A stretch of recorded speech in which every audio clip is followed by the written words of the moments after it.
Hey everybody, welcome to a brand new Ike Live.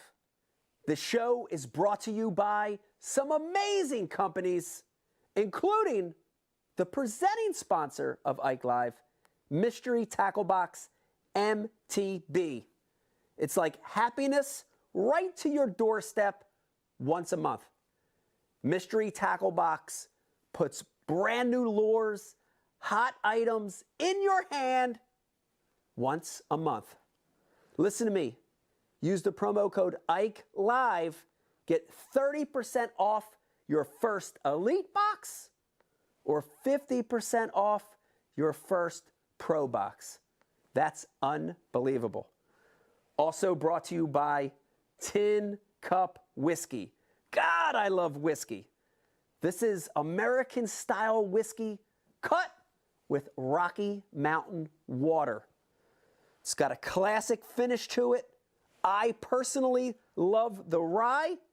It's got a little bit of a bold, spicy finish. You're going to love this stuff.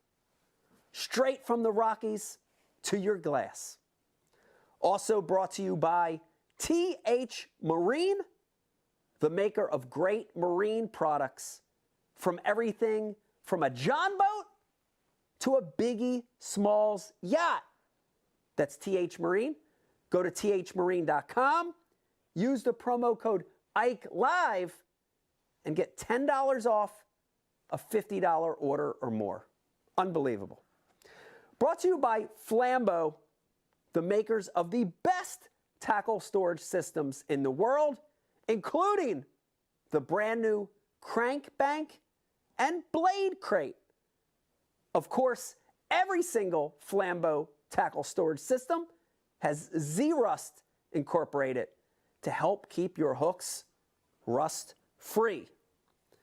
Go to FlambeauOutdoors.com, use the promo code Ike Live, and get 20% off your entire order. That's unbelievable. Brought to you by Founders Beer. God, I love Founders. I'm such a beer guy, and I like all styles of beer. Founders makes them. I want you to go to foundersbrewing.com, or even better yet, download the Founders app. And by doing that, you can find out what dealer or bar has Founders right near you. Also, they're going to keep you ahead of the curve on brand new beer releases. That's foundersbrewing.com. This show's brought to you by Liquid Mayhem. Scent matters. Listen to me. If you want to catch more fish, if you want to catch bigger fish, try some Liquid Mayhem, put it on your favorite lure, and you're going to get bit.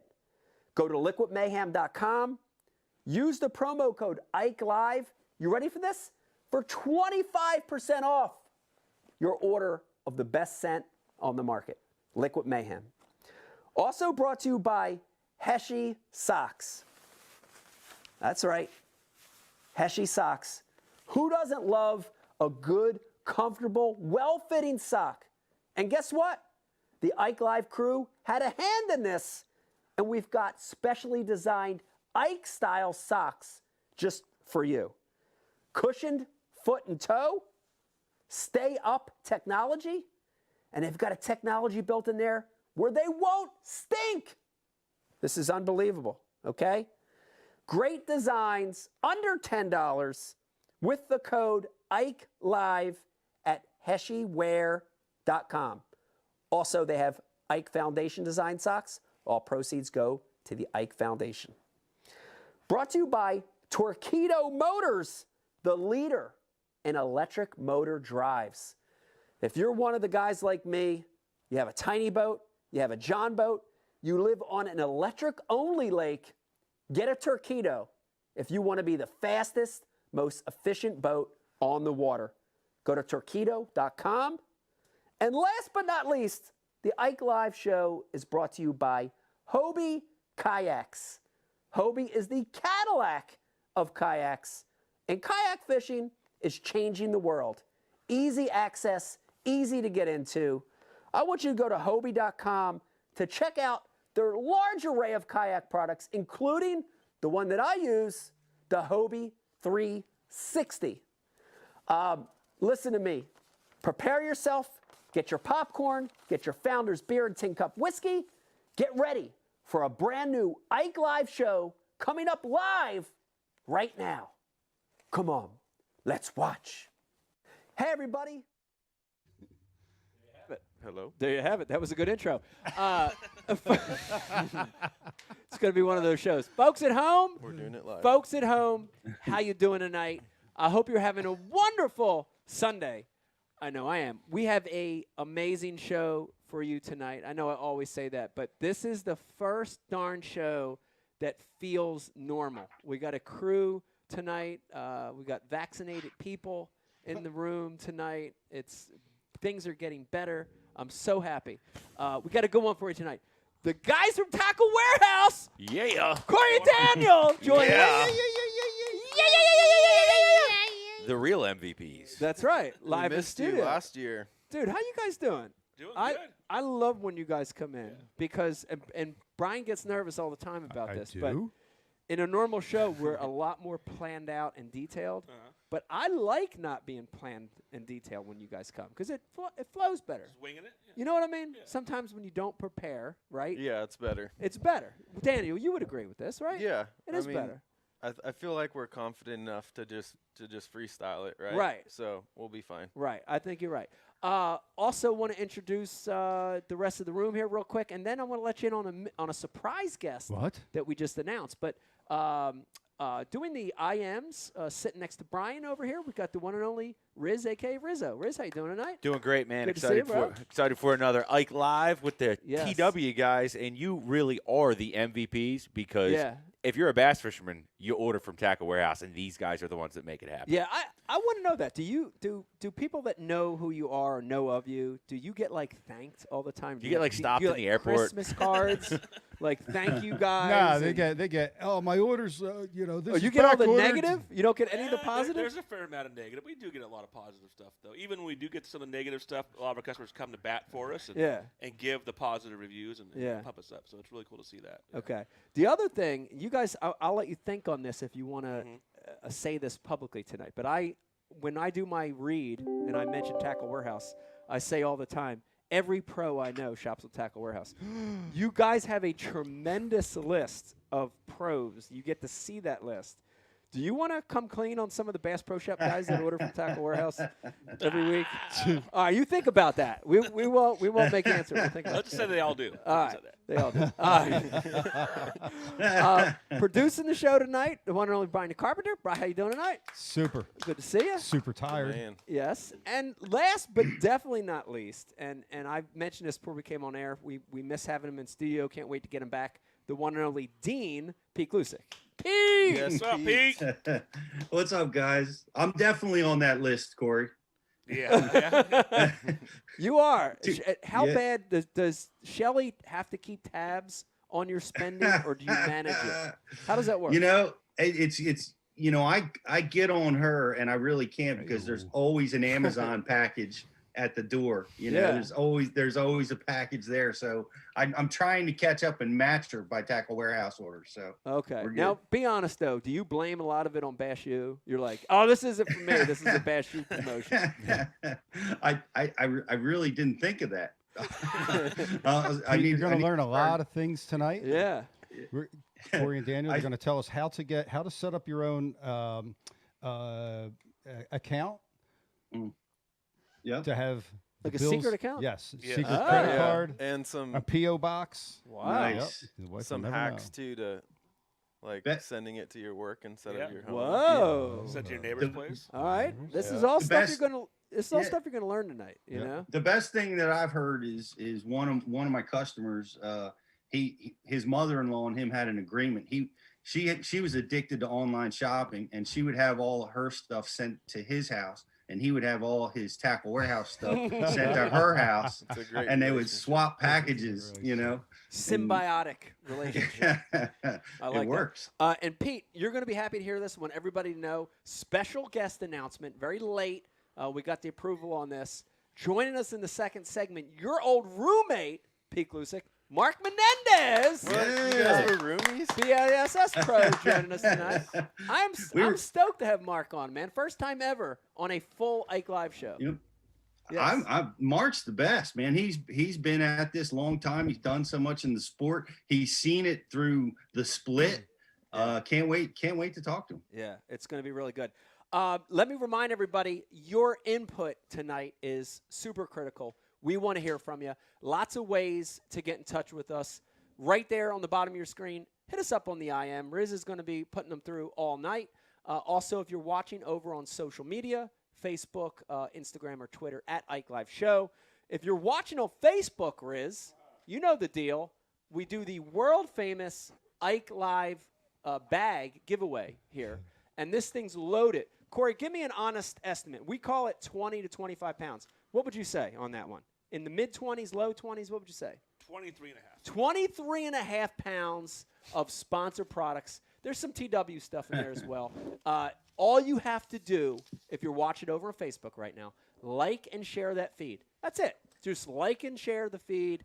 And in the third segment, we're going to pick a winner for that. Isn't that right, Riz? We're going to pick a winner third segment? It's about 20. That's right. That's going to be going out the door to a lucky Ike Live fan tonight. Yes. Yes. Now Facebook, bring it Bring it. because we're about to move this promotion over to YouTube. Yes. Might be Yeah. about a half-pound lighter right now. Yeah, if you don't bring it, we're going to move it over to YouTube. Yeah. Also, want to make an announcement real quick about a game we're playing tonight. You're right. going to want to stick in for this. I don't know if it might be end of first, might be third segment. We're going to do the first ever Ike Live Jeopardy game tonight. Daniel, you excited about that? Interesting. I am. You're going to be one of the contestants. So, You are. Okay. okay. I'm a All little right. ready. nervous. All right. It's going to be good. Yeah. It's going to be really good. Want to remind everybody, too, a couple quick updates. We want to welcome a new sponsor to the Ike Live roster. Oh, Empire Covers joining us Yeah. here on Ike Live. that's And right. listen, if you're watching, you have something that needs to be covered. I'm telling you, you do. You've got a full-size boat. You've got a tiny boat. You've got a kayak, a canoe, a four-wheeler, a camper. You've got something. Empire has the cover for you. You're going to see some great shots and coverage of this, Riz. We've got one going on Rizzo's boat. We've got one coming for a tiny boat, so you're really going to get to see it. But go over to empirecover.com, use the promo code Ike Live, and you're going to get 15% off the best cover you've ever used in your life. Want to remind you, yes, do they Brian. make you like pick your colors and all that? Oh yeah, you can pick color. They do custom sizing. They have different fits. It's pretty awesome. So very excited about getting one on my tiny boat. Also want to remind you, check out those socks Brian covered. Can we do a little close up? Click, click, right there. What do you got? The Heshy socks right now, still for sale. And I want you to head over there. Go to heshywear.com. Use the promotion code. There they go. There you go. Look, and Corey's a hand model. Look at that. Like Vanna White with a beard. Use the promo code Ike Live over on heshywear.com.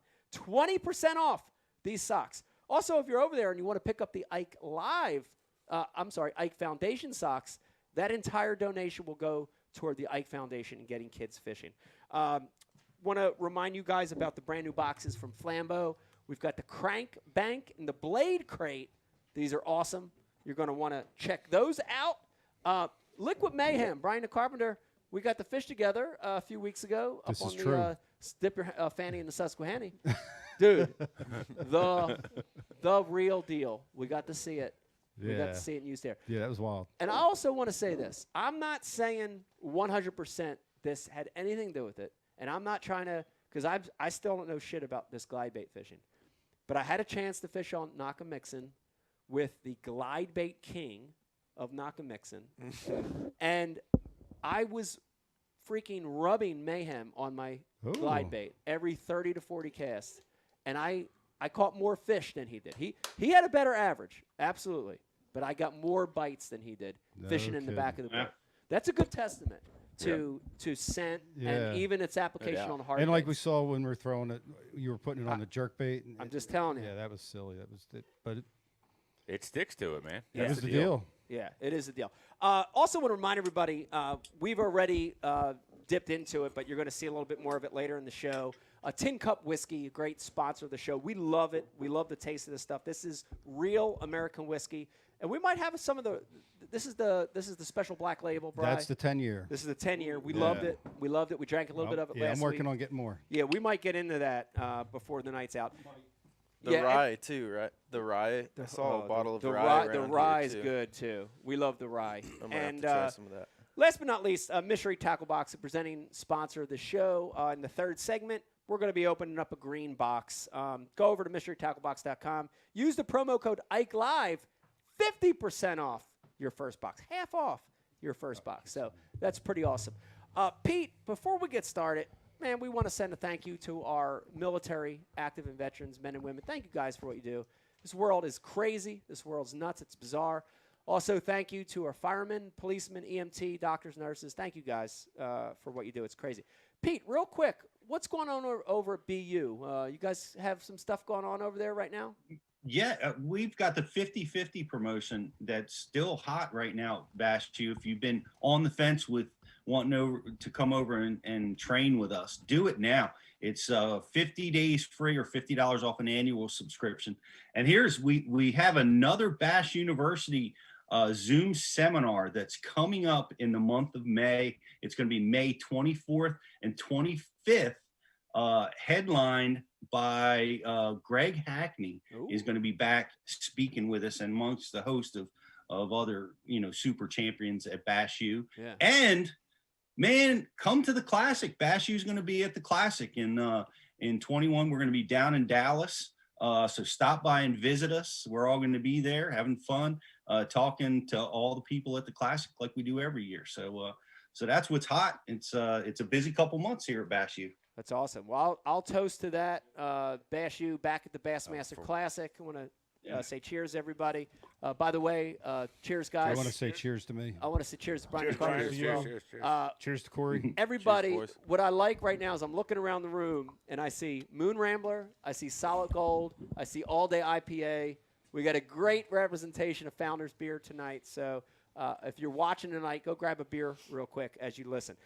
I want to start with what you just said, Pete, real quick. It's a great segue, which is Greg Hackney, Jason Christie coming off a big win. Both these guys, if you look last year, Brandon Polnick and Gerald Swindle. This year, Greg Hackney and Jason Christie defecting from MLF, coming over to Bass and kicking ass. What is up with that, Pete? You want to give me commentary on this? Yeah, well, it's funny. I interviewed Jason Christie in the Winner's Circle interview, and he is happy to be back. I mean, feels great. He's at home. He wants to be back in front of the big crowds and fishing for 5 big ones. He just feels at home. But what he said, which was interesting to me, qualifying again for the elites is something that he never wants to go do again. Yeah. Ooh, A lot of pressure. Yeah. Tons of pressure. To, giant fields like Riz and I had down in Chesapeake. Like you can't find a place to fish. It's so much more complicated than just pattern fishing. It's like you have to contend with that fishing pressure. Everybody's seeing that all over the country right now. So, but yeah, he's happy to be back and comfortable in his qualification and kicking ass. Greg, is doing great. Those guys come back. I just, like some of the guys adjusted well to the MLF format, and they've really, rose to the top. Other guys, it just didn't. Here's the deal, Mike. You train your whole life to catch 5 big fish, and now you've got to retrain yourself to do something you've been avoiding. Right. Like, you get around 2-pounders and, you're like, okay, well, I'm not going to fish for those, Right. I got to keep looking. I haven't found the winners. Yeah. So, guys couldn't adjust as easily to that. And they've been training their whole lives. So I certainly Greg and Jason are in that crew, man. They're excellent at being stubborn and catching those big ones, Yeah. It's interesting. I saw, I think it was an Express commercial, the boat commercial from Jason Christie. And I saw it from day one, the first event, they started playing it live. And he made this like bold statement, like, I'm back. I got some unfinished business. Unfinished business. I remember watching that commercial. I'm like, damn. I'm like, man, that's when you say something like that, like it's tough to then actually go and do it. And then he goes and wins. I'm like, that motherfucker was right. I'm like, he predicted it. Yeah. I want to hear from you guys, though. Give me your honest opinion, because you work with guys from both leagues, for sure, right? You've got guys at MLF. Yeah. You've got guys at FLW Pro Circuit. You've got guys in Bass. Do you see more value in one over the other, or is it pretty standard across the board?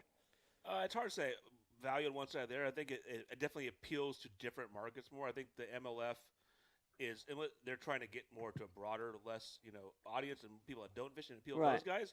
And there's more bass heads that still watch MLF. But I think with bass, most guys are just on that big five. That's what they know. That's what they want to do, and that's what they watch. I mean, in our office, it's split. Some guys are all about the bass. Some guys are all about the MLF side of stuff. So it's kind of 50-50. Right. Yeah. I was wondering about that. Like with Jason Christie winning, right? He just won on Covert spinnerbait, right? I'm wondering if you could track that. Like he wins on that spinnerbait. What are the sales at TW like over the course of the next, say, 4 weeks, right? Versus Alton Jones just winning on a wacky rig and a tube. Like, I wonder if you could track that, and if there's, evidence of one circuit having more power, buying power over the other. I'm sure we could track it. We would see it in the past, like back in the day when I was watching sales more and more at every event. We check that kind of stuff. The buying department kind of watches more of that stuff now, so they're definitely they would probably know exactly which one has a little more pull. And a lot of it too is also like that covert spinnerbait's a really somewhat unique, different kind of bait. Yeah. And I mean the stick bait's a stick bait, and everyone's seen one before. So I mean that's not going to have as much sales, but that'd be a good way to kind of get a good judge though, for sure. Yeah. Yeah. The other thing I thought was interesting, Pete, Alton's win he just had over on Major League Fishing. I noticed in the write-up, it threw me off, because when I started reading the baits he used, he was like, I used a generic tube, and I used a Zoom trick worm, and I used a VMC Ike-approved hook. And I was reading that, and I thought somebody was pranking me at first. It was like Ike approved and Alton in the same sentence. That seems kind of awkward and weird. Is the world ending? Yes. But then I went on to read. It was like he's like a free agent this year or something, and he was saying, he like literally in the article went on to say, man, I'm using what I want to use this year. I love it. I'm free. I'm free from the oppression of Pradco, which a lot of us have dealt with over the years. Pete Glusick, you too. The oppression. But I just say, I don't care. I got no friends over there. It doesn't matter. But it's interesting, because I feel like in today's time, you see more and more pros freestyling, right? Mm-hmm. We've seen it with electronics a lot, where all three units are being used. We're seeing it more with bait, motor, all that stuff. We're seeing it more and more now. Pete, did that have anything to do with his success in that last event, with him winning? Wow, that's an interesting question. Pete, we want. Here's the deal. The thing is, it's been happening over and over. Guys are using. It's always been that way, right? We got to use what we think is going to win that tournament. Right. And that's why there's so many prototypes out there. Right. Like I want it on a prototype flat side or whatever it is, because, that's how you try, because you want to support your sponsors because they support you. But you get caught in that spot, look at the guys in the electronics world that, went for forward facing sonar because, and they lost contracts from their existing sonar companies. You got it. There's so much pressure to win, to be successful and continue your career, that you got to do what's going to get you in the winner's circle. I think it's awesome that Alton is using an Ike approved hook, man. That's I loved it, and I saw the picture, cool. and it was actually an Ike approved hook, and I'm like, damn, man, that's awesome. Think Go, he, go out. think he he like crushed- washed them in holy water before crushed he put them. He may put them in his boat. He may have. I Had know him that blessed. the salinity in the holy water, that salinity level is attractive to the fish. So Which key hook? stuff. Which Well, hook was it? it was the specifically? Ike approved weedless Nico hook. Okay. Oh, yeah. That's a good hook. The 100% hook strike to catch hook. It's a that style of hook is pretty good, which, I mean, there's nothing new in the world that other companies were doing that style of hook. But I think VMC, by adding those 2 fiber guards, that's right, I'm pretty sure when we did either the BU Live or the Ike Live a while ago, we were talking about Wacky Rig, and that was our #1 selling Wacky Rig hook was that hook. It's crazy. Yeah. That's crazy. A little tiny finesse hook, a big seller. That's awesome. I love that.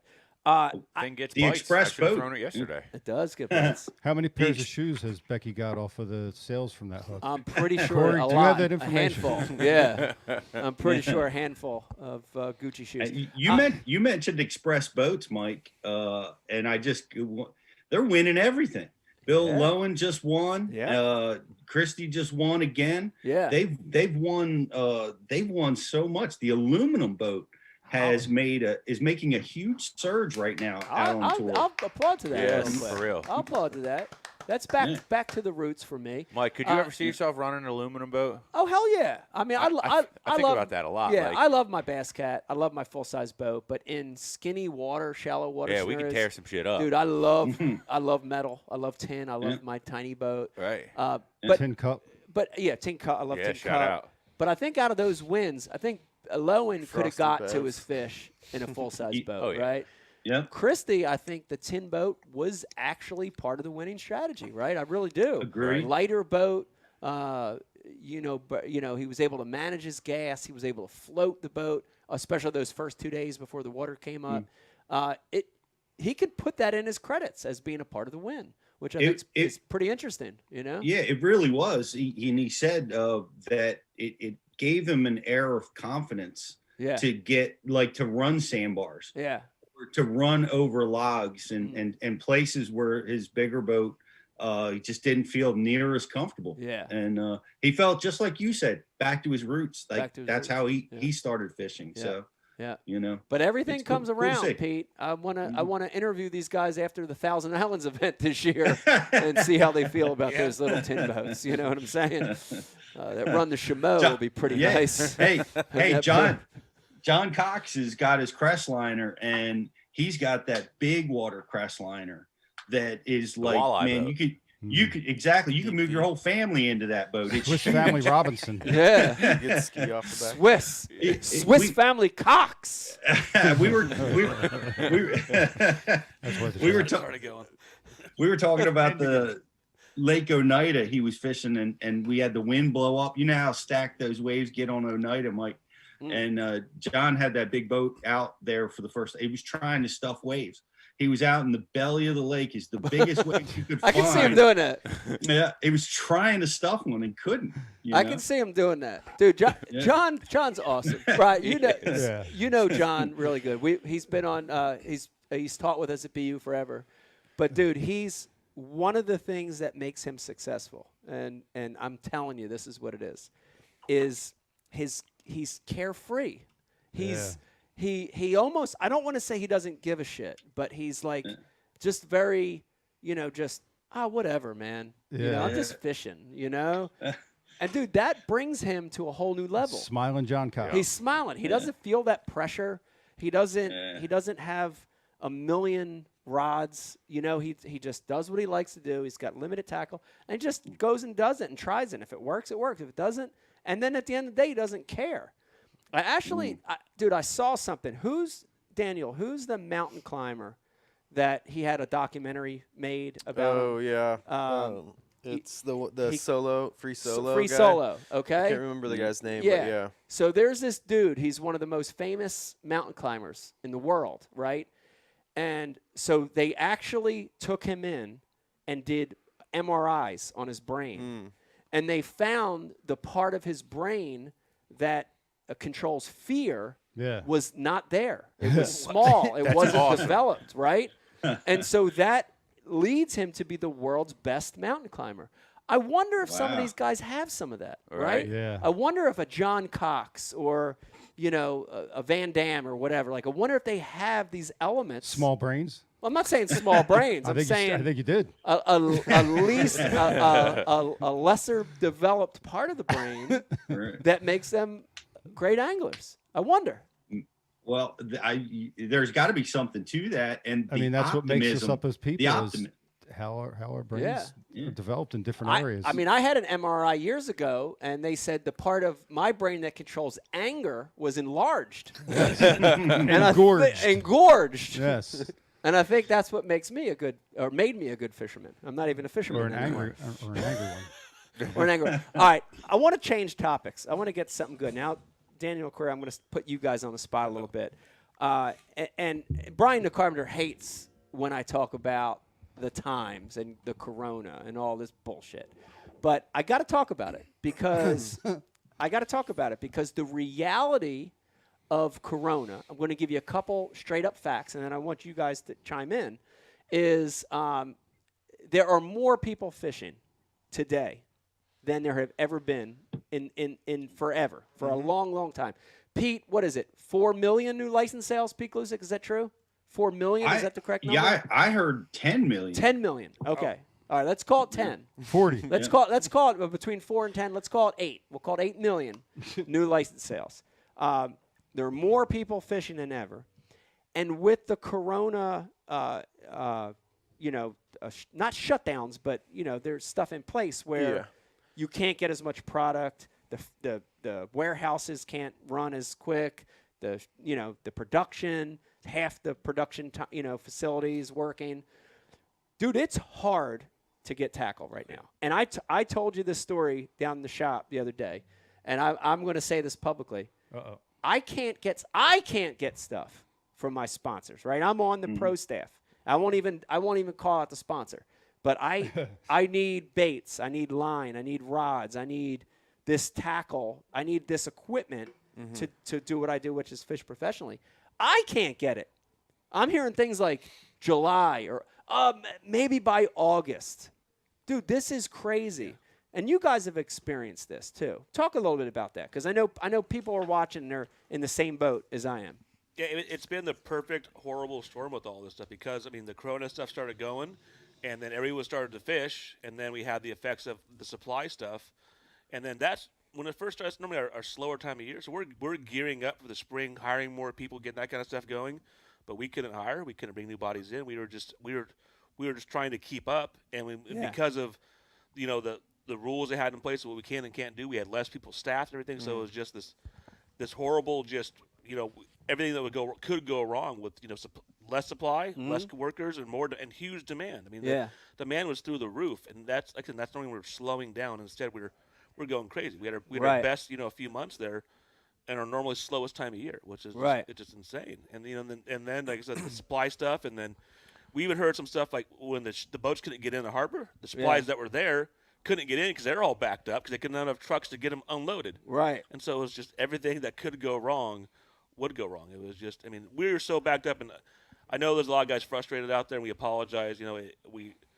We're doing the best we can, but it's just we can only do so much. And here's the thing: it's not Tackle Warehouse's fault, right? Like you guys want the product more than anybody. Yeah, we want to sell it to you. Yeah, you want to get it in to sell these guys, but it's like fees. You can't get it. Yeah, it's not there. Is it the same, Daniel? You do a lot with tennis. Is it the same in that? In that world as well? Stuff's made all over the world, and at every point where it changes hands, that process is delayed. Yeah. Or, not as efficient as it could have been if, everything was normal. So, yeah, I see it in the tennis stuff, the running stuff. It's affected all the different businesses, and we're trying to do our best. So, like Corey said, we appreciate the patience. And when you can't even get stuff, it's like, I can't come on get now. it. And let me reassure everybody, TW doesn't have a special allotment set aside for their pro staff or something like that. Like we're all in the same boat, so it's even playing field. Even playing field. It is. How Brian many- Carpenter, what do you got? I just want to thank our message board. We got some important feedback Court, and just try to keep the microphone. What was it? Try to keep your microphones a little bit closer. Yeah, All right, closer. All right. Riz's Chesapeake Bay, spelled B-A-E, actually says the guy from The Hangover sound should be a little higher. Well, I've had a few too many of these. I'm got a little burping a little bit, so I'm trying to cover up the burps. No, don't you know? hide the burps. Don't we hide like the burps. burps. Let 'em out. here. Farts, Yeah, burps. so And I'm a bit of a mouth breather too. Yeah, so that's I'm okay. Darth Vader effects. That's all right. We like Sorry, it. I got the You controls, do have man. Stormtrooper controls. next to you. Yeah. Yeah. I'll Yeah. press. Alan. Yeah. Oh, there he is. that Hey, better? Dave. Yeah. Yeah. If everybody's watching right now, they're wondering what the hell. We just decided, years and years and years. Brian's going on 7 years of Ike Live. Yeah. Zoom. Everyone over the years assumed that Stormtrooper was our very own Dave Brodzik. And I know the body type and a lot of that over the years fit. Sometimes even the laugh came through. But Corey, Daniel, we're here tonight to unmask Stormtrooper Dun, dun, dun. for Is the it very time or first should we time. wait right now, now? this is the time. And for it. the real Stormtrooper all these years is actually a pig. It's Becky's hog. It's Becky's hog. It's Stormtrooper. There's Stormtrooper. That's so How you big. doing? Stormtrooper, would you like to say anything real quick while you're zoomed in with Brian? Thank you. Thank you. I know you thought I was Dave. Jacob, I will not give you another test, but here's me, the pig. Thank you. Wow. yeah, that is Dave. There's Dave. Cameo by Dave Very well spoken by the pig. with a patch on his chin. Smoking patch on his chin. Wow. That was amazing. Pete, well, who would have known all these years later? I would have never guessed that. I would have never guessed either. Riz? You just never do know with the Stormtrooper. That guy's all over the place. It's bizarre. Our skits are amazing. Always have. That was the highlight of the night, by the way. Yeah. Oh boy. Well, we pride ourselves on a lot all of things. downhill from here. We've always said from day one we're the worst live podcast in all of fishing, and we will uphold to that tonight. We got some good competition. We do. There's a lot of shit out there. You want to name any of the? The list is too long. Okay.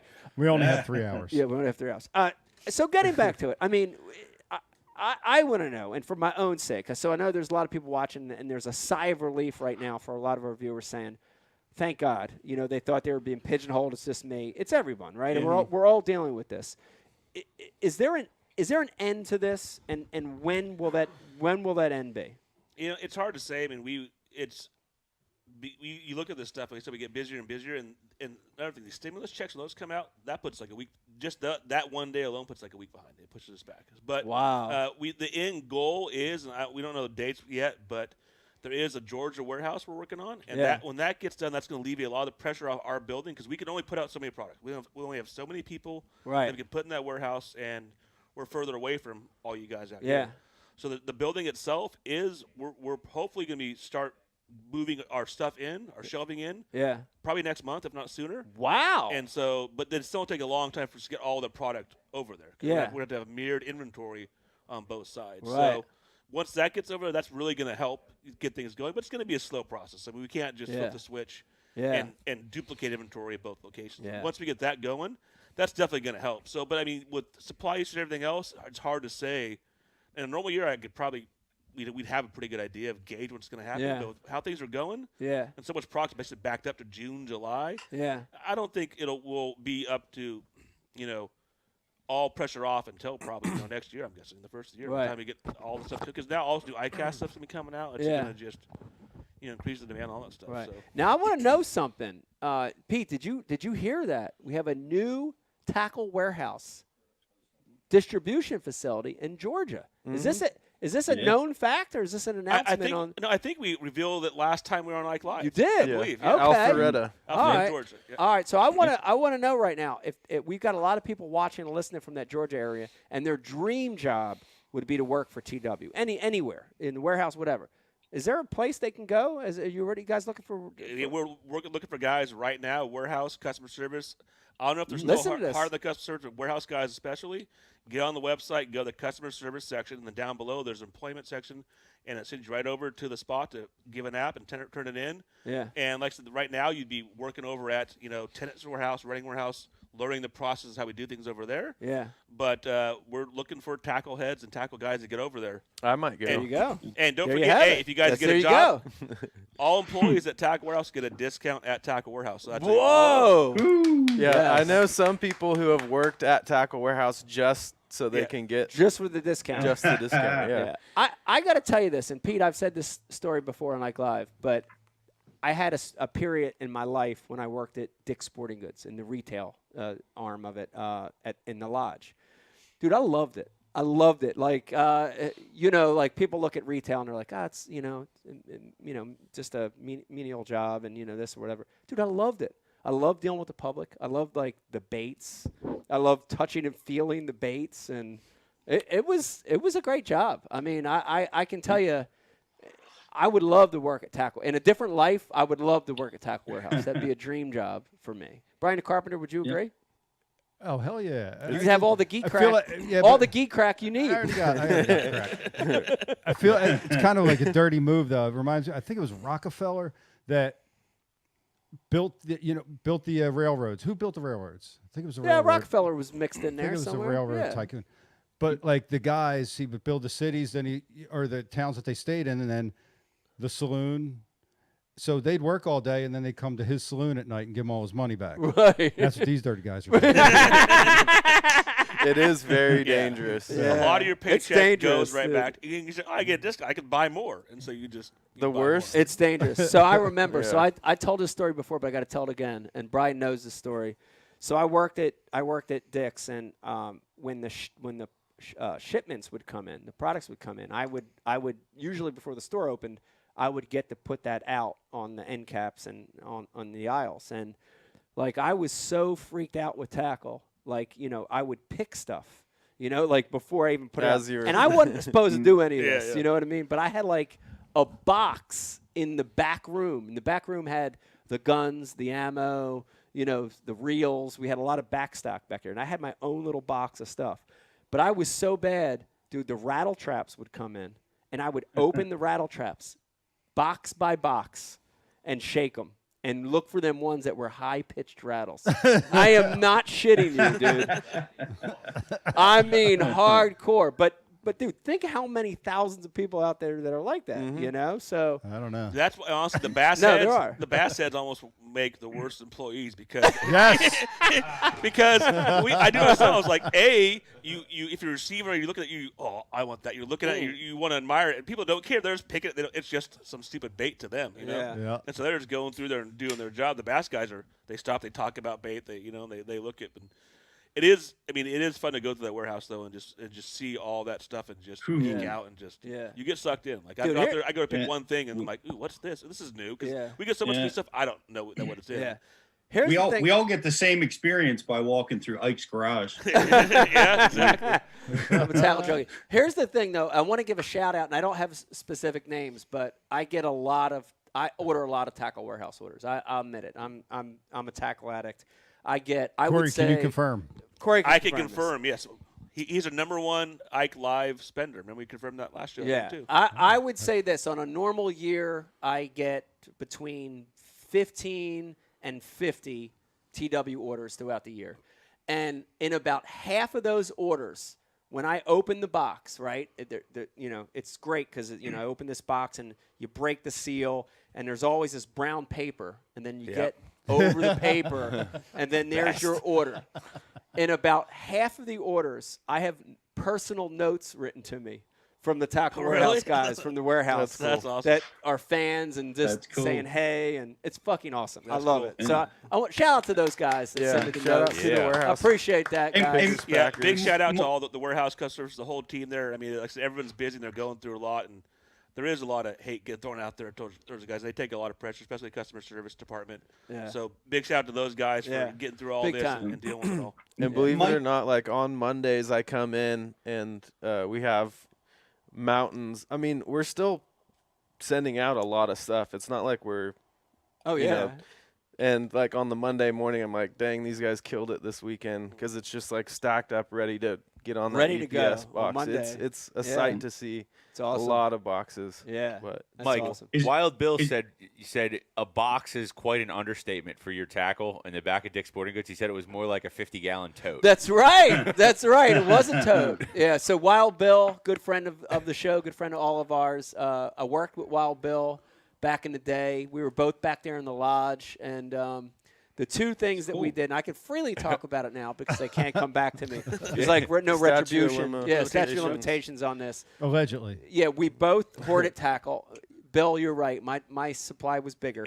But the other thing we did is we pitched and flipped like nobody's business. Absolutely. That's awesome. But and the way we got away with it was the store manager and the assistant manager would let us get away with this because we sold more combos than you could imagine by flipping and yeah. pitching. you guys would know? do it out Oh, it's- front. yeah. like We would in do the it store? down the aisles. Oh, that's So cool. at the time, Dick's, a store 183 in Mount Laurel, the lodge was in the back left-hand corner, and it was almost separated from the rest of the store.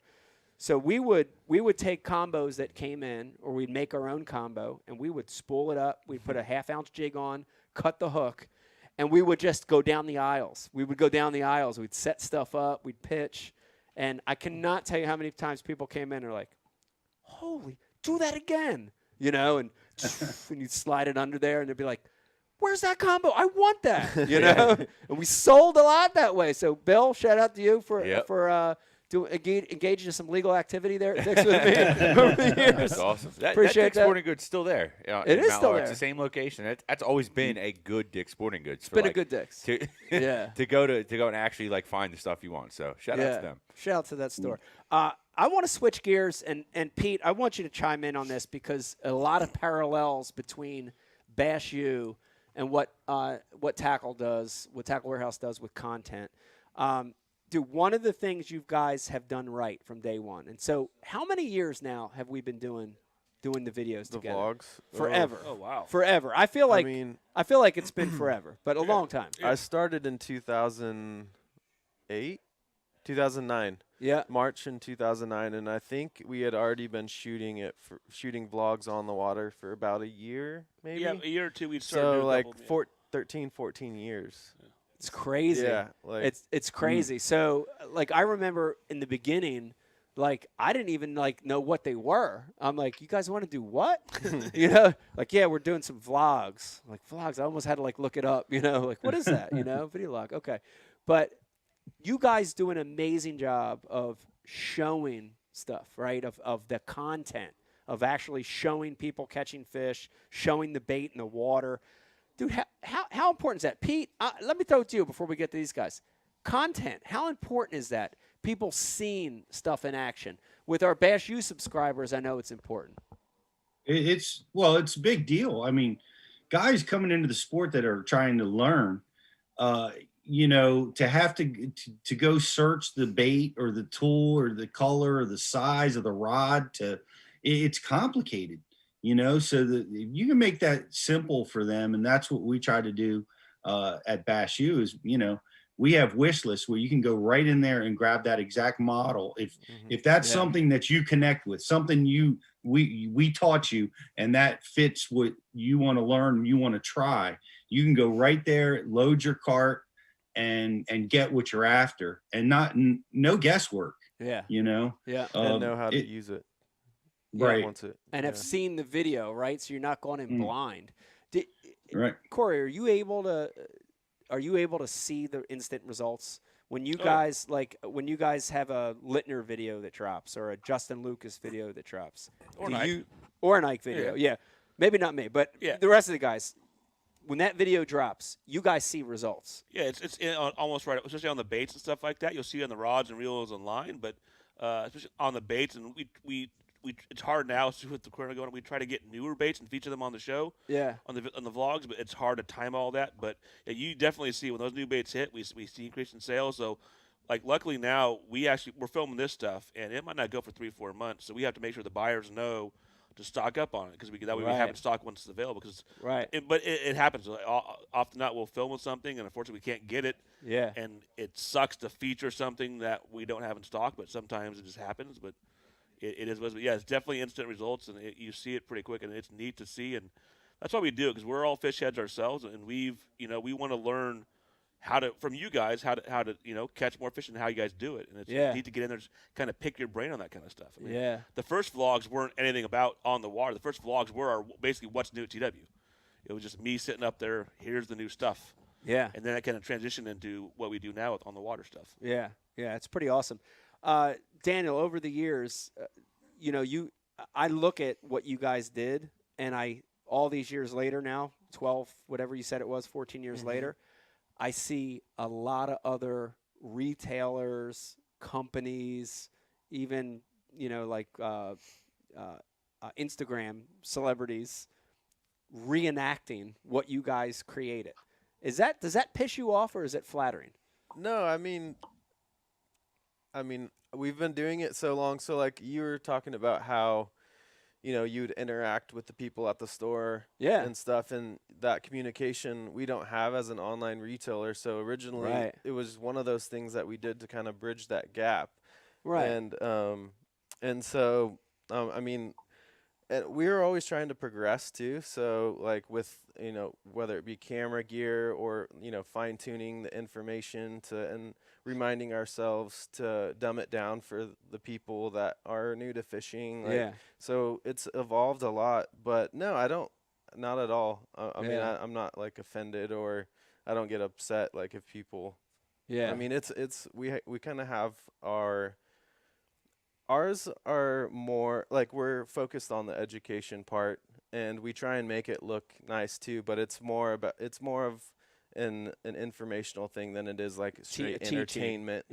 Or so I mean, we try and balance like the cool factor with the good information and make it entertaining and fun to watch. But yeah, no, personally I've whether it be people like the young kids like coming up making their own videos, like I think it's all good, and if it gets you the viewer stoked on fishing and it's entertaining, like it's cool. So there you have it. All you young kids and other tackle retailers out there that are worried about getting sued, don't worry anymore. Daniel's cool with it. I mean, so you're off the hook. You're good. Yeah. So how often do you guys go on the road and do this stuff? Or it seems like it's a big part of your job these days. This is the first trip that we've been able to do. I know. So I've been like stuck in a studio like this with lights and like a dark room. I miss you guys, man. Yeah, it's so nice to be out here hanging out with you guys again, and I'm looking forward to the next few days. We're gonna Heck yeah. It's gonna do be some fun. East Coast stuff. The last two trips we've canceled. For the last two Ike trips we had to cancel because of all this mess going on. Yeah. Do you want to tell the story? So You're listen here to at a this. pretty good time the, this year. The last two Ike trips had to get canceled, but you had some credits built up with the airline mileage, and you got to pay for all of it. Yeah, that last two trips canceled paid for this trip. The Menendez trip we just got done doing to get out here before this week, and part of the next Florida trip. So it all kind of we got more out of it because the prices are a little cheaper. So it kind of worked for us. Wow. Yeah. Look at that. Pays to cancel sometimes. Daniel, this is another question just for you. You work with the tennis world, tennis industry, tennis pros, and the fishing pros, and it's interesting because they seem like they're a million miles apart, but a lot of the stuff's the same, right? There's a lot of same elements. Who is a bigger pain in the ass to work with, the tennis pros or the bass pros? I need to know. There's no tennis guys watching. I mean, so I you don't can want be to honest. complain too much about either because, I mean, I really don't have any problems with the people that You I have work to pick with. one. I mean, you have to be a little bit more careful with what you say around the tennis people. Right. Like there you the go. the outtakes from the tennis Yeah. group are way different from the outtakes. Of Wow. We're more PC, is what he's saying. Yeah. All right. No, you got to be careful with who you send the links to Right. with the Tackle Warehouse outtakes. All right. Could Yeah. you give me an example? Give me an example. I can send an outtake file to Yeah. Riz, and Ah! he can play Yeah, please. maybe like the Alex Davis, Jared Littner one, or There's some Ike ones. I don't know if we can there's put some Ike on. ones I too. don't know. Yeah. Yeah, see, in my mind, Brian DeCarpenter, in my mind, I'm imagining a tennis outtake, you know? Would it be like a dude with a British accent, you know what I mean? And Smashing a racket. He's like, I can't get the grip on this. I can't get the grip. Like, that's what I imagine the outtakes. The outtakes. racket. It's bloody racket. I can't get it right. But on the fishing outtakes, it's like, oh, fuck. Fuck. Totally different. I was about to say we have one called like Ike F Bomb 2019. It was Yeah, from no. when Mike and him came out here, and it was just like 30 seconds of just F bomb.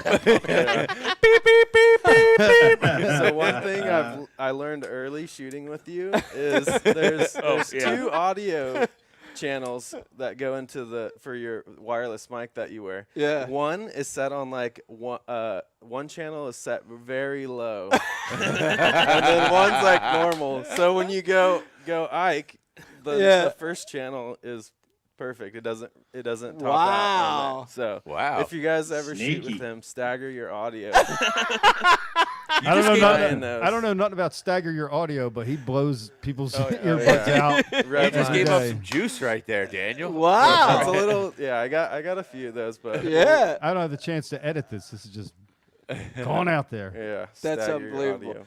Dude, so you know how like we always highlight the big moments on each show? Riz, put a note by this right here. This is the Yeah. biggest highlight right here. That was Daniel just gave a big tip away right now. So Pete likes tennis, Yeah, Pete does and like Pete tennis. likes fishing. Pete likes fishing. You're right. That's right. There's a I, little and combo. Who's and your I favorite buy player, from Pete? I buy from Tennis Warehouse as well. Ah, Oh, nice. By Shout what? out to tennis. Wait, yeah. by what? Pants Uh, to sit on the couch and watch tennis on? Believe it or not, the shoe I buy shoes Oh. because they're the best to fish out of. Tennis shoes Yeah, are good amazing. support. They give you that good lateral and forward, back and forth support. It's just a great shoe to fish out of. Okay. Much better than a flip flop. I mean, when you're trying to pressure a fish, run around the boat, or What that's shoes the do you- shoe. What are you wearing right now? I got Calm down. what do you Peter. mean by that? What do you mean by that? Adidas is what I'm wearing. I don't know the model number right now. Because I'm zooming in, I'm actually I have Make it from the waist down. I have slippers on. Pete's got the Heshy slippers. Orthopedics. You know, shoes and fishing. Not to give another warehouse plug, we also have Running Warehouse, and Littner and a bunch of the guys that he goes with are all about the Hoka shoes. Hoka. Hoka, sorry, and those things look good. They got us. I haven't worn them. Daniel's got a pair, but they're super thick, real comfortable, and they're all about those things. And they love fishing on them. Interesting. Yeah. It's a big deal. I mean, you don't talk about it, the movement, the wave action, the mobility, that you can be so much better with the right shoes versus the wrong I have to footwear, disagree with you know? you. I'm barefoot kind of guy, but yeah, it's okay. Barefoot's not bad though. Minus the hooks that are all lot over of- the boat, It is you know? bad because the other day when we were filming with Mark, Mark lands a fish like right by the console, and in the top corner of the frame are Corey's toes sticking out, like greased up with sunscreen and stuff. I'm like, you just ruined my shot. Come on now. Oh, You could. Yeah, I'm gonna That's- try and that's edit that fun. out. But Hey, nasty. speaking of getting hooked up, I got to give a shout out to Dean Rojas for manning up at the last Major League Fishing. Did you guys see that where he Yeah. got double hooked? oh, I heard about it. Oh God. Yeah, it was in like the crotch of his No, finger not here. there. Where was it? Anywhere Yeah, but there. it was like The one webbing. went in and just the tip was pierced his skin, and the other one went in where it didn't pierce, and they cut it, and you watched them push the point through. They were using a pair of nail clippers to grab the tip so that they could pull it out, because just that little tip. So they pull it enough to where they could get some pliers on it, and then they got the pliers and they pulled it through, and then they used the line on the other hook where they could just pop it out, you know. God, And they filmed it, they captured it, and Oh. Dean just manned up and just, you know, it was like a 5-10 minute process, man. It was Didn't pretty- Boyd hook his pretty hands crazy. trying to help Dean too? did Or what? Boyd was unloading Dean's boat or something. They're helping out with his truck, and he went to grab a bunch of hooks, and he somehow hooked himself, like Oh, helping no. Dean get unhooked somehow. That was something I saw in there. Yeah. Boyd and Dean were hooked together. Hooked up. red shoes. Yeah. They were hooked together. Well, It was unison. that was Uh, spectacular. Pete, who's your favorite tennis player? McEnroe. Nadal is just, he's just unbelievable right now. All time, John McEnroe. John McEnroe. Yeah. I like John McEnroe from Happy Gilmore. What movie was he in with Adam Sandler? What was that one? Mr. Deeds. That's Pete. the only Yeah, I reason think I that know was John Mr. McEnroe. Deeds. Oh, yeah, Yeah. happy is. John Hey, McEnroe. John I like McEnroe. John McEnroe because he's mad and angry. I like it. Well, he's also the tennis. best commentator in sports, in my opinion. He calls all the tennis matches, all the big ones. He's a And coach all the now Grand too, Slams. or he was. Yeah, he's dabbled in coaching a little bit. Better than Martin Maybe a we lot- should have John McEnroe on the show so you guys I'd can love talk about to. your anger in, Oh, in I'd your love. events. I'd love to have him on. That'd be great. He is cool on as a commentator, man. You never see that hostility came out on the court. He's got a really, really good insight. But Interesting. I want to remind everybody, if you're watching tonight, we've got the Tackle Warehouse guys, Corey and Daniel, our friends in the studio tonight. If you've got a question for these guys, if you've got a comment, you've got anything, you just want to say something, please hit us up on the IM. If you're watching over on the social feeds at Ike Live Show, hit us up there too, and we'll get through to them. Riz, what do we got? Yeah, so we do have one, and I'm actually curious to the same question as well. And the question is, hey, TW guys, do y'all actually have a storefront as well, or are you just a warehouse? No, totally have a storefront. We've got a retail location in San Luis Obispo. It's not a very large storefront because we're a warehouse. And if you want, people are like, why don't you have it all on display? If we wanted to have it all on display, we'd have to have double the warehouse space just to retail it on there. We do have a small pickup location there.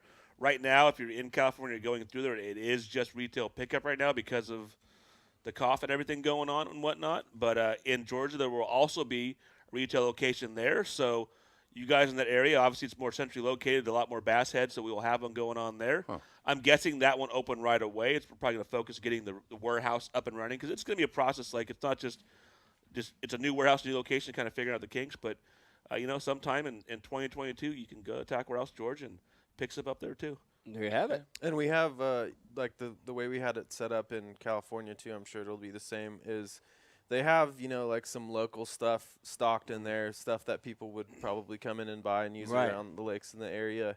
And then they also have a few computers that you can go on. You can go in the store, get on there, and have the guys run back there and pull product if you guys did It's want to pretty check cool. it out. So it's pretty cool Yeah. setup. Still get free shipping. Yeah.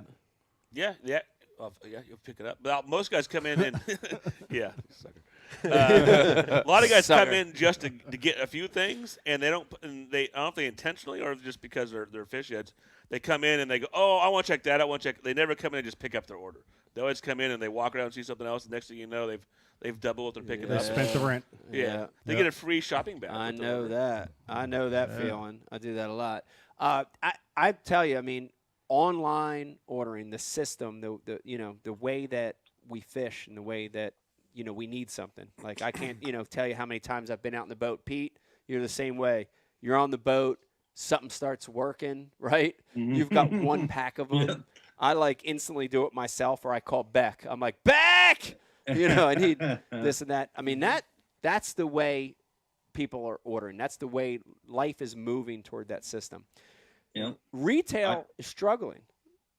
Jared I'm Littner gonna try and get him on is later. calling right now. Yes, let him know. We want him on in the third segment.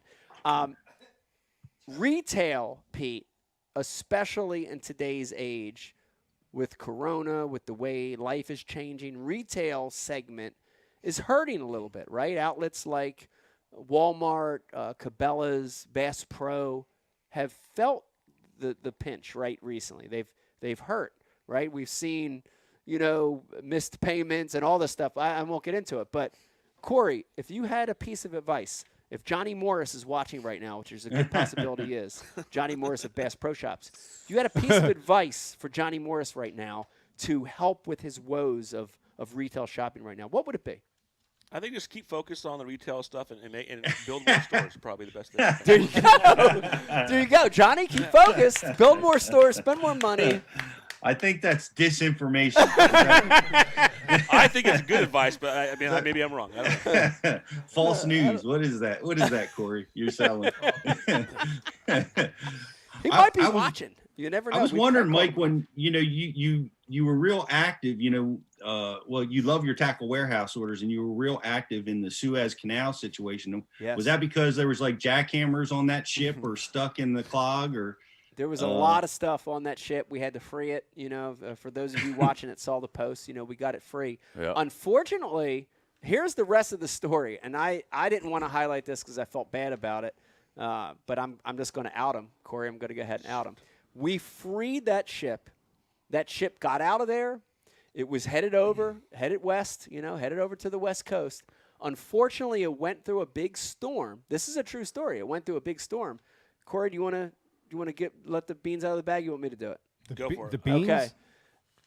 Spill the beans. Here it goes. That exact ship lost a percentage. I want to call it 15% of the cargo on that ship actually fell off. This isn't a joke. Yeah. So, dude, the containers, if you've ever seen them, Delaware, Yeah. Pete, you've seen them. Container ships, Yeah. These containers are giant. Well, it lost 15% of the containers went over, and they were not recovered. And unfortunately, a lot of the containers contained Daiwa equipment, Team No. Daiwa, Oh, no Tatula, and all that stuff. So somebody like in Somalia or somebody, a container washed up. Dude, they're They gonna be pried it open with a can opener, and it's all Daiwa, Tatula. they're gonna be you know catching what? their tails in Somalia this year, man. They're gonna be wearing them out. True story. True Riz, story, Riz, by the way. Guys, this is what we got. Mike, we got to go. We got our aqua views. We got to get out there. We got to find Yeah. these containers. Ooh. Oh, you're talking about the ones that sunk to the bottom. Yeah, that Yeah. might be too So deep. so where how did that happen? I don't know how I it guess happened. it happens all the time. With those cargo ships in the storms, Whoops. something happens and the containers go over. Yeah. Well, Yeah, that but one was like stuck on a sandbar or something, wasn't it? Yeah, but this is actually after it got off the sandbar and got out there. But here's Oh, the thing. okay. Here's the thing. It's Double like mess for up. Daiwa, it's a double whammy, right? Because already they can't get enough product here, Yeah. right? And there's a demand for it. And then they go and lose 2 or 3 containers. Ugh. You know what I mean? So keep your eye out on eBay, guys, in the next couple of weeks. If you guys got some, And Matt in Wisconsin wants to know if the only reason you freed that ship is because it was loaded with all the Berkeley flatworms Max sent. It was loaded with Max Scent. Yes, loaded with Max Scent. I had to get that Max Scent. Give me that Max Scent. Give me the Max Scent. I want the Max Scent. Give me the Max Scent. Max Scent. Wait a minute. It looked Right, like Max right. to me. That was it. To me, look like Max Scent to me. We're gonna have Mark Menendez on Yeah. in the second segment, and you guys just film with him. You guys work with Mark forever. Mark's a good dude.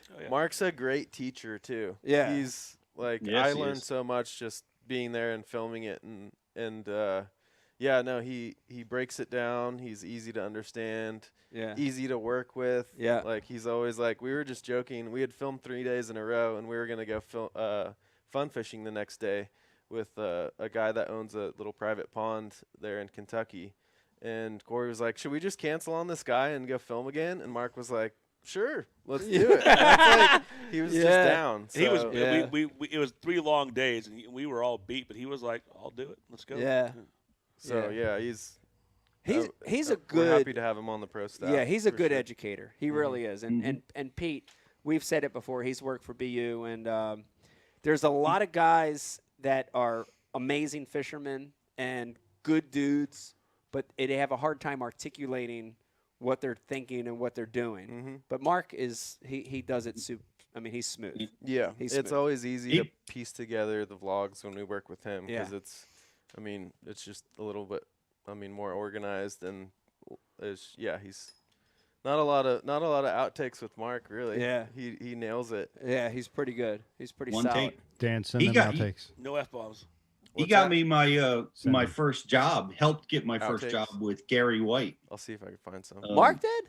Yeah, Mark did. You know, Wow. back when I was a rookie, my rookie season, and yeah, he helped me get some speaking engagements Wow. in early years, and was a somewhat of a not somewhat, but mentored me with sponsorships and a lot of different things in Yeah. in the sport of, you know, trying to get up and running in the sport. He was great when I first started. Always appreciated him for that. That's awesome. Well, if you're watching and listening, we got a treat for you. In the next segment, Mark Menendez is going to be joining us. We're going to catch up with Mark. We're going to talk a little bit about his experience with Corey and Daniel last week, and we're going to get into a little bit of his season at Bass. He's actually kicking ass this year, Pete. If you didn't know that, he's having a tremendous season. So looking forward to talking to Mark. Let me remind you, if you're watching over on Facebook, stop for a second. Please like and share the feed. If you do that, you're going to be entered in a contest to win the world-famous Ike Live gift bag.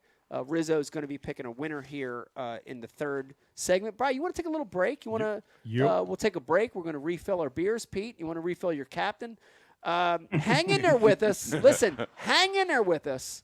When we come back, Mark Menendez and more Ike Live.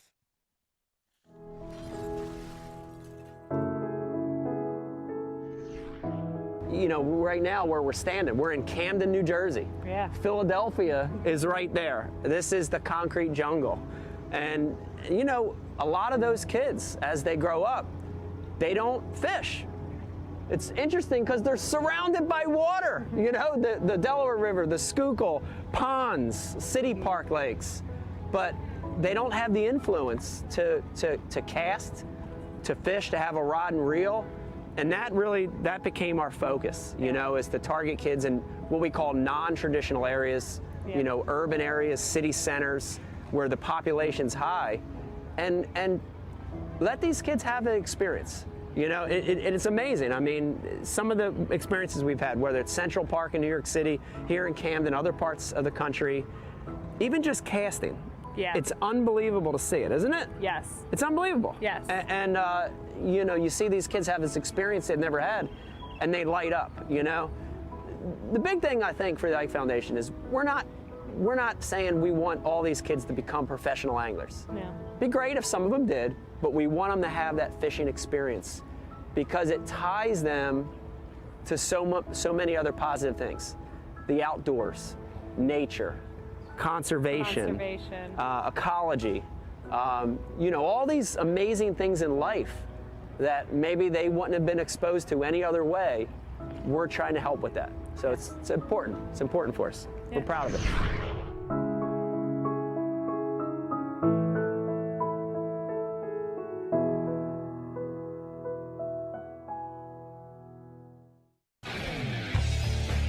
You work hard to catch your fish. TH Marine has two products to ensure your fish survive. The Oxygenator injects 100% pure oxygen into your live well. That increases fish survival by 35%.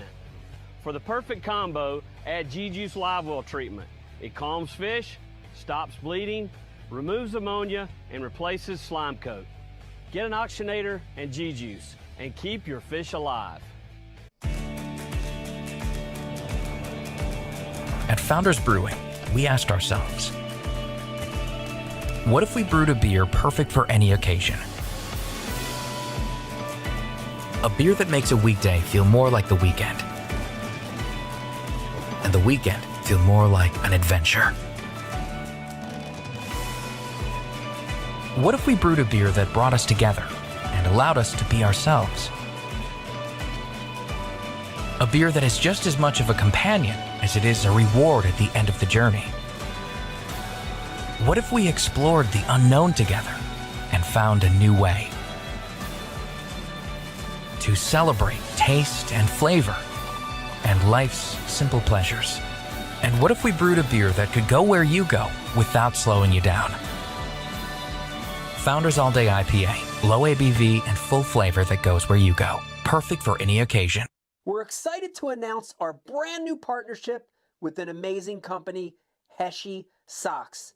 That's spelt Heshi Socks. Go to HeshiSocks.com to check out my brand new Mike Iaconelli collection. That's right, I have my own custom socks in tournament colors.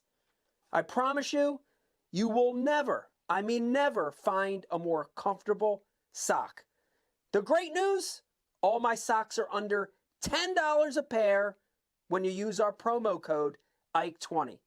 Go to HeshiSocks.com, use the promo code IKE20 to get the most comfortable socks in the world.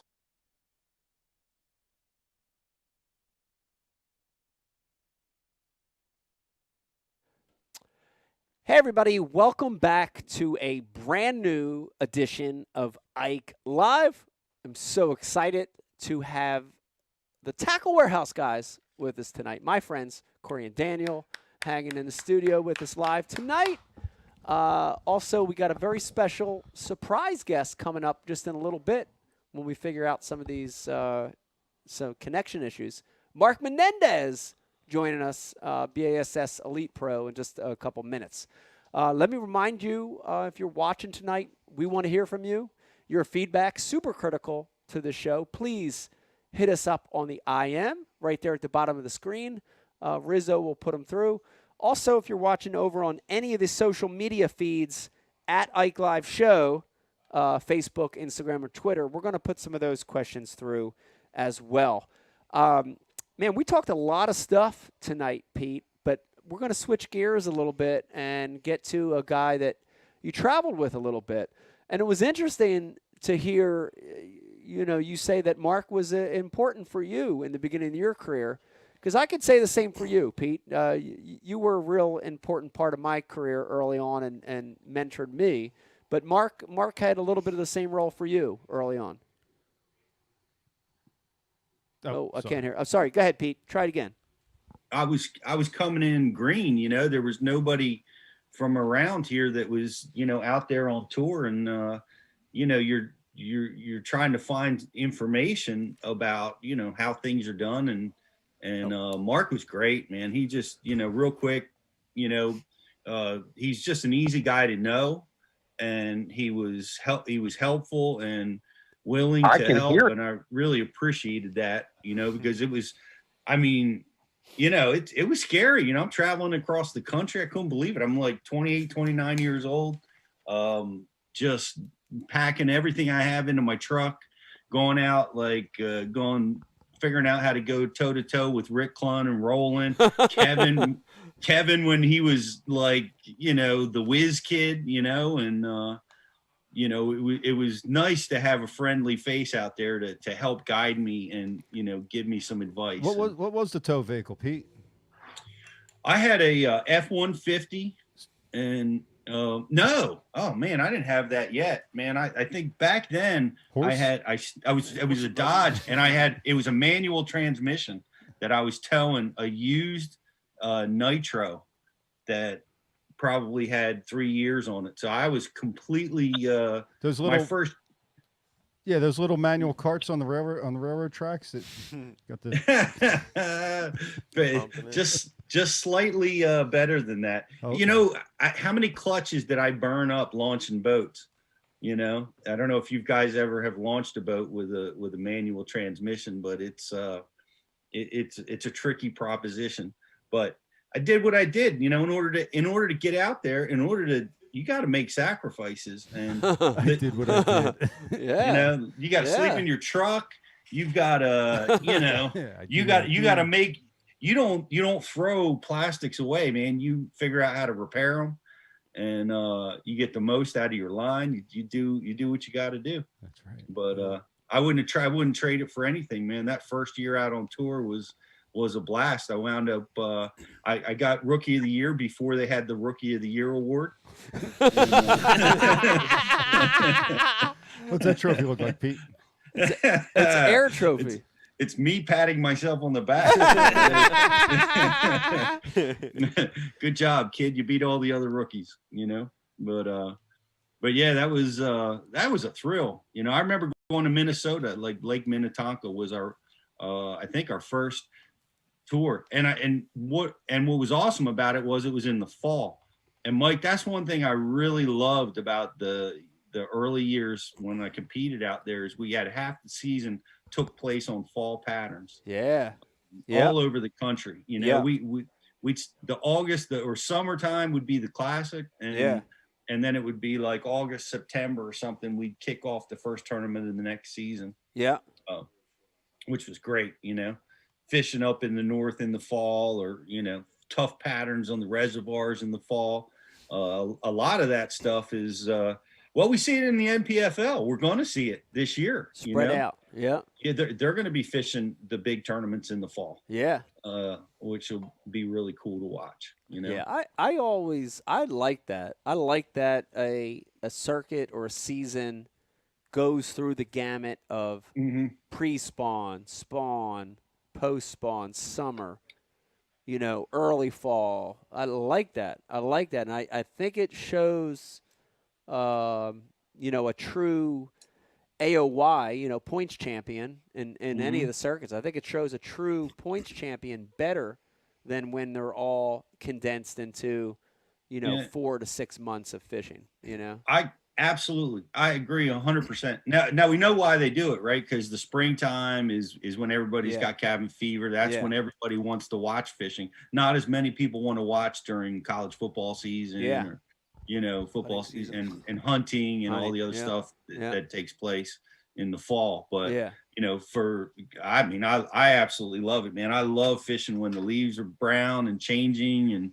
you know, water temperature's cooling, the bait's all gathered up, and you're chasing that. All right, feed. hold on. Oh, I like that. We got like a ghost. It's reminding me of who was on the background with his dog? Oh, was it Roland or Jimmy? No, it was Jimmy. Jimmy was the ghost in the back. He stayed on the whole time just listening in. And then he's like, wasn't that awesome? That was awesome. the best. Yep.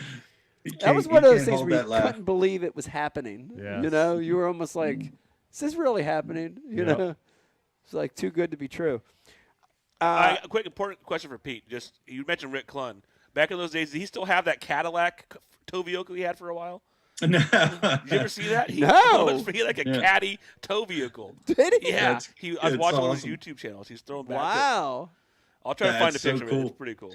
I don't remember that, but I'll tell you an interesting thing. Team Toyota actually had a stint in the sport before the modern day Team Toyota. So I want to pin it at like, God, I want to say like the early 2000s.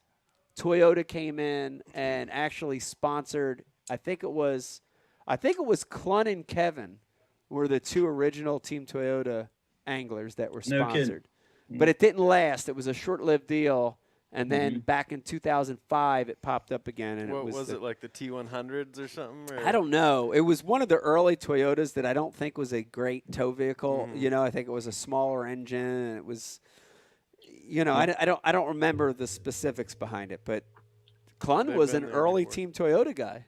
That's interesting. Crazy. And I appreciate Corey thinking that I'm old enough to be around. You know. Well, I was to say back in 1945, but I didn't want to throw you totally under the bus. Original Woodstock, Pete. Yep. Original Woodstock. We all towed with whatever we could, man. And it was weird how it changed, Mike. You know. I did what I did. Yeah.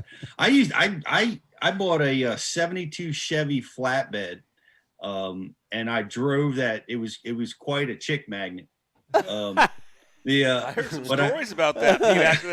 Yeah. It would rival Byron's minivan. Oh, Byron's minivan. No, mine was absolutely opposite of that, but I didn't care because it could tow my aluminum boat, my Grumman. But opposite of the type of vehicle or the women it drew? The women, it repelled women. It absolutely repelled them. No, you know? Yeah. I heard quite the opposite last night. Pete. That was later. That was post Ford, post flatbed. I was telling Corey about the Atlanta days, Pete. You know. Yeah. You remember those days? Yeah, it was a great time in our life. Those were fun. Those were fun times, man. They were great, weren't they? Yeah, we would stop, like, the tournament would be over, and Yeah. we'd be like, you know what? Let's just hang out here for. Let's a just while. stop in Atlanta every Yeah. time. Let's just. What was the name Buckhead- of that street? Buckhead Ridge. That was your Yeah. spot, man. Yeah. Pete, it was funny because you would how like you'd get a shower, like you get ready, it was like the prep for that night out, it was coming, and you start to drink a couple beers or whatever, and you get a shower, and you're like, Pre-partying. yeah, you're getting in the zone, and you're Put you're some tunes on. yeah, put some tunes on, you're doing your hair, and Pete, you'd always put Chingy on. Chingy would always be in the back, and serious? I'd come out of the bathroom, and Pete would be combing his hair to Chingy, and I'm I like, didn't know what Chingy is. Chingy, play a He's a Chingy rapper. song. Can we get a Chingy song? Wait, we can't even Chingy get Mark jackpot. on. How are we gonna get a Chingy song on? We're really close to having Mark. on. Okay, we're Yeah. really close. But Martin- yeah, you used to love that Chingy, Pete. And you played 50 Cent for like a year. 50 and Chingy, hand in Yeah. hand, doing hair. Okay. And then Pete would get Buck Wild on Buck Ridge. Buck Wild on Buckhead Ridge. It did what That's it did. that's when I could get Mike out the door. It was like, it's like being around a woman, like first you got to do the hair, then the makeup, then be like 2 hours. Come on, man, let's go. That was pre-Uber. Remember that shit, Pete? We would take yeah. cabs, actual Yeah. cabs. That's right. Jesus, pre-Uber, Man, Uber Cougar, Cougar Uber.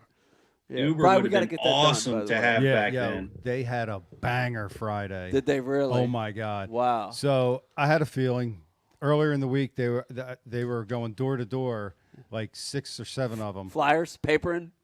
knocking up. Oh, we're gonna have some friends over. It's Friday, some barbecue and some music.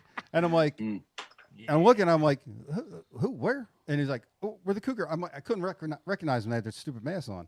So Thursday, I see the truck pull up to the house and back down the driveway with unload 4 or 5 or 6 porta potties. Oh I was God. like, "Ooh, this ain't gonna be It's getting good." real. Old school. Come on. Oh, Let's yeah. go. There was hundreds and Wow. hundreds of them. Damn. Probably 300. We got to hook that up. Where bro. is this at? What? The Cougar where did Uber this take House. place? Glassboro, Ryan's Rowan. next door neighbors. Yeah, it's three doors down. Yeah. But I got home at 6, which was a good thing, because I think about 5 it really spiraled out of control. From 5 to 6, it was pretty wild. Wow. Yeah. Nice. By the time I got there, the cops were there. Nice. Very jealous. Very jealous. Want to go back in time.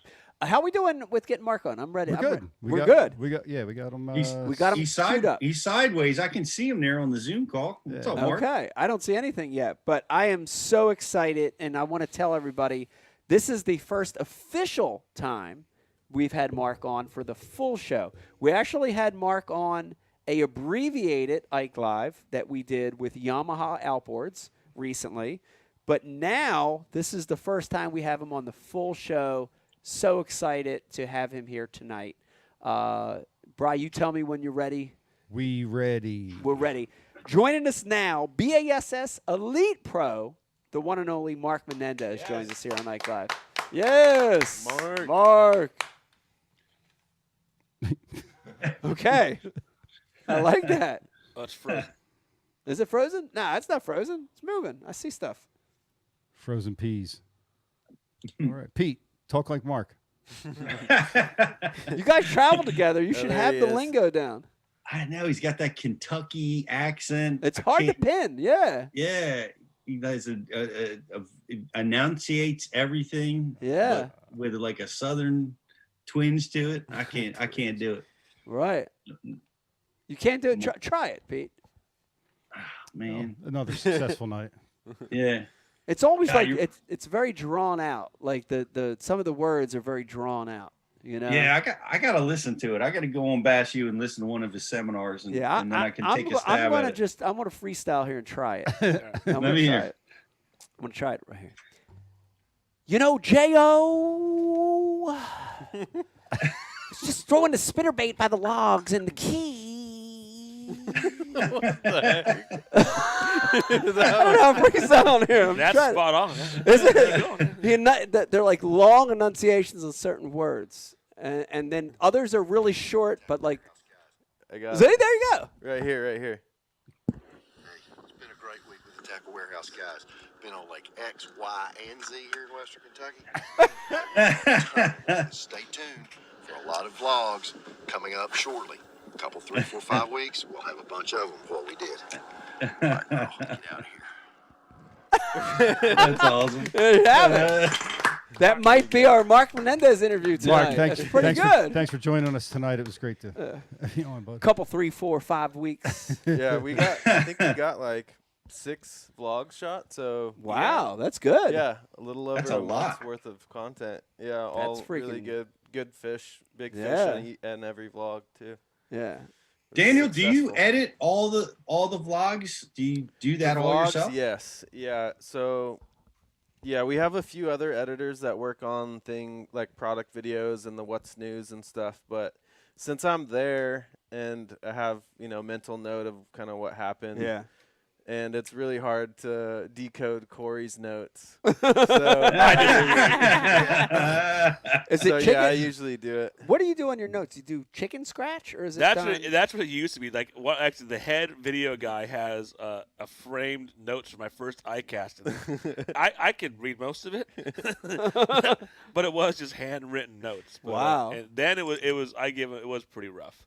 But now it's pretty dialed. We got a whole little spreadsheet program dialed in, and we got little buttons we can It's come click. a long way. Yeah, Wow. it's Okay. we got dialed in. Yeah. Okay. Well, I have high hopes, Pete. Let me tell you this. I have high hopes over the next 3 days to capture a lot of great content with you guys. I'm very excited. Here's the good news. The last couple years we fished together, we were always around very tough conditions. We were here late in the year.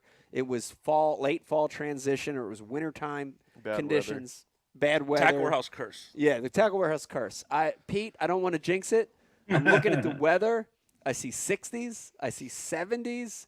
I see a cold front coming on Thursday, which should, you know what I mean? Like that pre-cold front deal. I'm very excited. And I can honestly tell you, I have no predetermined stuff that I want to do. Like, the great thing about what we're going to do the next 3 days, I'm launching. I haven't fished any of these places in forever. I'm dropping the troll motor, and we're going to let it unfold. I like that. Yeah. I like that story element to it, where you're not forcing something. You know? I think it's a good. We could kind of tell that story that way. Maybe we'll kind of spin the vlogs and that kind of way. Hey, we're just going to go out and break it down and figure it out. you know? Yeah. I don't know. Like, I'm guessing that some reaction bite fishing will happen. I'm guessing a little bit of finesse fishing mixed in, but who knows? You know, Pete, let me ask you: if you were fishing out on a stained river-like scenario tomorrow, what would you be doing? Is it always stained, or is it freshly stained? Pretty much always has a stain to it, and Well- it's a river type of situation without a lot of current, minimal current. Well, I think if it's around here, which it's got to be around here, the water temperature is going to be in the 50s and mid to upper 50s. Yeah. Maybe even higher. Anything goes. Right. You know, it's going to be pre-spawn and beginnings of spawn. So that's what I would be looking for. But you ought to be able to, do some damage with your power fishing right now. Until they make that turn to the spawn, which they depending on where you're at, but they may have made that turn, but probably not. So that's what I'd be looking for, is that pre-spawn, big, fat, feeding fish right now. There you have it. Well, we get done with you on Thursday. That front's coming in, then we got some post-front conditions with Pete. Right? Pete, I give you we give you the Post hardest front day. Pete. Post-front Pete. Post-front Post-front Pete. Let's do it. Now, Post-front Pete. Now, post-front Pete, do you have an idea where you and Corey and Daniel will fish on Friday? You have an idea? Yeah, we're going to the Philadelphia Fish House, and then Yards Brewery. Oh, that's a good place. Catch a buzz. Shout out to Yards. We love the guys. Are you over gonna at wear a Yards. helmet? Yeah, I probably need to. No, we're going to go do the Chesapeake is where we're going. Yeah. Oh, nice. I learned a lot with this big tournament. I hadn't been in a big tournament like that for a while, you know, with all the boat pressure, and I recognized some of the errors that I made. You know, I fished the BFL this weekend, and you know, so we're going to go out and that's what we're going to do. But I'm actually excited about it because the fish have started to move and show themselves, and you know, I think we're going to have a shot at some of the big ones. That's what I want to get these guys on. So I caught one 5 pound range during the BFL, and it's so common to see 5 and 6 pounders or better down there. So so long as, you know, Corey doesn't impede me with hooks or, you know. I was waiting for that to come out. Scalp. He got scalp. I'm going to throw big old 12-inch glide baits this time. So you better just Cloyd. duck Cloyd. it. Glide bait. Cloyd live. I'll put you in some places to throw that thing. I've not thrown those big swimmers. We filmed with Oliver Nye, and you know, he taught us all about the side by sides and the glides, how he does it. I can't wait to throw that stuff down there, but I haven't done it yet. Yeah, it works everywhere. People always like, oh, they don't catch them here. I've heard of guys in Florida, No, everywhere. Oh, it's too works. big. I'm like, it works. I mean, we go out all the time. We catch 2-pound fish, like, and they on these 12-inch baits. They'll eat it. That's crazy. Hey, by the way, speaking of hooks, I have the Dean Rojas hand hook thing. If you guys want to watch it, Yeah. Ooh. Can we share that? How's that work? do you want to try it? Yeah, I never got to see it. Risby Sharon. I was working. Risby Sharon. Let me see. Share if I screen, can- Riz. That's about how Oh, there it is. You gotta let me. You gotta enable sharing from your screen, Riz. You're asking for technology here, Pete. We can't do technology here. Hold on, let me turn your Jared, mic on. My mic's not even on. I can share the screen, but Told you we can't do technology here. Well, we Yeah, we got a lot going on. It looks like Mark's connection, we tried is not strong enough. Texas. He's there, yeah. So, Okay, is But we do- he's getting ready for an event, isn't he? Yeah, he's Yeah, down in four- Texas. but we do have Fourth. somebody Okay. else in the queue, Okay. and we have Pete share screen Pete. So, Rich, All right. We Well, just share whatever we screen want first. to do, Let's we just- want to let's share a get- screen. Oh, let's look at this hook thing if we can, and then then we'll go to the queue. Yeah. Pete, do what you All do. right, Pete, what do you got? Host. Whoa, Pete, Save- look at that Oh, picture. Whoa, hey. Wait, hey. Pete, what's Pete looking at there? Oh my goodness Whoa, hey. gracious! Pete's not. That made me nervous.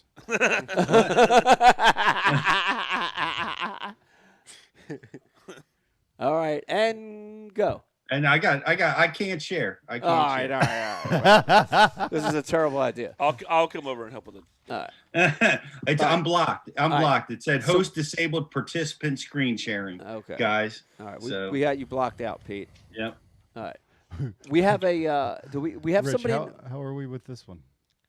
With what, Lindner? Yeah. He's here. He's ready. Oh, okay. I Ready see to him. go. All right. So joining us on Ike Live. Hey, Mike, we make the announcement that Rich just said. I'll just make the announcement. Yes. Problems with Mark Menendez. He's in some remote location somewhere on Lake Fork. Very bad reception over there. I know. I remember being on that part of the lake. Terrible over there. We found a replacement. I don't even want to call him a replacement because he's better than a replacement.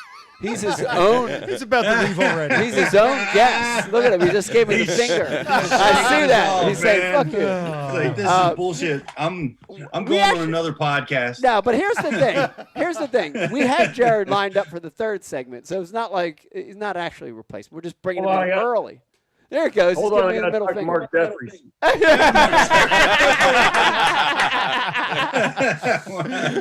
All right, if we would could be get, having these problems if Yeah. this is Mark's show. if we could get him to sit down and stop pacing, Jared Littner, everybody, joining Ike Live.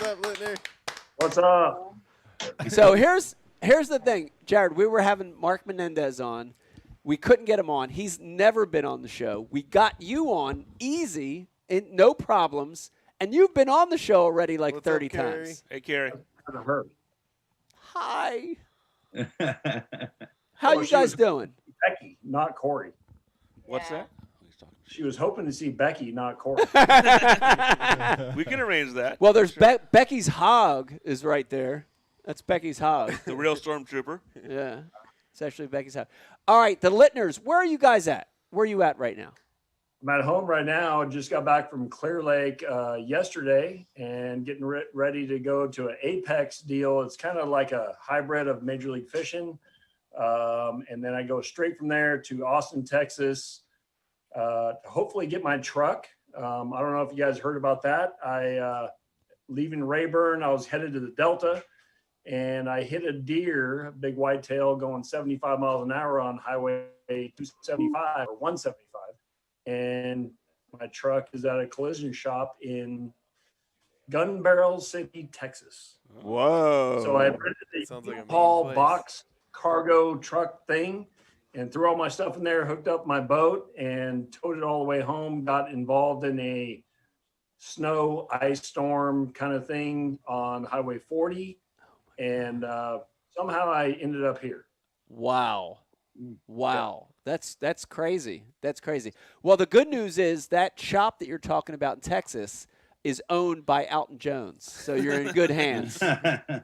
Wow. Yeah, he probably bought everything up around. He has ownership somehow. Yeah. Jared, give me an update. Since you're home, give us an update. I know we've got a lot of people watching and listening from the West Coast, and we've heard some rumors about the water level at Clear Lake getting so low that they're going to stop boat access. Can you give us an update on that? Well, so the rumor is, this isn't confirmed by any means, but the rumor is that because of the drought that we're in right now, first of all, I fished Clear Lake for over 30 years now. In the spring, I've never seen it this low. Like it's at a 1.2 on the Rumsey gauge. That's how they kind of gauge it. 8.9 is full. And then usually it's like at a 9 to 10 right now. It's at a 1.2, which is normally really, really low for the fall. So all the lakes, Shasta, Oroville, all of them are really, really bad. The rumor is that California, the Department of Fish and Game and everybody kind of went in together and said, we're not having tournaments. You can go and fish on your own, but there's no sanctioned tournaments. Clear Lake, Oroville, Don Pedro, New Maloney's, and Berryessa. That's the rumor. Wow. That's the rumor. Wow. I'm not saying that's a fact. That's rumor, but as low as the lake is right now, it's it's not like going to Mike, like Toledo Bend or Rayburn, where it just makes it real tough for the fish. And on Clear Lake, for example, a lot of the ramps are not even accessible right now. Like you can't launch a boat. So we're getting into, we're getting into a situation where you're not going to be able to launch a boat. Wow, that's crazy. All right, I'm curious, and I'm going to just ask it for the thousands of people that I know are thinking this right now. I'm just going to go out on a limb and ask it. Jared, who's responsible for this low water level? Is it nature? Is it God? Is it Boyd Duckett? Magnum PI? LA? Is it LA? Is it who's responsible for all this low water? Dude, we just haven't had the rain, to be honest with you. I mean, oh, that answer's so boring. No, listen. Wrong answer. So I'll get a little bit political, whatever, with you. Okay. That's what I haven't had the rain like we normally do. But all that being said, is the infrastructure, even like right here where we live, we got three lakes within what do you say, Corey? 45 minutes of here. Yeah. And they are way, way down. Right.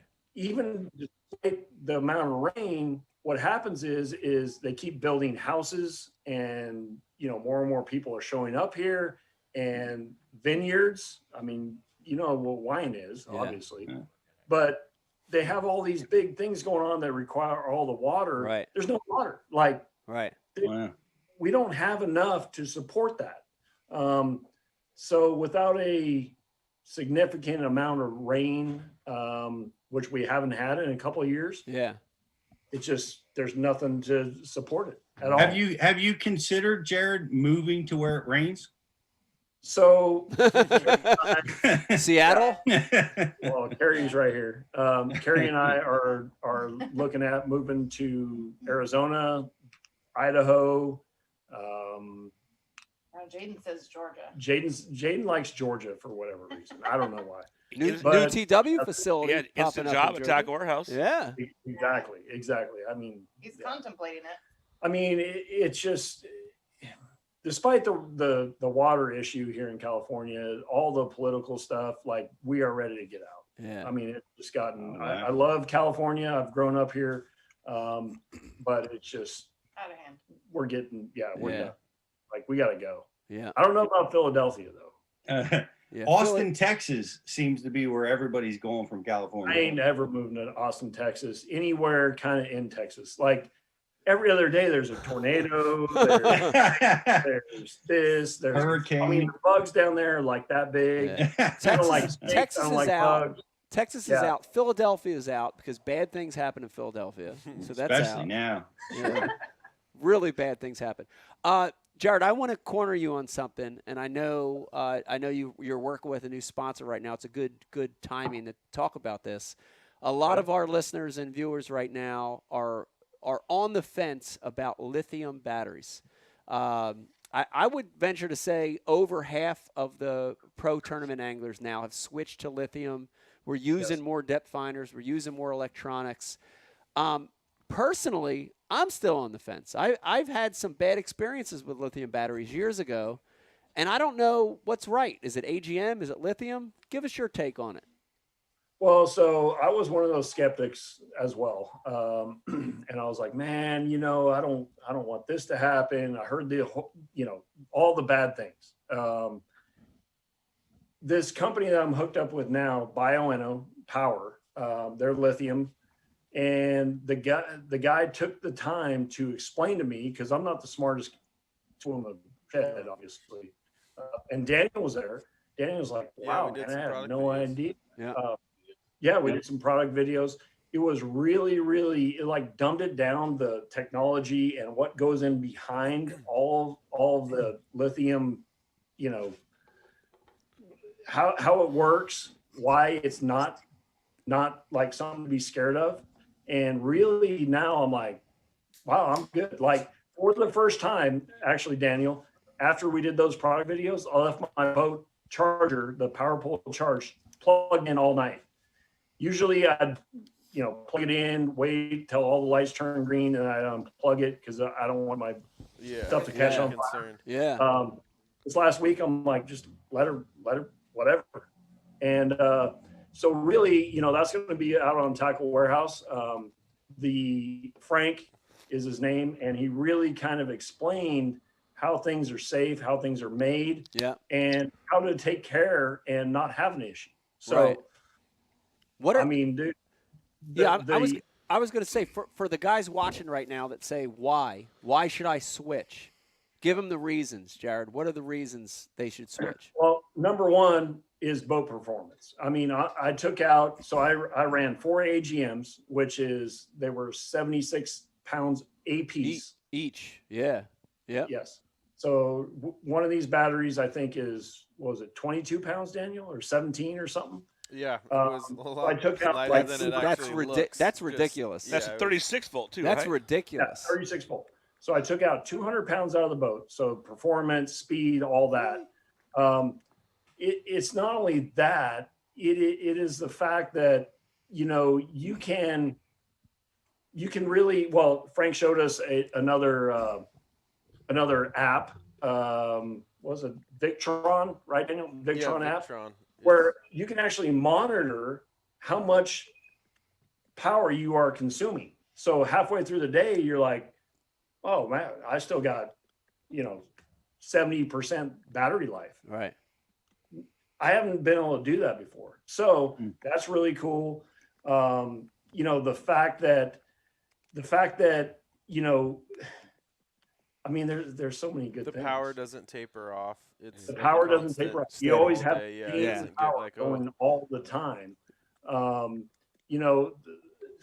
Man. Are some guys even running like dual 36s in parallel now? Like even get like go That's that what much longer? that's the way that I run it. Yeah. So I have like 70 or 80 amp hours available. And at Clear Lake, I'm running the bank like for 5 days in a row. So you've the got roll- so hold on, you've got 4 36-volt batteries. You've got No, I have two 36 for my trolling motor, and then I have one AGM for my Mercury. That's what I have. Gotcha. for the Okay. crank. Yep. So I eliminated a battery, basically 200 pounds for 3 Right. batteries. Why And I- stay with the AGM for the cranking battery? Well, Mercury recommends it. First of all, they don't require it, but it's recommended. And I don't know, I'm kind of old school. Like I said, a little bit at a time, baby steps for me. Right. Yeah. You know, the other thing with lithium, Mike, you know, that consumers, I've had a friend of mine, actually, Tim, called me the other day. He's like, "Hey man, dude, I'm looking at these batteries. They're expensive." I'm like, Yeah. "Well, look at it this way, dude. Every year and a half, 2 years, you're buying a high-end AGM or whatever, you know, for your trolling. These things are warranted up to 7 years free replacement. Wow. So yeah, they might be $1,000, $1,200 a piece, but if every other year you're spending $200 to $300, it all works out in the end. Right. And if you ever have a problem, they give you a free one, Right. and then you start the whole thing again. Yeah. So it's really not like it is an investment at first, you know. Like I mean, it's a hard pill to swallow. Like batteries for what $2,500. Yeah.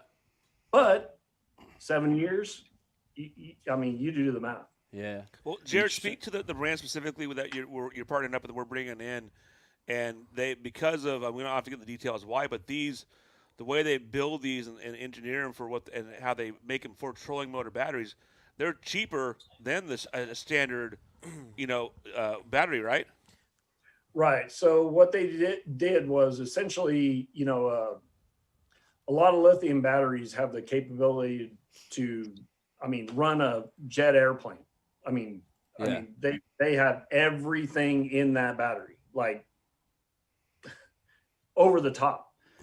For Bioenno, what they did was they looked at the marine market and bass fishermen, or whatever, who's ever on their trolling motor, and they said, "What do these guys need? What do they need?" And that's it. Right. And they put that in that battery, and that's why it's at a lower price point. They took out all the stuff that me and Pete, Mike, we don't need that. We don't need to be able to start a Cessna. Right. we just need Well, trolling motor power. That's all we need. Trolling motor power. Yes. That's all we need. That's all Some- we want. You never know. Sometimes we make long boat rides. We might need that, Jared. Cessna? We might need to start that. Are you selling? Are you selling these You know, the batteries crazy at thing Tackle is- Warehouse? We will be, yeah. We're still bringing them in. bringing We them in. do the video. We got to do the whole product Nice intake thing, but soon they will be in stock. Yeah, I might have missed this part of it when I was doing all the other tech stuff, but and getting beer. Yes, and getting And more beer. That's importantly- very Shut- technical. yeah, shut up. This Or- segment brought to you by Founders. How much do they weigh? Thank you, Rich. They weigh nothing. They weigh nothing compared to 17 the pounds? lead. Yeah, 17 to 20 Yeah. pounds. So the shipping on these is not like 20 something pounds. I forget the exact number. Yeah. But I mean, they are light. Like, you just. That's throw 'em in crazy. And something. they have kayak ones too.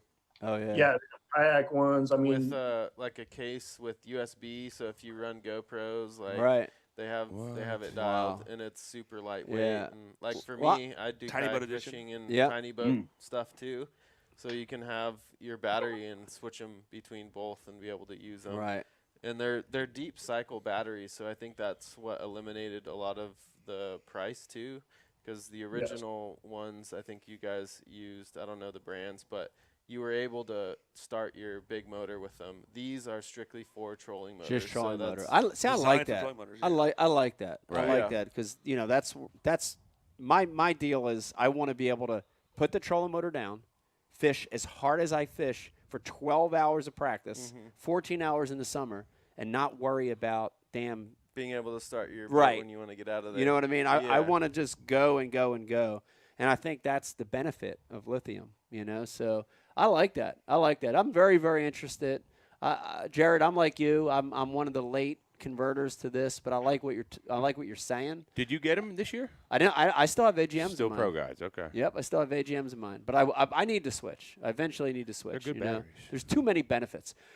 Speaking of the validity, let's say a different word. Speaking of Virginity. the virginity of lithium batteries, Jared, I want to get an update. A couple of years now, you're into Major League Fishing. Yep. Big shakeup a few years back from Bassmaster to MLF. Now things are sort of starting to settle out a little bit. I'm in a new place where I can speak more freely on the show. I'm kind of a free agent right now. So, how are things going at MLF? How's the feelings over there? How are the anglers doing? What's the attitude? What's the feeling of the anglers at Major League Fishing? Everything good? Yeah, I mean, overall, yeah. Starting off the year with the Red Crest, that whole debacle with, Lake Palestine being pretty much frozen over and all the issues that Tyler, the surrounding areas were facing was kind of, nobody wanted to see that. And they didn't feel like we should go there and have a big tournament in the middle of people living in hotels, living in gymnasiums. Right. But so that was kind of a weird deal. Luckily, Eufaula, we went there. It was a great tournament.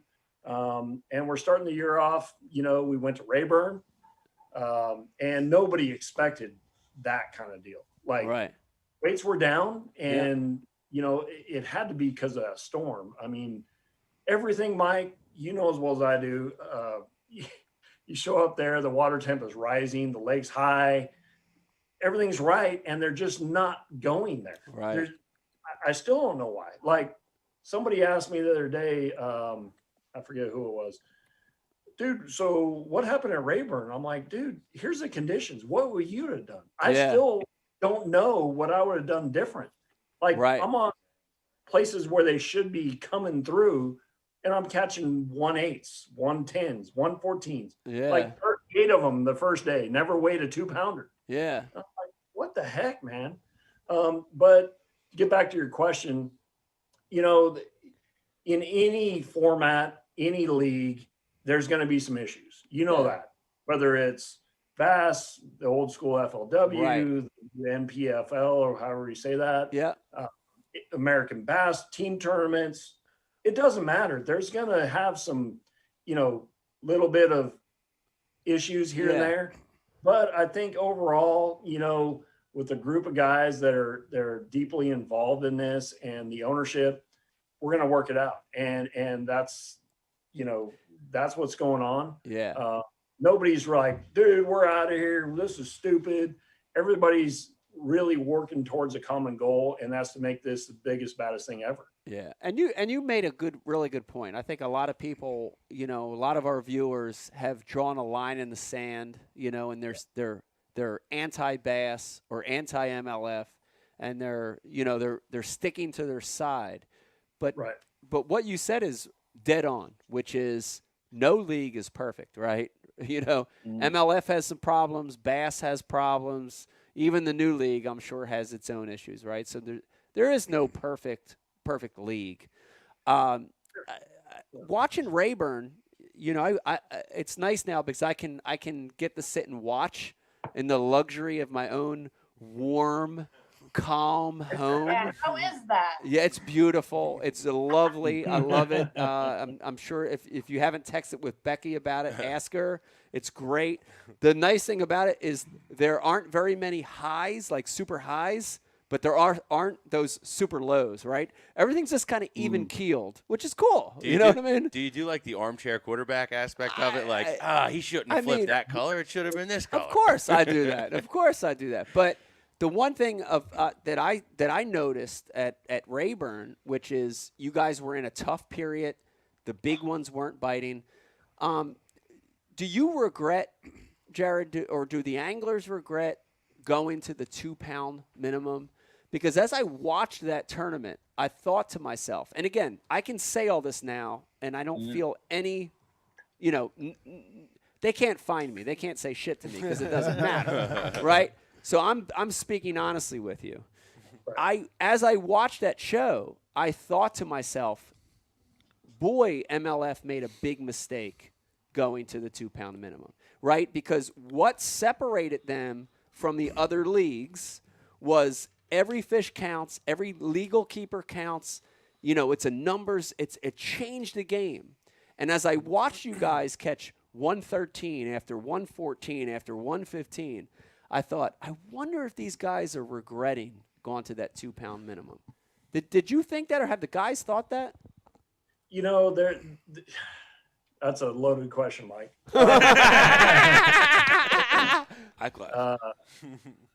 There are some, extremes. You're on any kind of question like that or any kind of topic. There's going to be an extreme this way, an extreme this way, and that's true for that topic. My feeling on it. Here's my take on it. Everybody's playing on the same playing field with the same rules. Yeah. In your group, right? I mean, you might be in group A and you're a Rain and whatever. And then group B is Sun, and you're only fishing against your group. Yeah. So everybody's on the same field with the same rules, the same conditions. Everybody's the same. It's all equal. Right. That being said, the 2-pound deal at Rayburn, there was actually, some rumors that we might go to a 3-pounder Rayburn because it's Sam Rayburn. Right. And without that storm that happened, I sat in Dallas Airport for 9 hours, and anyway, it was a big deal. Yeah. I got caught up in the middle of that. I don't think you would even ask me that question, because I really feel like there was so many big ones already up there and going. It probably would have been a moot point. Yeah. My take on that is the first day I weighed in zero scoreable bass. I caught 38 non-scoreable. 38.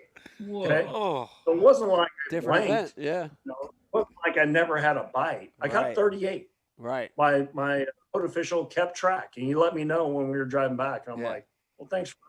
I appreciate it. Do you remember what the weight was for your 38? No, it was a lot. But here's the thing with that, Mike, is that I wasn't the only guy not being able to weigh those 113, 114, 112, 115.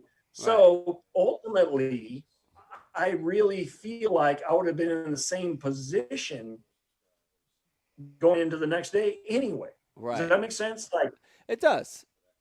It wasn't that I was the only guy catching 38 non-scoreables. I guarantee you all other 39 guys caught multiple non-scoreable, less than 2-pound fish. Yeah. No, so ultimately, does it suck not being able to light up the score tracker? Yeah. And weigh in, let's say my average, I weighed in 50 pounds, let's just say, for 38 fish. It was probably more than that on Rayburn, I weigh in 50 pounds. I'm still in 35th place. Right. Because everybody else caught the same. Right. Yep. They caught 30 non-scoreables and some scoreables. So I'm still in the same place. Now, having to explain that to your friends that kind of don't really follow, dude, you went to Sam Rayburn and you caught 0? What is wrong with you? Right. Right. Yeah. That's kind of, and then you tell them, look, dude, they all have to be 2 pounds. And really, Mike, you know this. You catch, you're in practice or whatever. You're going down the bank and you sling one over the boat in practice, and you're like, that's a 2-pounder. Put that thing on a scale. Right. Right. It's I know. I know that. I big eye everything, so I know that. Well, I'm just saying, I did it at Rayburn. Like, I started catching a couple in practice. I'm like, yeah, that's a 2-pounder. Yeah. That's a 2-pounder. That's a 2-pounder. No, those are 113s. Right. Right. So, yeah. I understand. I understand what you're saying, and I see the parallel. You're saying that it would be the same either way. Right. My argument is that it is the same either way, but it's a lot more exciting when you get to weigh the fish, right? You know, and I got to be honest with you again. I can be honest and I can speak freely. I loved MLF when every legal keeper counted. You know, in the beginning of MLF, in fact, it was if the fish was a legal length, which was 12 or 14 inches in most places, it could weigh less than a pound, and it kept. I love that. For me personally, I love that format. Brian Carpenter, you know that.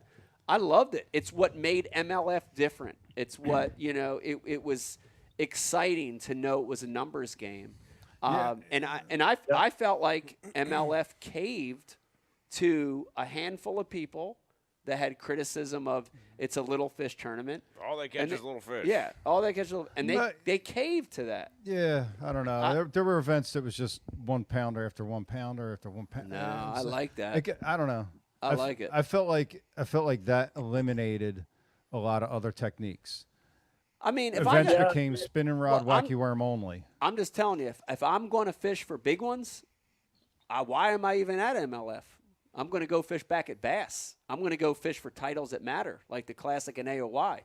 Again, I'm being honest now because I can be, right? Yeah. I like that it was a different format than Bass. Right. It was not 5 big ones. And that was always the draw to it, you know. It was a draw to me, for sure. It was different. Yeah. It was what you would see during the non-traditional bass fishing seasons. Right. You could still indulge in that fishing, and it had a different feel. Like when it was the original MLF, and I'm talking. This is probably circa what 2013, 2014. Yeah. Well, they've been around for a while. Yeah. Back then, way back then.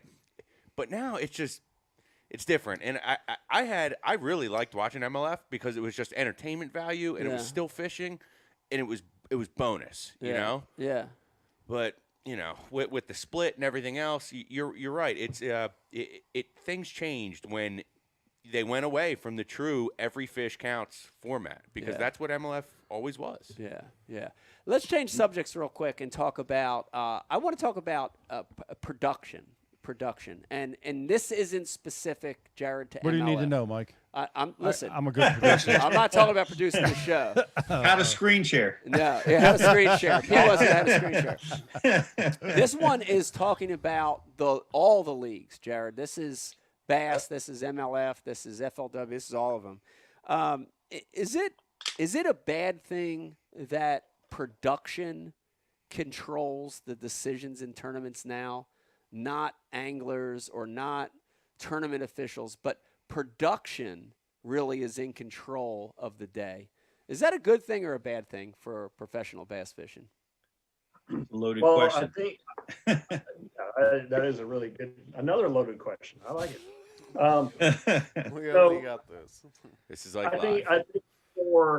think for what we all want as professional anglers, which is, you know, to make a really good living like yourself and many of us, is without production, a really good television show or, you know, whatever, live streaming, and to bring in those non-endemics as well as keep the endemics, but bring in the, you know, the Toros and the Toyotas and all these other big sponsors, the non-endemics, without having the right production, you don't have that. You know, we're back before television, you know, bass fishing was on TV. I mean, Mike, I don't know your history, but I know that when I was in high school, my main thing was to make sure my mom recorded on the VHS the Bob Cobb Bassmaster. That was the deal. Oh, Bill yeah. Dan and what was his name? Orlando Wilson. Or something.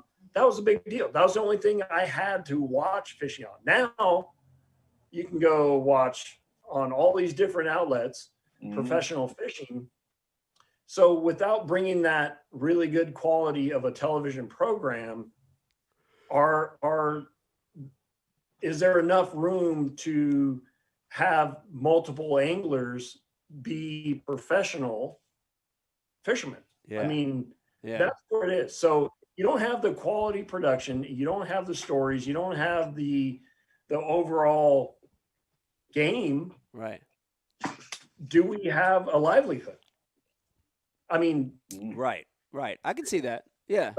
So if, so at the end of the day, I guess if production says, look, guys, we can't make a show because of these reasons. Maybe we need to tweak it a little bit and then we could have a really good show. I'm okay with that. I am.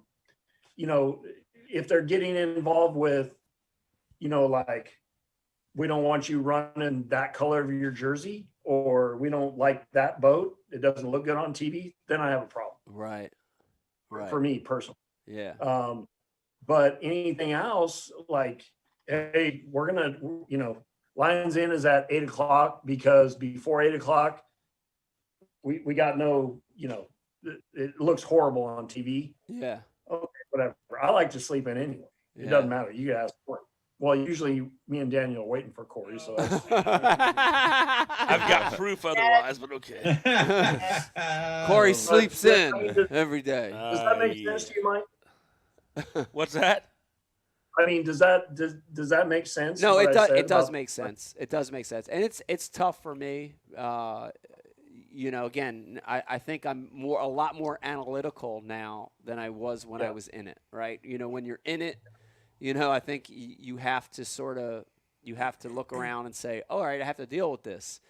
And not being in it, I'm a lot more critical of things that I see, and I totally understand what you're saying.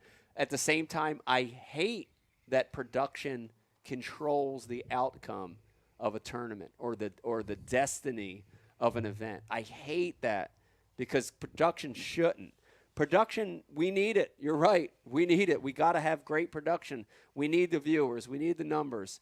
But at the expense of the legitimacy of a derby and changing the rules and moving locations and changing the game, I don't think they should change the game. Let me ask you this about the quality of the production. Is there and can you find a value in, like, say, okay, you're not going to have TV cameras out there first thing in the morning because it's low light and it's tough to get good quality.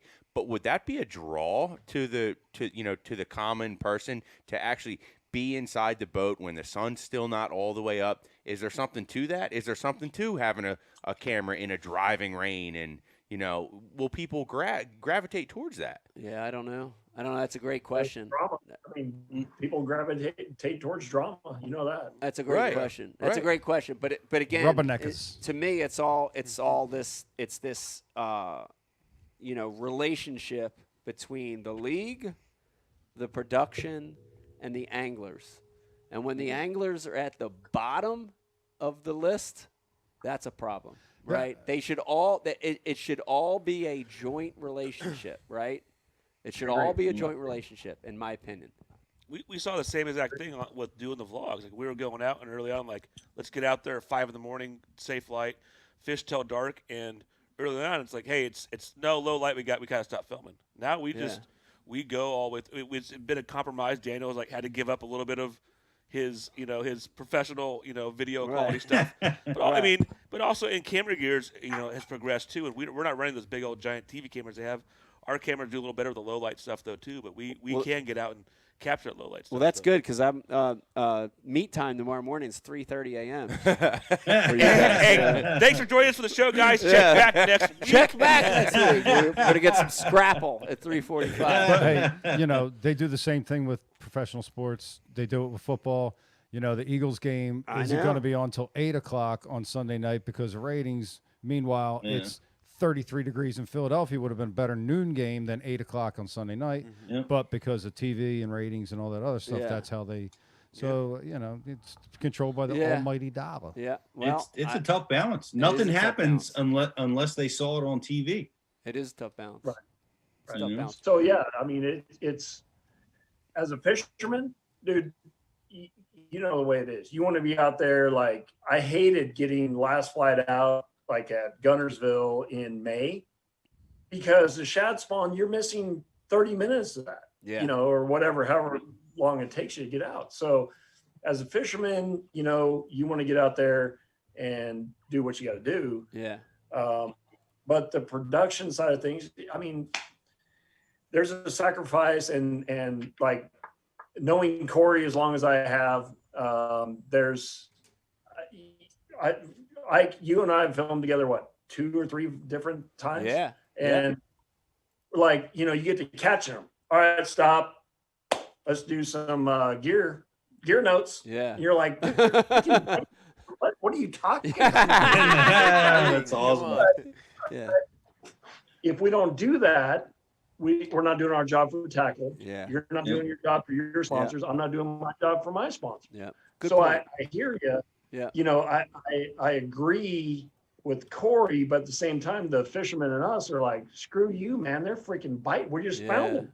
Yeah, 3 in a row. Timeout. Notes, power pull down. Yeah. Lindner's usually say like, screw hey, you as man. other choice words he normally uses when that comes out. We have known each other for a long time, so Screw we have, you, we man. have a And then you're like trying to get that momentum back. Yeah. They're gone. It's Yeah. over. That's a good point. But we as So- fishermen, we try to adapt that we know because that we try not to force you guys all the time to the gear notes sometimes. Oh, BS. Yeah, but but to that note, because it is the production side. Because if we go and we forget to get that stuff or whatever the shot we needed, or Right. and then we don't get That's it, my or for Daniel to edit it to go find all that stuff, it's a lot easier to edit. If we're like, hey, do this, we talk about this rod, and then the next clip is everything he needs right there. Yeah. That makes the edit But go Corey, a that's- lot better and That's better my production. point. That's the whole point about this production thing. Yeah.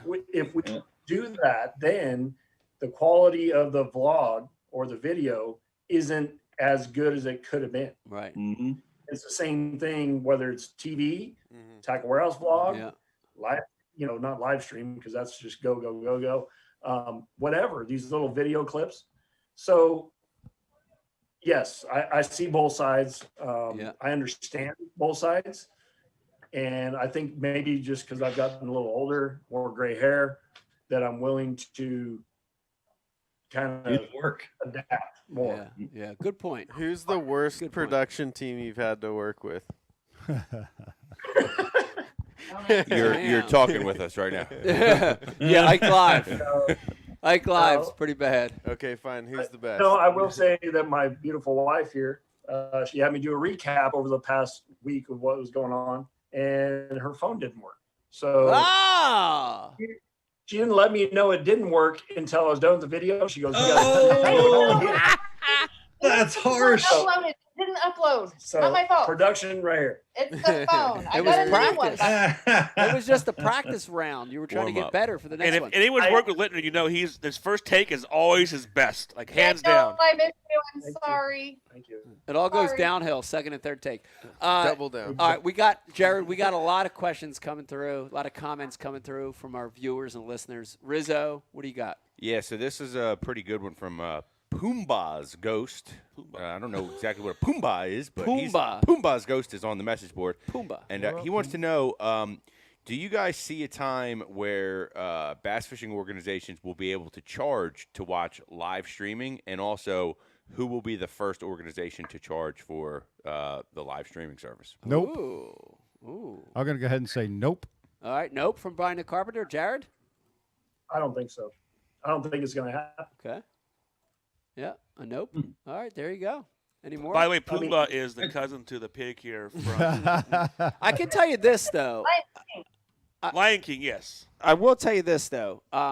Live stream, and Pete, listen to this, because make a mental note of this.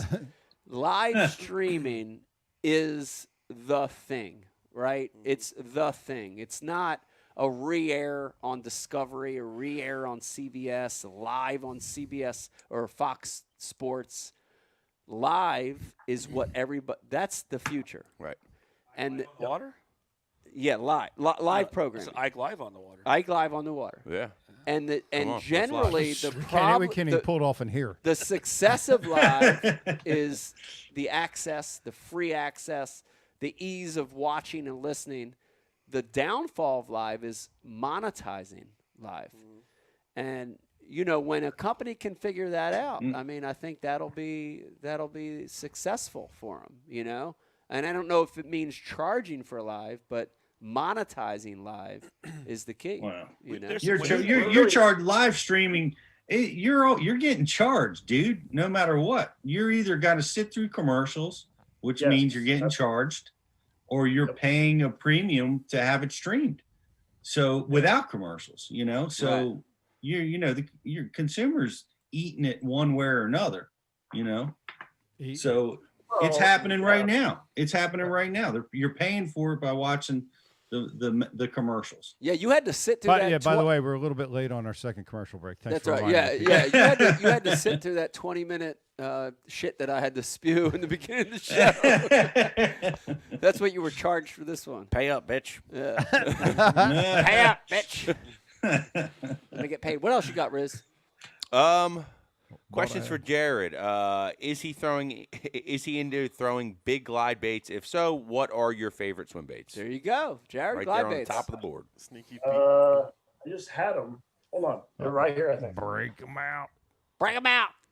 Show me the goods. What you got? By the way, when Jared was talking about his wife, like filming him when the feed went down, it reminded me of our first Ike Live when Trent Cole the gas. And we kept filming for an hour or more. Yeah, more. Like 3 hours. Yeah, nothing. Zero live feed. The feed was no Tell go. me, come Yeah. over here and talk to them. That's how, but that's how Yeah. what does and doesn't work. That's right. Yes. Glide baits for sure. Hold on. And shout out to Trent Cole for a third place finish. Yeah, Again, Trent Cole. PFL. Nice finish. I'm texting with him right now to see if he want to be on next week. Next weekend or the following All right. weekend, either Okay. one. Yeah. So the question was, do I throw glide baits? Yes, I threw a ton of them this past week at Clear Lake. Not only to catch them, but they are a huge asset, especially this time of year, spring, pre-spawn, through the spawn, even post-spawn. They're going to draw fish from a great distance, especially if you have water clarity. So a lot of the fish I caught, I'd see them follow a bait and I'd watch where they went back to and throw a different bait or, drop shot or whatever in that area and get those same fish to bite. So Gantrel, first of all, this is a Gantrel Junior. This is the senior, and then they make a in-between size, the regular Gantrel. This is Gantrel Junior. So yeah, both these I had rigged up at Clear Lake for kind of search baits, and fish just are kind of mesmerized by them.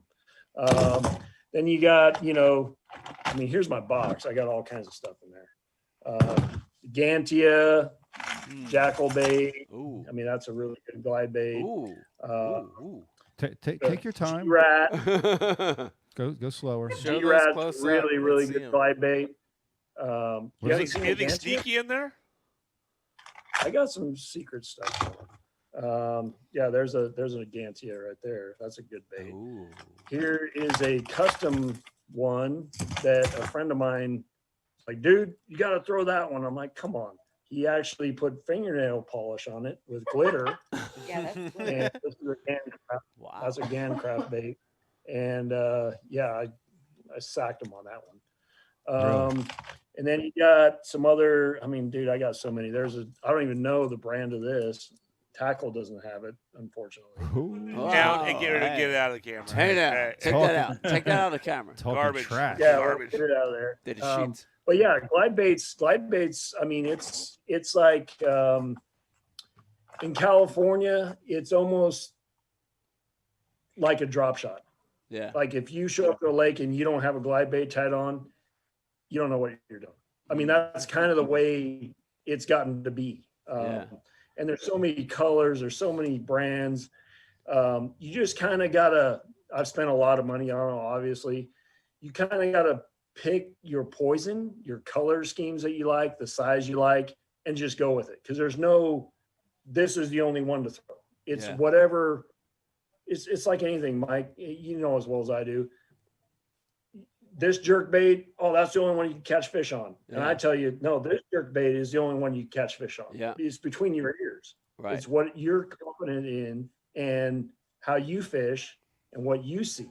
Yeah. So I can tell you all day, this is the best color. That's the only color you need. That's a really good one. But you might have another one that's, no, dude, that's the one you need. So, Right.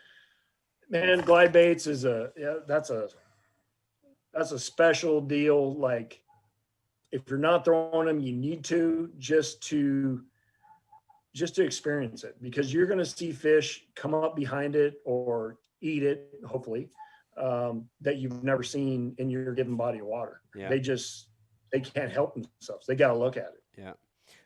I'm monitoring the social feeds too while Riz is on the regular IMs, and I have a message question from the fake Ish Monroe, and wants to know, Jared, tell me about the pompadour, especially around lily pads. Is his question? I don't know that I want to share that. The pompadour. I mean, you guys know what a pompadour is? Yes. Yes. No. Top water. Yep. Top water bait. For those of you watching and listening, pompadour, top water bait, a lot like an old head and crazy crawler. Jared, you got one right there? You can show everybody. There you go. All right. So here's the deal with this. So a few years back, it was at James River. I was staying with Ish in a Bassmaster Open back in the day. And I had this bait, and he's like, dude, what the heck? The real Ish Monroe. I don't know who.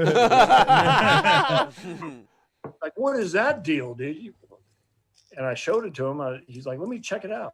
Dude, he fell in love with this bait. Yeah. So what it is, it's kind of like the old jitterbug, okay? Yeah. It's got these big metal wings on it, prop right here on the back. And when this thing comes through the water, it's you can't help but stare at it. Ruckus. And so Jackal actually sent me this bait, I don't know, probably 8 or 9 years ago. I don't know, whatever it was. And I took it out to my little home lake. I'm like, dude, come on, man.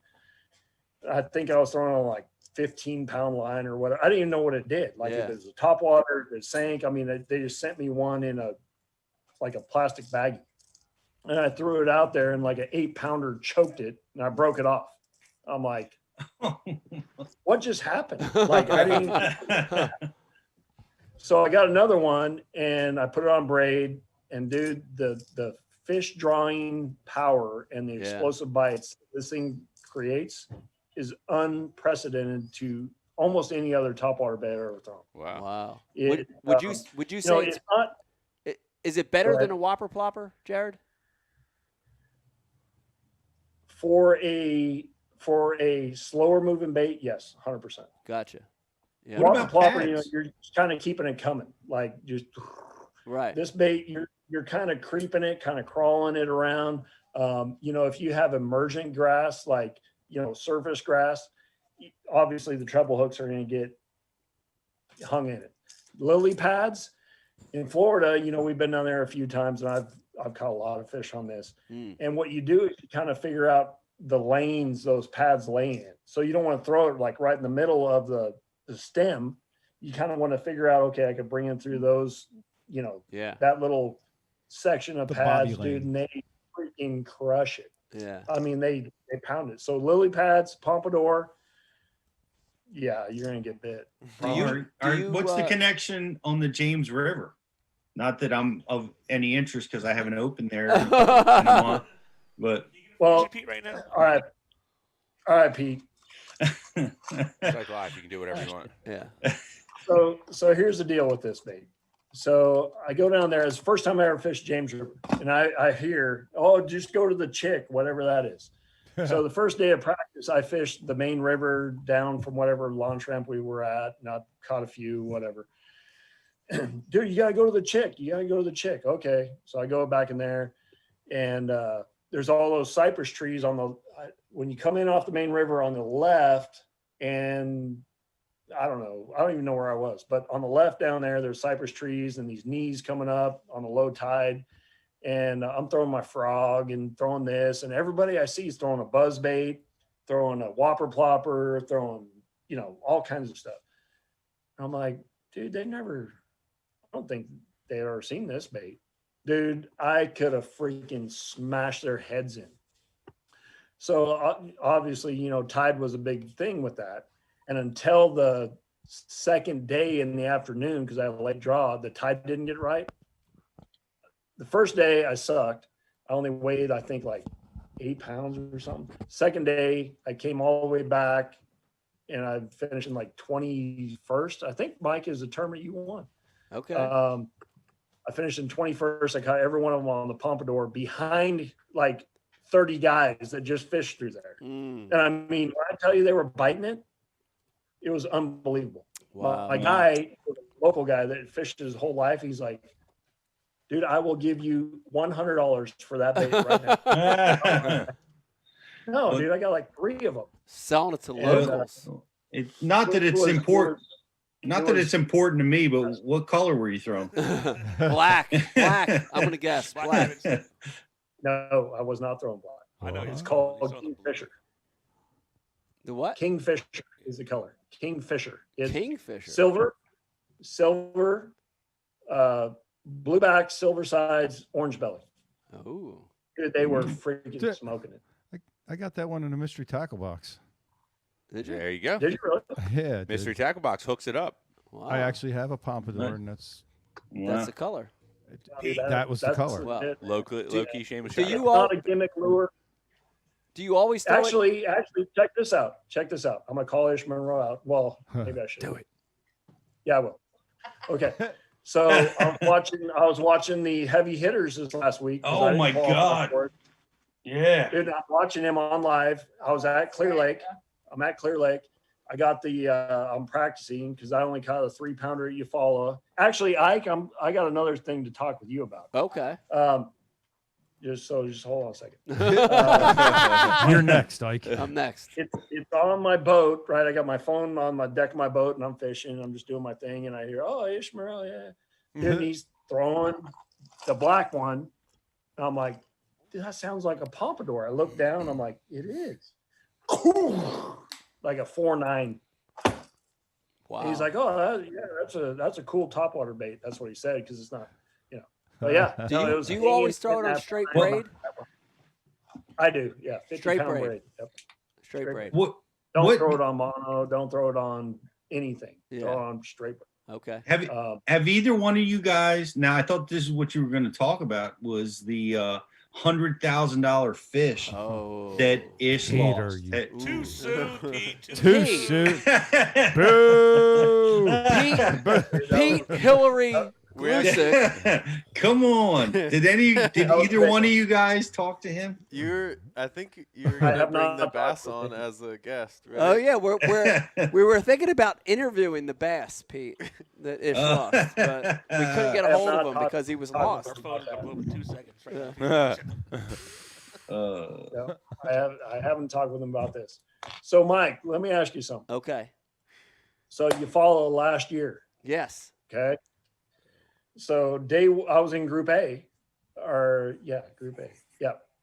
And the first day, I believe you struggled like me. Yes. Right. And you were in Group B. I was in Group A. You were in Group B. Yes. So my second round, I find this awesome kind of area mat stuff, punching whatever, this and this. And I'm like, gosh, dang, dude, there's got to be some big ones in here. So I got eliminated day 2. I sucked. So I'm driving wherever I'm going and I got live on because I'm out of the tournament. And I'm like, God dang, dude, Mike is like right where the best looking stuff visually to me was. Yeah. And you catch those 2 great big ones punching. Giants. Same thing I was doing 24 hours or not even 24. What was that? 15 hours earlier? Yeah. So why do you think all of a sudden you think the water clarity got right? You know what I'm talking about. I dude. do know what you're watched- talking about. I think it was water. So I think why it do you was water I clarity. didn't catch that fish. You did. Yeah, I actually think it was water level. I think it was Water water level. Because what I noticed happened in that tournament is from practice to my first day, the water dropped. The water was falling. But on my second competition day, the water stabilized and started to rise. And I think that was the difference for me, because I actually fished that area my first day of competition and didn't get a bite on it. And I think a lot of times, you know, when we see a rise or a fall in the water and it's very minute, you know, we look at it, you look at an inch and you think, oh, it's an inch. Who gives a shit, you know? But dude, shallow fish, mat fish, when water's falling, they get uncomfortable. They're gone.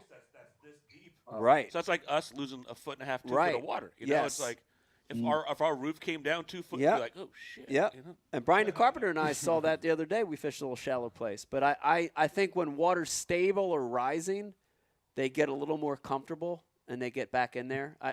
I'm not a great puncher, so I suck at punching. So it must have been the water. So what does it say about wasn't me. Jared then? He's good. Better than You caught him though. I know, but I'm not very good at it. He got 2 great big ones. Yeah, I'm not very good And at it. then, I'm good and then with a spin rod, Chapman, but I'm not good at dude, punch and then rod. Chapman was like right around the corner and catches that 9-pounder or Yeah. whatever. I'm like, dude, what? Yep, right around the corner. Same kind of shit.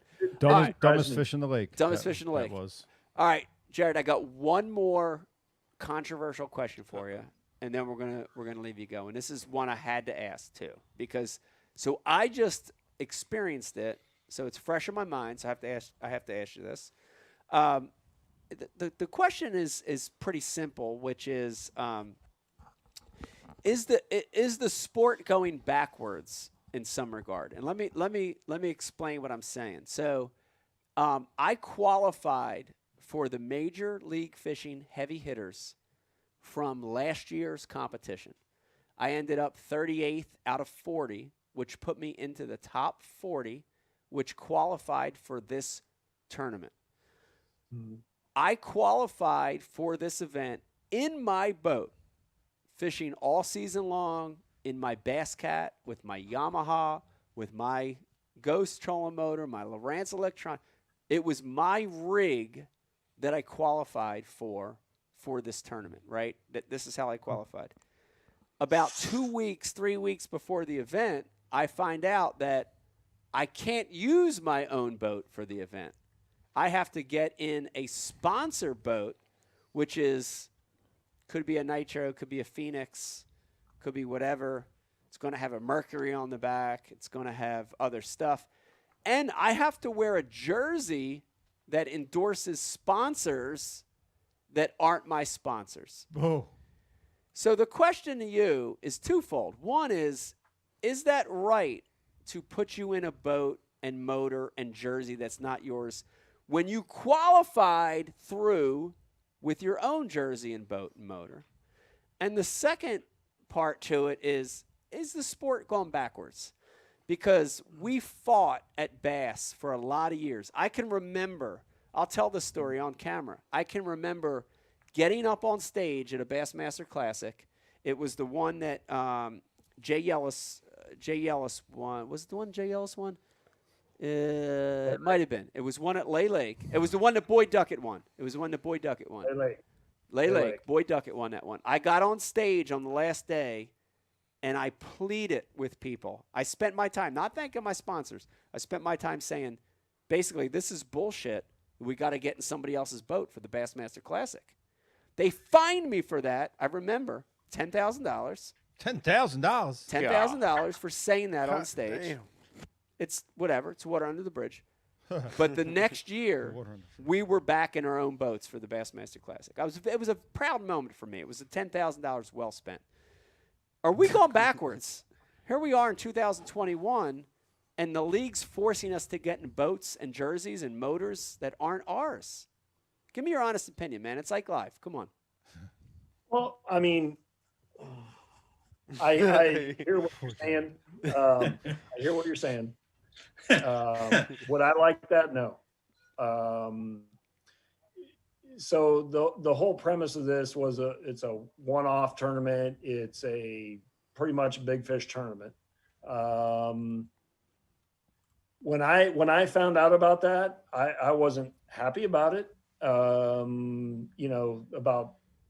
the way you just explained wasn't going to get done. Not your boat, not your jersey. And I'm like, how does that happen? It's like a cup kind of deal. So I made a couple calls to find out the reasoning behind it, and it makes sense. Am I 110% behind it? No. I mean, you know, to be honest, I don't. I would rather fish in my boat with my jersey, but the way it was explained to me makes sense. Yeah, it's tough though. You know better than anybody, because Jared, I'm honestly, dude, you're a great promoter. You've worked for these companies. I know Jackal, Daiwa. I know the companies. I've seen you. I fished with you a couple times. You work hard for these, you know, for these companies, and then you got to wear a jersey with sponsors that don't give you a cent. You know, it's hurt. It hurts. It hurts, man. It does, and you know, it's kind of like, you know, when I first started fishing the cups, okay, which was only 2 years ago, whatever that is. I was like, you know, I remember Rich. Well, I shouldn't even say his name. Sorry, Corey. Sorry, Rich. Owner of Tackle Warehouse. He's like, well, dude, he goes, that's cool. These are cool, but you can't, you know, we don't see Tackle Warehouse on your jersey. And I'm like, yeah, you know, and he's the one who actually kind of talked me off the ledge, so to speak, in that, dude, but it's good for your brand. Like, and I will say this, that is true, because ever since I started fishing the cups, there's people that don't even know bass fishing, like Bassmaster or Major League Fishing or FLW back in the day or whatever. They're like, hey, I seen you on TV on the Discovery Channel. I'm like, what? Oh yeah, you're Jared. And I'm like, yeah, I've lived here my whole life. And they finally reckon, you know what I'm saying? Yeah. So it does help build your own personal brand. And I have seen that my own self. Actually, this week at Clear Lake, I'm fishing around docks and stuff. And this guy runs out and he's like, holy whatever, dude, you're on my TV. You're in the living room right now. I'm like, what? He's like, yeah, and you're right here. He goes, how are you there and here? I'm like, well, it was pre-recorded. The guy was tripping out. Yes. No, yes. The guy really was tripping out. Like, he had no idea. Like, it's not a bad. He's in there eating his Wheaties and comes out, he might have been a little bit on crank or something. It was Clear Lake. You're right. Yeah. Yeah, but I mean, you know, so for your individual brand, you know, the way that Rich and I have talked about it a lot. I gotta stop saying his name because I can give you his phone number now. He's like, he goes, look, dude. He goes, if you're wearing a AFCO, you know, only AFCO branded hoodie walking down the sidewalk and people recognize you, they know you're Tackle Warehouse. Does that make sense? Yeah. Like, you're so, you know, kind of branded as that. So whether or not, you know, this is the cups I'm talking about, whether or not I'm wearing my Tackle Warehouse jersey, AFCO, whatever, people see me and they're not necessarily looking at my sponsors on that jersey. They're going, oh, that's the Tackle Warehouse guy. That's the AFCO guy. Yeah. That's the Vexus Boat guy. Not that's whoever guy. Yeah.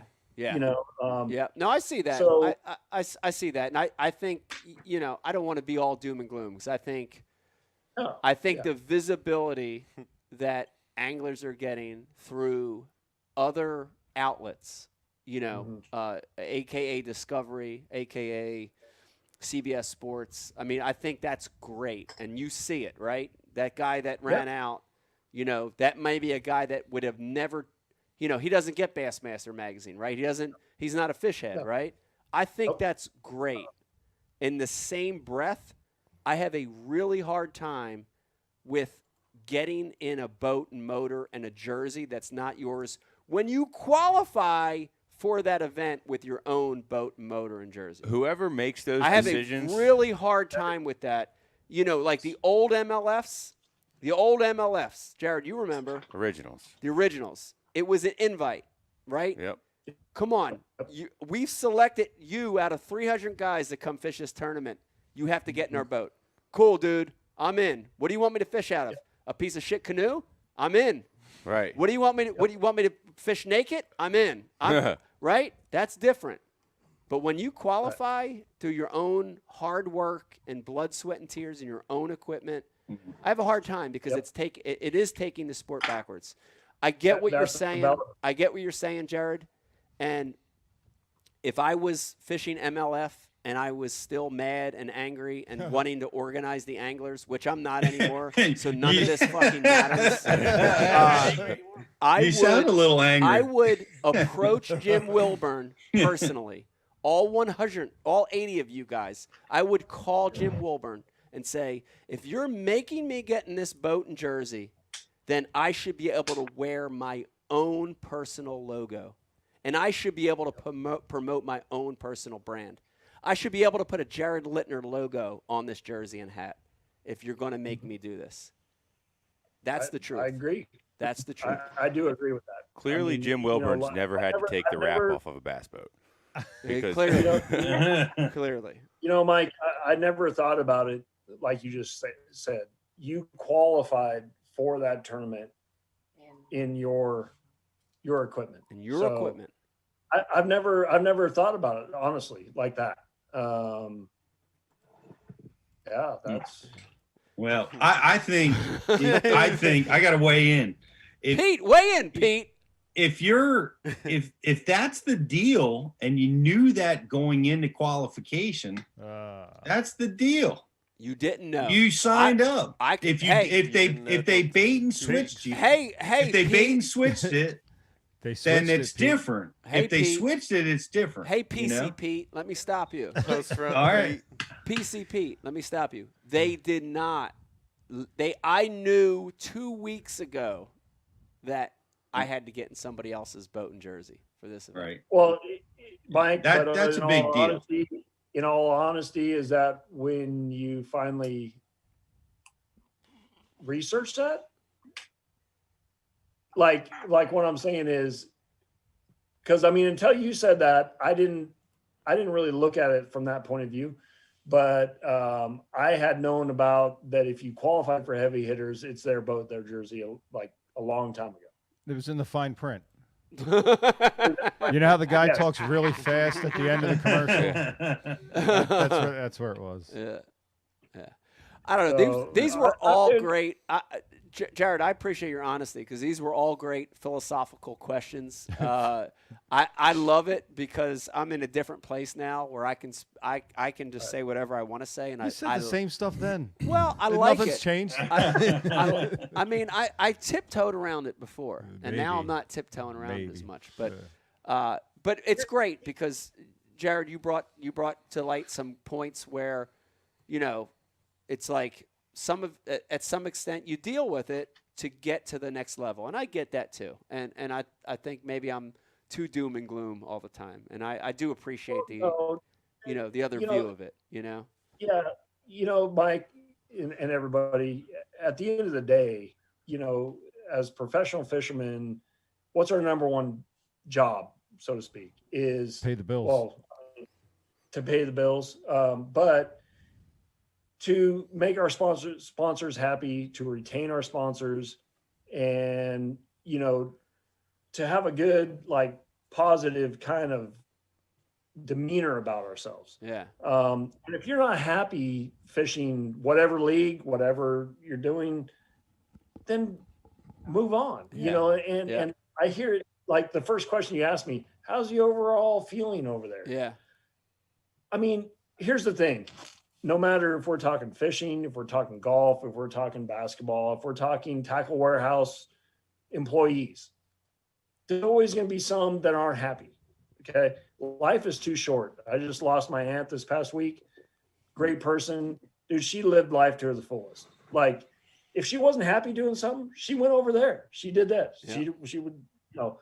So, you know, the thing about it is you got to make yourself comfortable, and the decisions you make, you got to stand behind them and feel like, you know, you're motivated and you want to help whatever you're doing succeed. Yeah. Whether it's, like I mentioned, golf, basketball, it doesn't matter, fishing.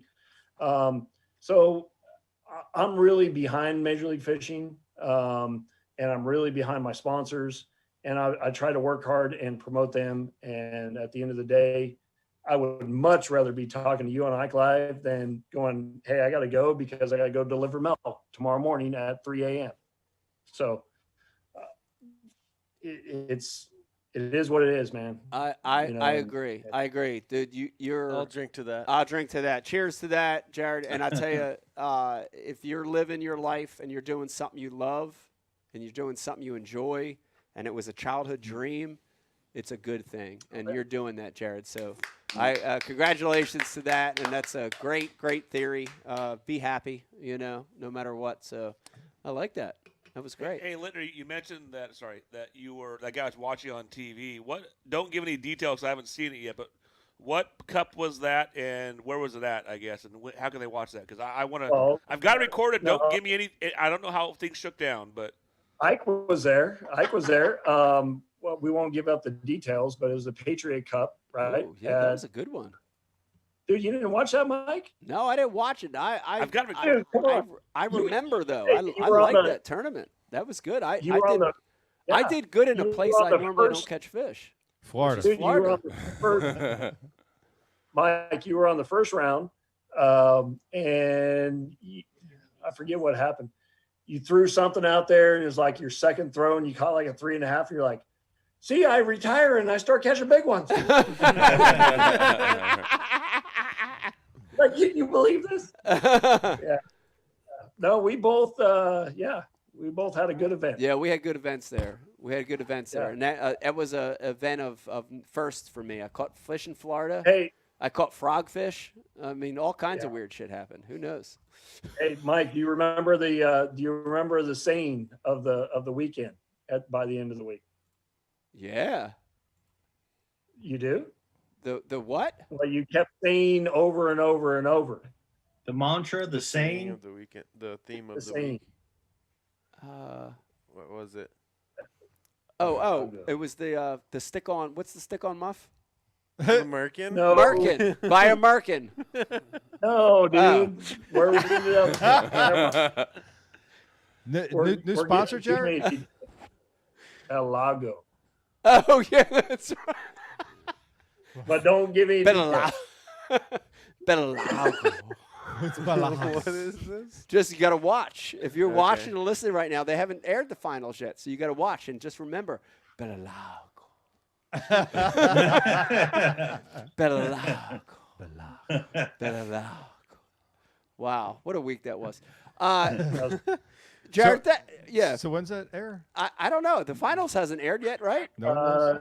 Yeah, I think it's this well, weekend. the whole thing didn't already air. Did it? It was on. No, it all didn't air. No. This weekend was like the Third round was this weekend. Okay, like so today. It's coming still. It's coming. So if you're watching and listening right now, if you're a Jared Lintner fan, without giving too much away, keep watching. Keep watching every week because it's going to get better. And you're going to see in the finals, you're going to see Belago. Belago. I don't know what that means, but you're going to see that.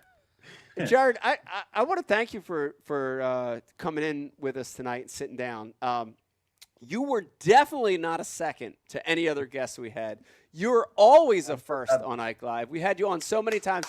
We love you every time you come on. We love you, man. We love both you guys. We appreciate you coming on tonight and hanging out with us for a little bit. Thanks, man. Come to the West Coast. Let's do some Ike Live and some vlogs out here. I'm into it. If there's enough, if there's enough water, we're coming out and floating down there. It may have to be a kayak vlog. Kayak or bank fishing. All the water's gone. Drive a kayak. Yes. You don't drive a kayak. You can't You paddle. don't drive a kayak. Yeah, he can't. That would be good. Thanks for being available on late notice. Yes, there you have it, everybody. Thanks, The Lickers, Good luck. everybody. Yeah. On Ike Live tonight. Jared, thanks, man. There you have it. Gotta go. Oh, dude, that was great. That was great. Good call. Good call, Daniel. That was the T-dubbers come through. Yeah, Jared just T-dubbers coming through. Pete, I wouldn't call Jared a replacement for Mark Menendez. I would not call him that. But it was great to have Jared on. Yeah. Throw some real talk at him, which was nice. You know, you threw a lot of real talk at him, man. You put him on the hot seat. I don't know why he would ever want to come on again. I don't know. I don't know. We did that to Cliff Crochet the last time, and now he never wants to be on Ike Live. Is that true? Oh yeah. Oh, did you hear some crap? Oh yeah. He does. He never wants to be on Ike Live again. Oh, you heard some crap about it? I heard some crap about it. Cliff Crochet, if you're watching, I just got to say this. You are doing everything under the sun to kiss the butt of Major League Fishing, and they haven't thrown you a sponsor yet, bro. Bah! Okay. All right. Man. Jeez. You were on a soapbox tonight, No, my I'm friend. just saying. Should we have a tin cup shot? I think we should have a tin cup shot here. We need something. We do need something. Something needs All right. Are we going to talk about the Ish Monroe thing? You got something surprise? No, I don't think we're going to talk about that at all. Which thing? No, we're not talking about. What are you talking about? Almighty, that was a monumental thing that happened in the sport of fishing. Well, I think we should talk about it. Well, let's talk about it then, because I think. How many times have you seen $100,000 fish swim away like that? I mean, a lot. I've seen it a lot. All right, go ahead. I've seen it a lot in different scenarios. You want me to just give you my personal accounts? Yeah, give me the top two. Yeah. I'll give you my top two. In the Bassmaster Classic that Skeet Reese won, on the second day of the tournament, I ran all the way back from I locked down to pool 8. So I had to lock, am I saying this right? I had locked down a pool, and I came back to Shreveport the second day, and I had about 5 minutes to fish, and I stopped on a duck blind that sat way, way off the bank that I had marked, and I never caught a fish there. I just said, well, this is if I need time to kill. I pitched a tube jig there to that duck blind. It fucking swam off. I set the hook, and I watched a 4.5, 5 pounder jump off. Oh. In hindsight, that was the winning fish. So I watched a $100,000 fish jump off there. FLW Championship, Three Rivers, Pittsburgh. Oh, yeah. The third day of the tournament. So now the weight zero to start it over. The third day of the tournament only weighed 4 fish. I remember throwing a jig head Senko, on a jig head to a bridge piling. It got about halfway down, stopped, swam away. I set the hook, jacked his ass, got him about halfway to the boat, and a 12.5-inch smallmouth jumped and threw the bait. I weighed 4 fish that day. That was a $400,000 12.5-inch smallmouth. Yeah. I came in second and won $100,000. Greg Hackney came in first and won $500,000. I've seen it happen. It's no difference. Well, the reaction was priceless. What was your reaction? Ish's reaction was like broke your heart. I cried, cursed, broke rods, kicked up finders, So they cut away a lot quicker than they did on. Oh, yeah. Yeah, it was different back then. Yeah. But they watched the agony of defeat with Ish. I know. And I want to focus on the positives with Ish, which is he got to the point on that second day where he made a decision that he was going to fish for a $100,000 fish instead of a $100,000 limit. And now I give him credit for doing that. That's a tough decision, and focusing on one fish instead of, trying to go out and catching numbers and catching out. And he just got to the point where he wanted to fish. It made sense. It made sense. I give him credit for that decision. How big do you think that fish was? I heard it was 8 or 9. When I looked at the replay, I felt like it was like a 6 or 7 pounder. Anybody else watch it? Felt like a 6 or 7 pounder, right? But still, like 5 pounder was what took it, right? 5 pounder took it, so it was a $100,000 fish. Yeah, but I don't think it was an 8-9 pounder. So was that the lake that Shryock had the big one on? No. Oh, okay, so different body of this water. was Sharon Harris, the lake They switched every day, right? This is a lake that Brian the Carpenter had one bite on and missed it. Yeah. How many did you have? 0. 0. And then I didn't get to fish it anyway. Who knows what it even was, man? Are you still mad at MLF talking about how good those lakes are, BTC? Settle down, Marty. Lake's amazing. Oh, dude. You couldn't say how fantastic, how many fish were in that lake. I'm like, man, a month ago, one fish won a 60-boat tournament there. I mean, and a two fish won the dirt that day. Me and you were there. yeah. Cold Yeah. water. And once again, like getting back Nah, to. I'm just joking. Here's the thing, though. Getting back to what I said earlier, Jared, about Sam Rayburn, dude, which is, did you see how many 2.5 to 2 3/4 Oh yeah, the those guys were 3-pound catching? limit. Yeah. Yeah. Do you agree? Like, I don't agree with that. Was that the first yeah. tournament? I think it was the 3 first pound? one that they went 3 pounds, but it changed Yeah, the it dynamic of the event.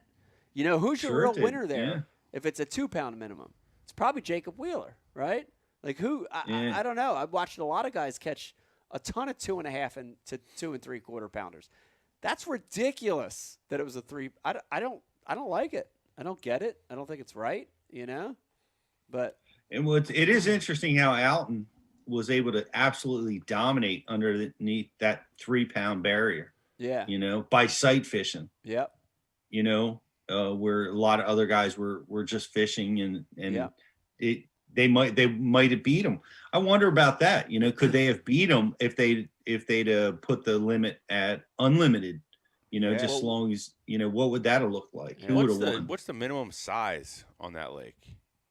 I don't know. 12, 15, whatever. I mean, Well, it's probably either 12 or 15, right? Pound and a half Yeah, fish. but in that event, it didn't matter. Yeah, right. You But- could have a 10-incher with a bowling ball in it. Got it. But what I'm saying, like it doesn't make sense to me. Like if you're on a 12-inch minimum lake and you got to catch 3-pounders for them to be scoreable, Yeah, you're throwing back legal fish all Right. day long. Yeah. Like, right. that would be Well, very frustrating. It's the heavy hitters, right? They it's branded that way. It's they were trying to ploy on bigger fish. I get the gist of Yeah, it. I get it. You know, I get it. I mean, you got events where you run into local lakes that you can only have 2 smallmouth, 18 inches or better. Right. It's crazy stuff. It's a know. crazy world out there. I don't know. It is crazy. All right, listen, Brian Carpenter. Let's take a short break. Yeah. And when we come back, I'm saving the best for last.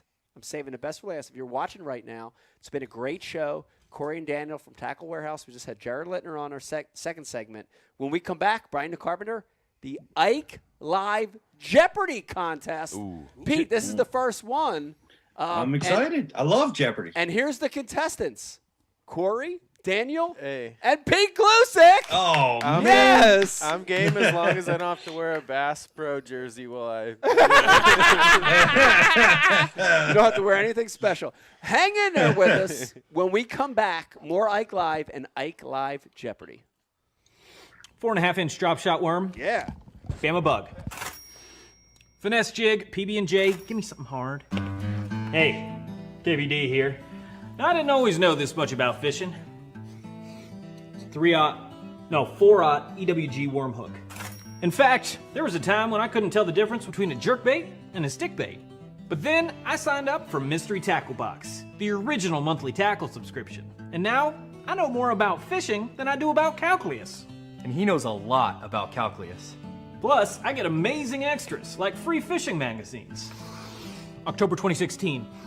Featured article, 4 places to throw a frog. Exclusive decals. Zombie bass. And how-to videos for all the great baits I receive. How to tune a crankbait. Is that underwater footage I smell?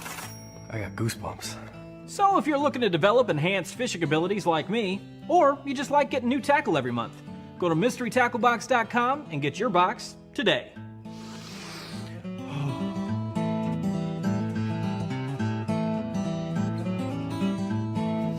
Ooh, live minnows. Is it lunchtime already? Nature's candy. Oh. Is he in my pocket? Time of year, I definitely recommend putting a little bit of this on your soft plastics too. There he is.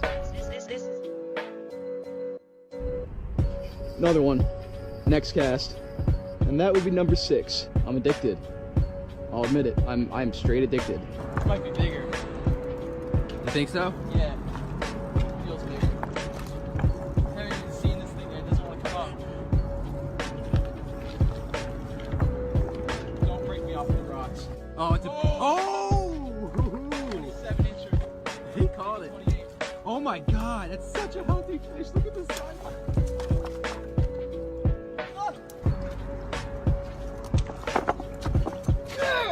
Put a little liquid mayhem on your crappie jig. And look where the stripers get it. You can't even see it, man. That might be a keeper. This is your tackle. Not that kind of tackle. You use it to catch this, or this, or this. You also use this and that and these. This is your environment. So is this. You love it, live for it, but it will turn this into that. This is the Flambeau Z-Rust Max Tough-Tainer series. These are fully infused with exclusive Z-Rust VCI anti-corrosion technology. This is a U.S. naval battleship. The same Z-Rust technology used here has been used on those to protect advanced weapon systems from corrosion in conditions like these. For the fish.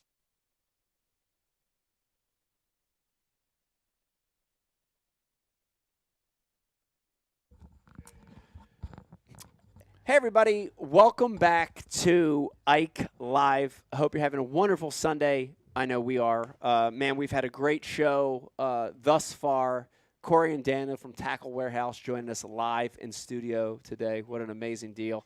Also, little change of scenery, Pete, but we made a change from Mark Menendez to Jared Littner, and it was great. It was awesome having Jared here. And here's the thing.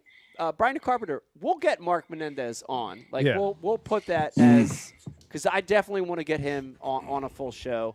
We'll get him back when he's home. Yeah, thanks, Riz. And we can advertise the show. We can advertise the show with your impression of him that you did earlier. Spot on. Yeah, it wasn't very good. It wasn't very good. Spot on. It was spot on, yeah.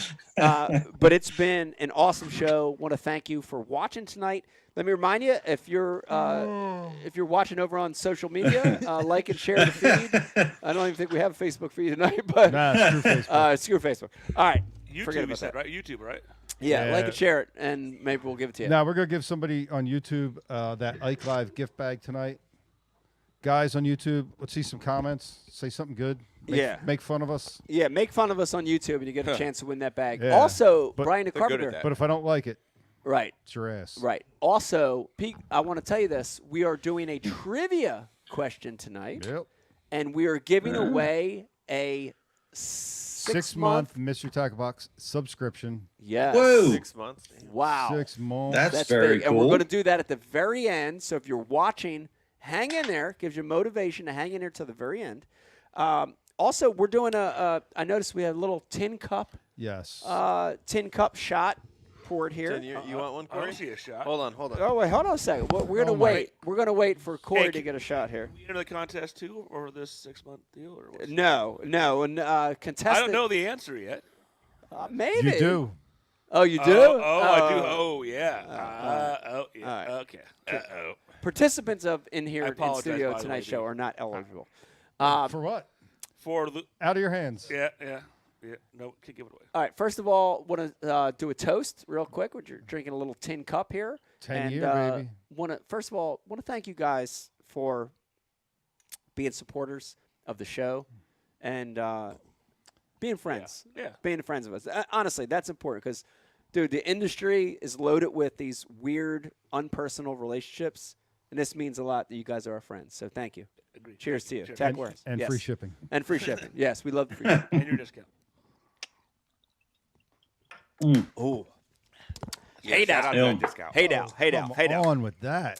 Hey now. Hey now. Hey now. Hey now. Hey now. Okay. What did I do with my hold on. Where'd my paperwork go? I gotta find my paperwork. Y'all papers? Where did my See, you know paperwork what's great go? about this show and our relationship Is with that Tin my Cup Whiskey is we actually drink it. No, that's not what No, that's not it. Damn What- right we do. Bathroom bucket. What are you suggesting, Rich? Other shows don't drink the liquor which they are sponsored by? I'm not It's a saying bathroom. something. Chicken dinner. Really good. Okay. Holy ruckus. Sound like you were saying something. I know. This is the highlight of the show for me tonight, Pete. And I'm kind of scared. I'm very, very excited. I'm worried it might be the low light for me. No, and Corey. I'm very excited. I'm And very Daniel. excited tonight because this is a game. And Brian Carpenter, if you remember, crack, a lot of the old Ike Live shows we would do games Yeah. and these silly things back when it was in the old studio. Yeah. And there was something fun about We that. were young and precocious and full of wonderment. Yeah, and we You didn't know know. what I We mean? really kind of didn't know what we were doing. We used to dress in Costumes. costume a lot, Pete. You Yeah. remember that? We put you in a costume every week. I love that. Yeah, yeah. I miss those days and the games, especially the games. Remember when we and the dressed fun. Pete up like mashed potatoes? Yeah, mashed potatoes. That was a great costume, Pete. Mashed potatoes. Yeah, but that was fun. For those of you that have watched from day one, we're bringing it back tonight, especially for you. Potato And tonight we have the Ike Live Jeopardy! Jeopardy. Here in the Here house we go. tonight. All right, now, Brian, this is where I need the theme song. Oh, I'm feeling it now. Let it play out. Let it play out. High tech. Can you play this and not get in trouble? This does feel like an Probably old not. Ike No. Live show a little bit. No, they can't play this. A lawsuit is pending. A lawsuit. Where's Well, we're Trebek? not on- I thought Trebek had a mustache. Hold on. Hold on a second. Hold on a second. It's a hell of a We should have done a mustache. reveal. Oh my God. Is this Alex Trebek He's that trying we're to about to find see? the- He's gonna be The Allie bottom Trebek. of his merkin. Allie? We're gonna figure it out here. There it is. All right. Oh God. All right, Merc. Wow. Hold on. Let's get Yeah, a close-up. He had a spectacular mustache. That's beautiful look. All right. Go ahead. I am Alex Trebek.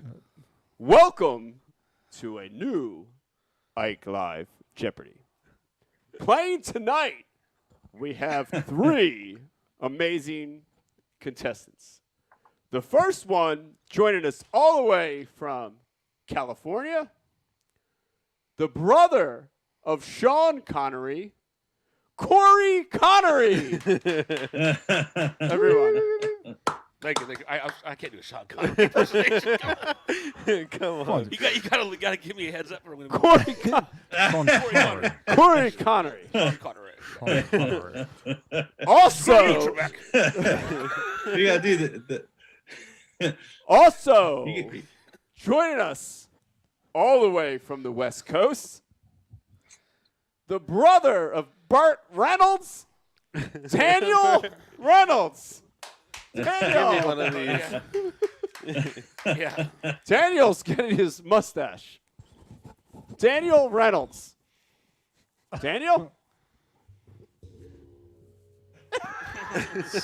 Fantastic. And last but not least, from the lowly town of Mount Laurel, New Jersey, Pete's favorite Wawa. Pete. It's good to be here, Alex. You gotta work. Okay. All I right. had it upside down. All right. You guys know the rules of Jeopardy. Sure.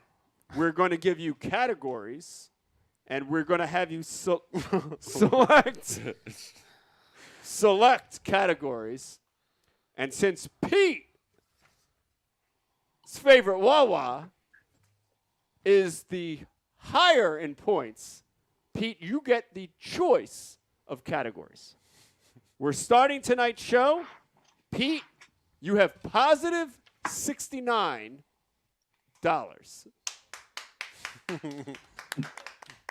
All right. You're in the lead. Yes. Corey Connery, negative $69. Suck it, Trebek.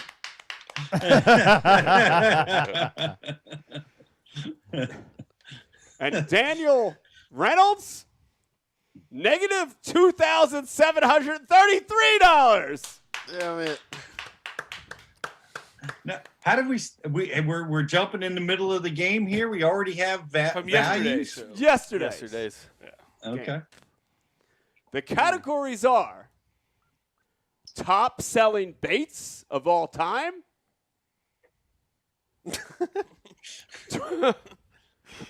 tournament facts, Ike Live trivia, name that fishery, and last but not least, all about tennis. This is rigged. Pete's favorite Wawa. The choice is yours. All about tennis. All about tennis. Okay. All about tennis for $100.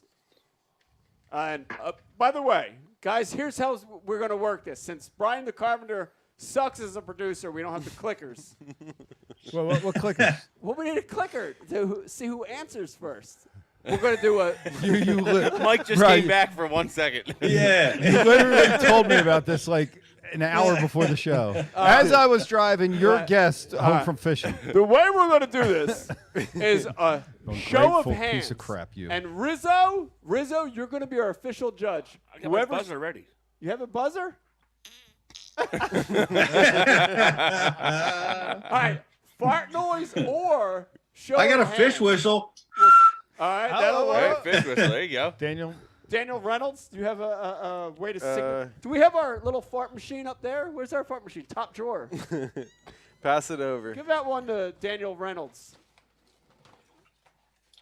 We got our fart machine. There, I heard it. I think it's in Vegas's Easter egg basket. Okay. There it is. Here it goes. All right. This will signify who answers first. Okay. Rizzo, your job is to. Your job. Wait, we got 2 fart noises? Yeah, it doesn't. It's a noise. Mine is. All right, that's a tight fart. That's a large wet fart. And Pete, let's hear Pete's your a fart. whistle. Silent but deadly. A silent whistle. All right, Rizzo, you have to. You are the judge of who chimes in first. All right, tennis for $100. Rizzo, you also have to keep score.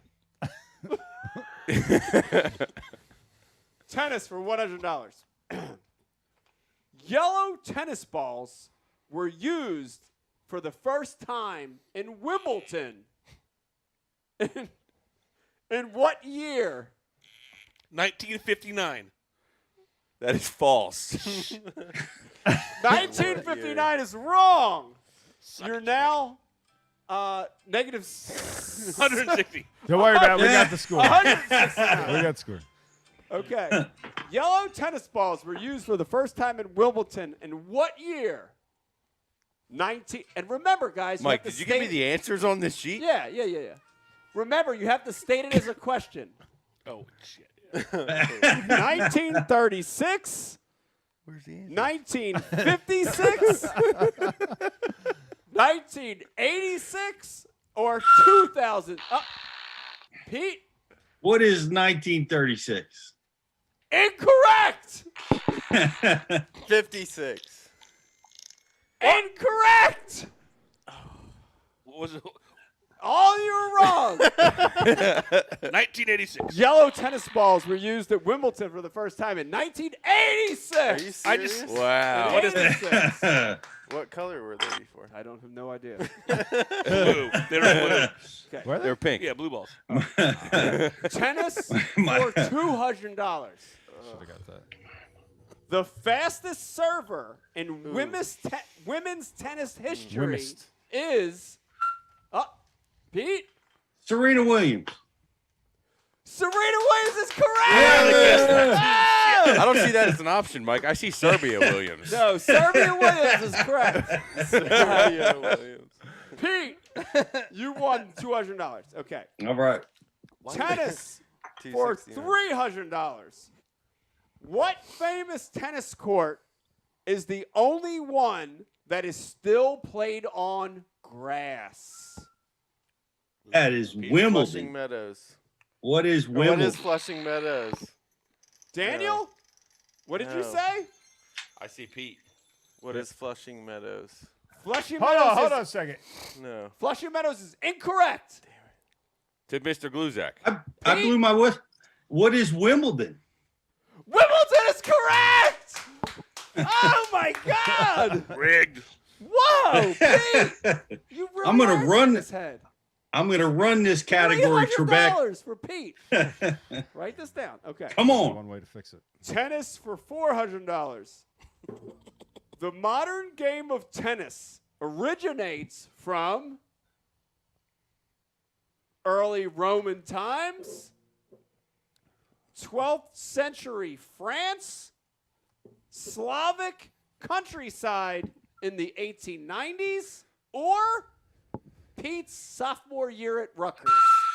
I got Gluzek. All right, Pete. I don't know. Early Roman times. Incorrect. France. No. Daniel? No. 12th century France is correct. Or 400. He didn't phrase it as a question. What so is it's incorrect? What is the French deal What that is you 12th said? century France? What is France? Yes. Yes, Daniel Reynolds. So I'm negative how much now? Well, you're up 400. It's up 400 from you Negative wherever you 2,000 were. something. You're on your way. Okay. Oh god. All right, Daniel. Since you were the winner of that last question, you get to pick the next category here at Jeopardy. Top selling baits of all times, tournament facts, Ike Live trivia, or the fan favorite, name that fishery. Is your mic on? I think it is. Let's Yeah, it do. Okay. Yeah. Let's do name that fishery. Name that fishery for $100. This. This is where I go to that second mic setting. Hold on. We need to get Quiet that. on the set. This body of water played host to the first ever Bassmaster Classic. Oh god. Pete? What is Lake Mead? Lake Mead is correct. Lake Mead is correct. $100 for Pete. He's got the quick button. Okay. Name that fishery for $200. This river accounted for the lowest winning weight ever in a top. Sabine. What is Sabine? Who got that? I kind of jumped on that. Yeah, that was he- probably he- an he- illegal. I would say Daniel. Hey, I got these guys are gonna mess me up I on would these, say- so I I would had say- to go. Okay. I had to be aggressive. And Daniel's is Sabine is False. incorrect. Then we got a Gluzek. Pete, What is the Ohio River? the Ohio River is correct. Oh. Holy Lower than crap. Pittsburgh, huh? Lower than Pittsburgh. Wow. Pittsburgh was the lowest classic winning weight. Okay. Yes. Wow. Okay, They Pete. said classic. No? Where was that? Oh, where on the Ohio River was It that? don't matter. George Cochran. George Cochran was correct. Yeah. This. It was a low weight. We ain't going. All right. Name that fishery for 300. This famous lake has had many ups and downs over the years and has spawned wins from West Coast tournaments like Ish Monroe, Gary Klein, and Skeet Reese. I got a fart noise. What is the California Delta? California Delta is incorrect. Ooh. Corey. Is it? Gluzek. What? Did you blow? I just did, but I'll take it. All right. What is Clear Lake? Clear Lake is incorrect. Wow. Okay, Daniel, let me restate the whole question. This famous lake has had many ups and downs and has spawned wins for West Coast tournament anglers like Ish Monroe, Gary Klein, and most recently, Skeet Reese. You're slick. What lake is this? Clear Lake, California Delta, Lake Okeechobee, or Lake Mead? Lake Mead. What is Lake Mead? What is Lake Mead is incorrect. Come on. It's You got to listen Lake- to the question. It's Lake Okeechobee. Wait. Yes. You said Listen to the West question. Coast Lake. You dirty. Lake Okeechobee. This famous lake has had many ups and downs over the years Ups and and has downs. spawned wins from West Coast tournaments pros like Ish Monroe. Okay. West so Coast I anglers. got thrown That's- off on the west. That is, dude, that's like putting the important stuff in the fine print right there. By the way, got to use our boat. Okay. All right. Last question. Name that famous fishery. Here you go. Scott Campbell caught a 13-pound, 2-ounce bass during an elite event on this famous fishery. What is Lake Falcon? Lake Falcon's correct! Wow. Oh! Corey, you win the whole thing. Corey! Wow. For That was $1,000? a good one. That's $400. So you were negative, let me see. He's getting back in the He was pot. negative 69. Negative 69. No, Pete was negative 69. Pete was plus 69. Yeah, Pete's plus 69. So you're back. Yeah. All right. I mean, Okay, You're Corey. in the green column. Okay. Corey Connery, since you won that best-selling lures. that last one. Top selling baits? Yeah. Uh-oh. Okay. That's Pete. crap. Here it goes. Let's look at Pete. Come No, on, no, Pete. This is, Current, this not from is like 1945. Look at Pete's favorite Yeah. Wawa. He knows he's spent right here. You got tennis. Come on. All right. Top selling baits of all time. This. Hold on. This. Hold on. This. So, Today, Trebek. all right, hold on. This. Soft. Did you blow your whistle already? I did. This. Senko. What is Senko? Incorrect. Good swing. Incorrect. Pete's gone. This soft bait was predecessor to the soft stick bait, aka Senko. Damn it, Pete. This bait was predecessor. Damn it. To the I know Senko. it. Of course Can you I did. answer again? No. Ready? Man's jelly worm, big bite cane stick, What? the Burke lure Snatrix, or the Herb Reed finesse fish. The Herb Reed. What is a Herb Reed finesse fish? Correct. Corey for $100. I would like to protest. He never rang in with his fart noise. I heard it. No, I heard it. It was loud. One more volume. All right. I think he's just pressing his phone, but he's really doing the sounds live. Top selling baits of all time for $200.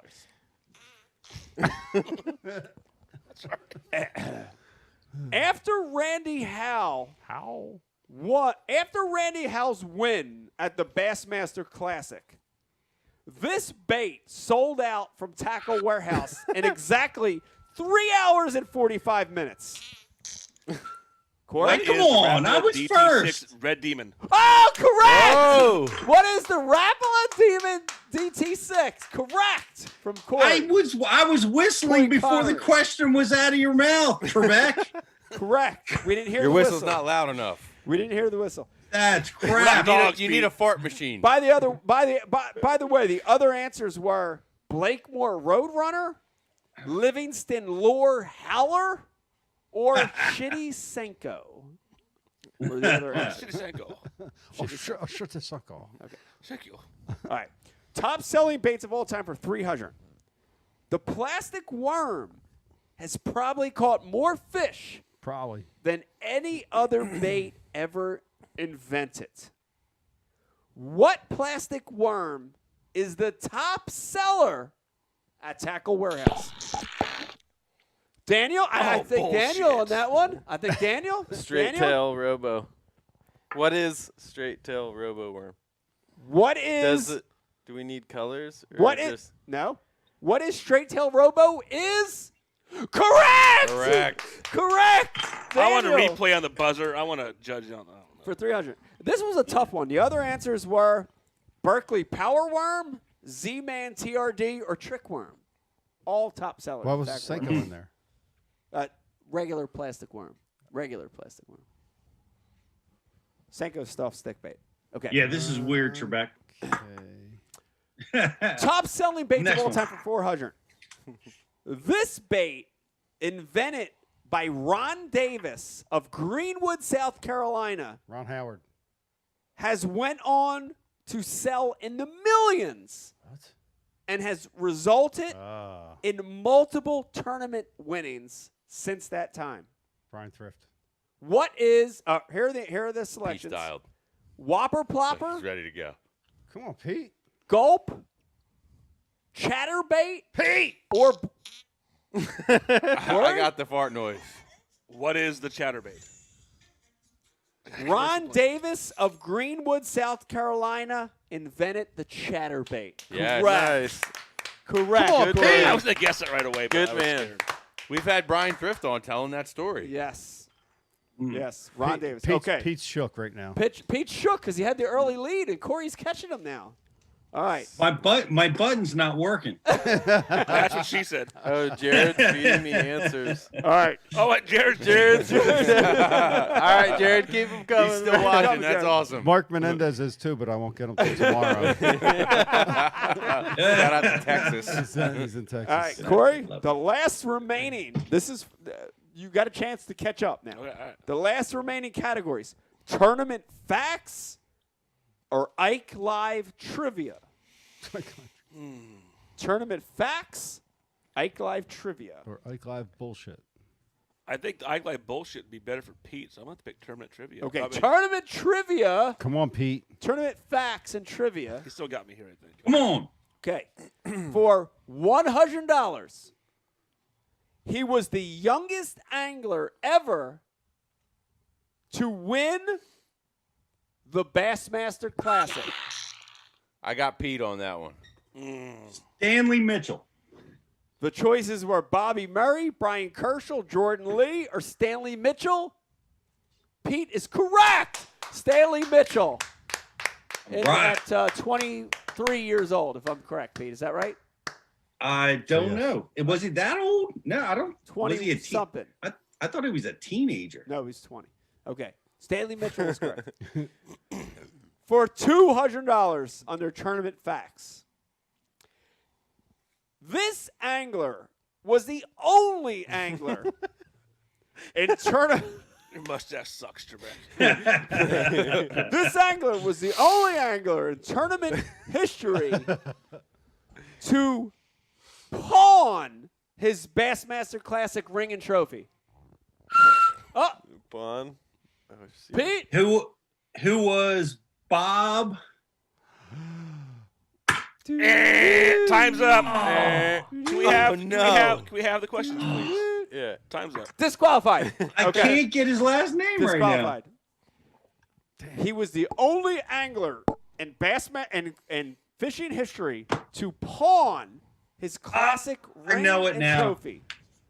Stanley Mitchell, Rayo Beckenridge, Mike Iaconelli. Jack Chancellor, or Robert Hamilton. Who is Robert Hamilton? Yeah. Correct. Oh. Who is Robert Bob Hamilton? Yeah. Go and review it. Sorry, He's- Peter. He's right on your heels. He's Go right and- on your heels. By my calculations, you're only up 100 now. For those of you watching and listening, go and review who is Bob on 21 Feet Deep on Bass Zone for that great. So then, story. I got a protest.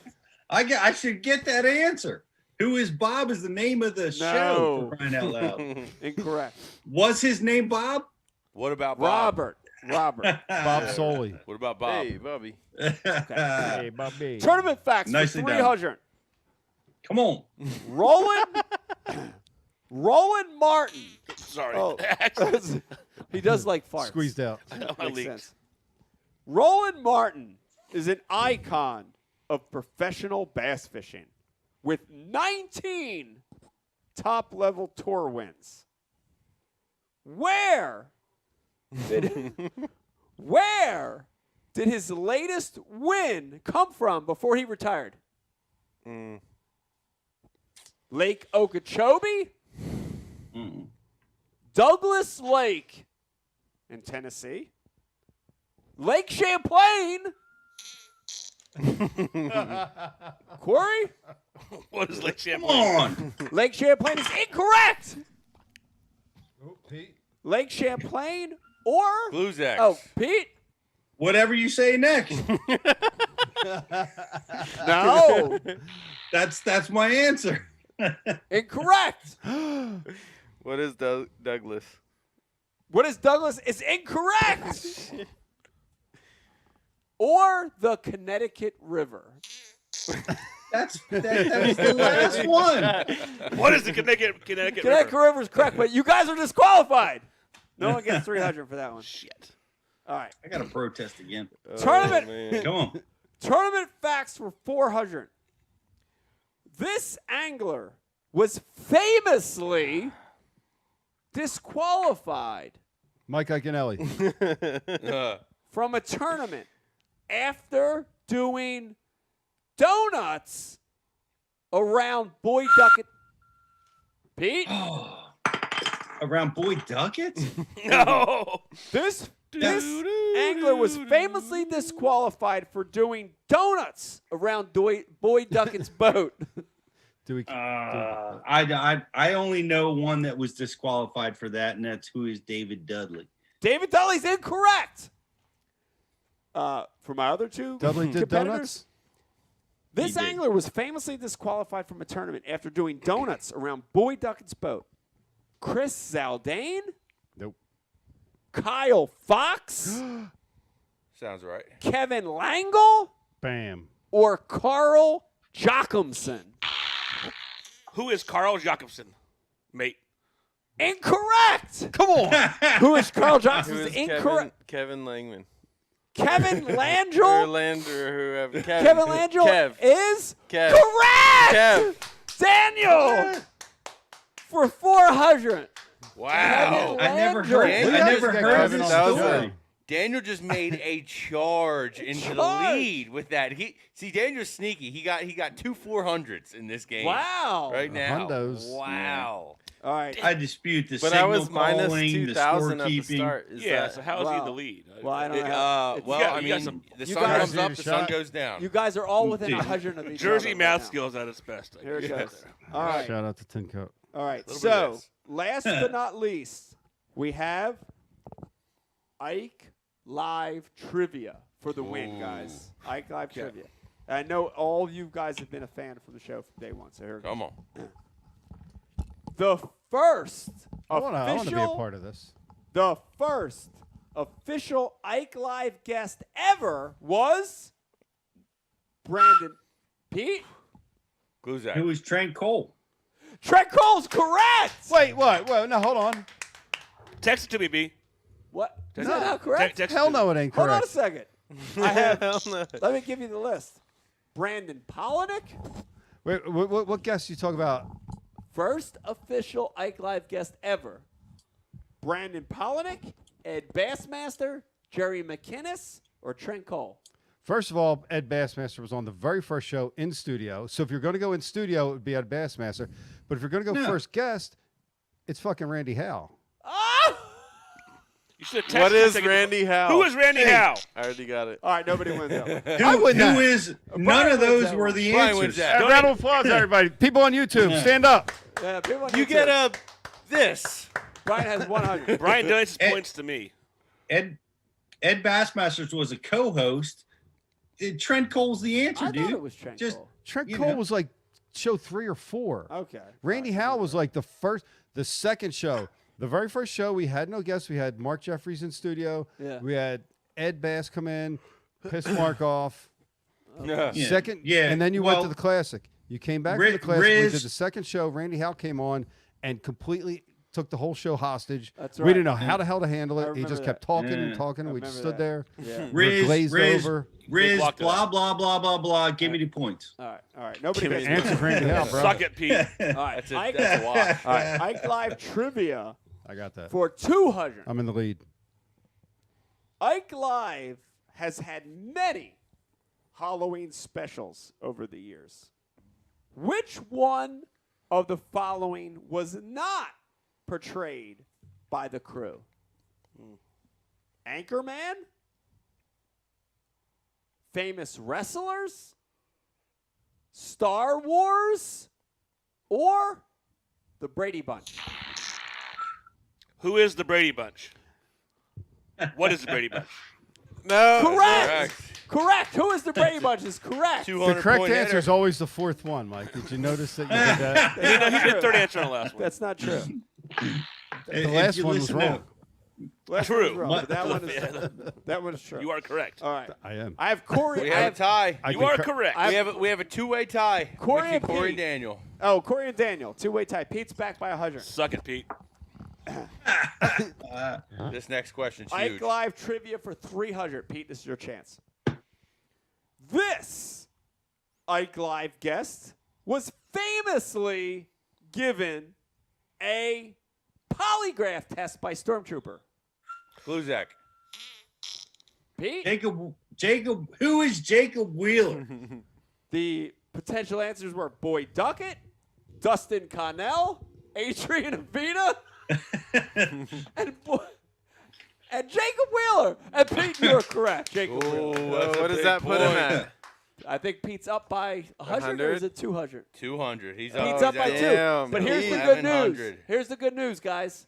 The last question in this dumb game is $400. So if you guys get it, you We can win. surpass. You What can do we win. win? Or Pete, you could blow it away if you get it. Basically, Vegas whoever has gets it the odds wins. at negative 350 on Corey and Daniel. Wow. Whoa. Is it a loaded question? Here it goes. Schmegus odds. And for the win, Test me the answer. Here. Dave Braz, a.k.a. Brodzik, a.k.a. Fathead, has created many amazing characters over the years. Which of the following was not a Dave Brodzik character? Stormtrooper? Brian's Ghost? The Garden Guru? Or Hudley Crockett? Who's Hudley Crockett? Hudley Crockett's incorrect! Gluzak. Gluzak?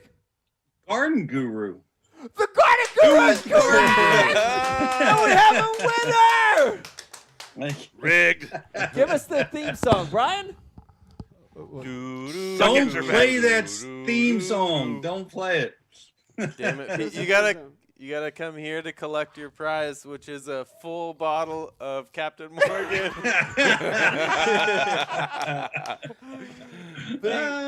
Just to reinforce this, Stormtrooper, Hudley Crockett, and Brian's Ghost are all Dave Brodzik. Was it really Hudley Crockett? I just pulled that in my head. Hudley Crockett is a Dave Brodzik character. Garden Who was Guru Hudley is- Crockett? I didn't remember Hudley Crockett. Hudley Crockett. Hudley Crockett. Pete, congratulations! You Pete, are a well winner done, buddy. of the you. first Ike Live Jeopardy ever. think and we you should- do win Captain Morgan. I think we should do this every show. Yes. This is good. Brian, how was that one? Most of them were terrible. How was that one? Great. That was good. Great content. Play the outro music. We got like stuff we're Keep supposed to do. We still Keep have the mustache. All right. That was awesome. Brian the Carpenter, we've got a couple things here left. you got some wig fur So on your mouth. What are you doing down there? Merkin on my face. What's up, Mark? Oh God.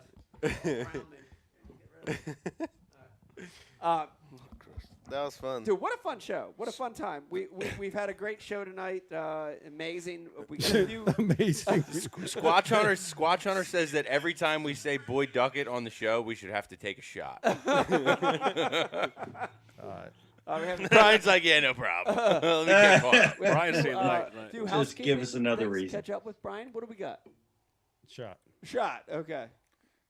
I'll thought we take took a one with shot. you I thought we guys. took a shot. Mine's empty. This tin cup's really good. All right, first one is Brian. You want to lay the trivia question out there? And then Yes. Okay. All right. Oh, thank you. For everybody watching. Oh, thank you. Thank you, Daniel Reynolds. Corey? I got you. Corey Connery. Thank you. We need the Thank you for bait, playing. the size, and the color. Ooh, this is for 6 months to MPB that it? right Hold on, here. hold on. This question is for 6 months free. For What Mr. is- Box. Brian? Where the hell's that echo coming I don't from? know. Brian? 6 months. Yeah, that's right. 6 months free.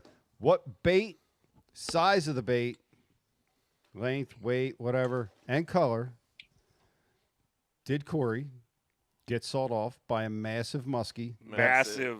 That previously Big. belonged to me before the day started. Oh. Today. Okay. I'll get you 2. All right. 2 for 1. Big kinds. I know a place. Ate it head first. All right, there's the Had to question, have, right? fellas. Who the hell knows? What bait did Corey get sawed off on by a giant muskie today on the knock? Yes. Best part is we we thought don't, we we don't found say it. that word. All right, first one to get it right wins I'll give a 6 little- free months. No hints. No hints. Yeah, if Ooh, you- we got an unboxing too. All right. This is an elite While box. we're waiting for the answer, we are going to do And a if they paid mystery. attention to social media, maybe. Yeah. We're going to do no a hints. we're going to do a mystery tackle box elite elite box green Elitist. box unboxing, and ironically, I'm going to pull a bait. I'm going to pass it down to Corey and Daniel. Just pull any bait that catches your eye, and then we're going to Pete. You've got yours, and then we're going to pass. I got it a over pro. to I got a Rico. pro box, but I'm gonna do it too. All right, and I'm going to start while the other guys are digging in their Britches. boxes there. And I grabbed a live target. Brian the Carpenter, look at this. I can't. Live target shiner. And I got to be honest with you, Pete, I'll call you to the plate on this one. The live target stuff, I've always been semi-skeptical about. You know what I mean? They've had birds and they've had all kinds of weird stuff. But this is the live target shiner, and it looks pretty cool. So I need to open it. This isn't one that you could tell by looking at it, right? And here you go, Pete. Look at that, Corey. It's a soft plastic, like a soft frog bait, but it's a shiner body, elongated shiner body, but it's a hollow-bodied frog. Look at that, Riz. It seems semi-weedless. I see a belly weight on it.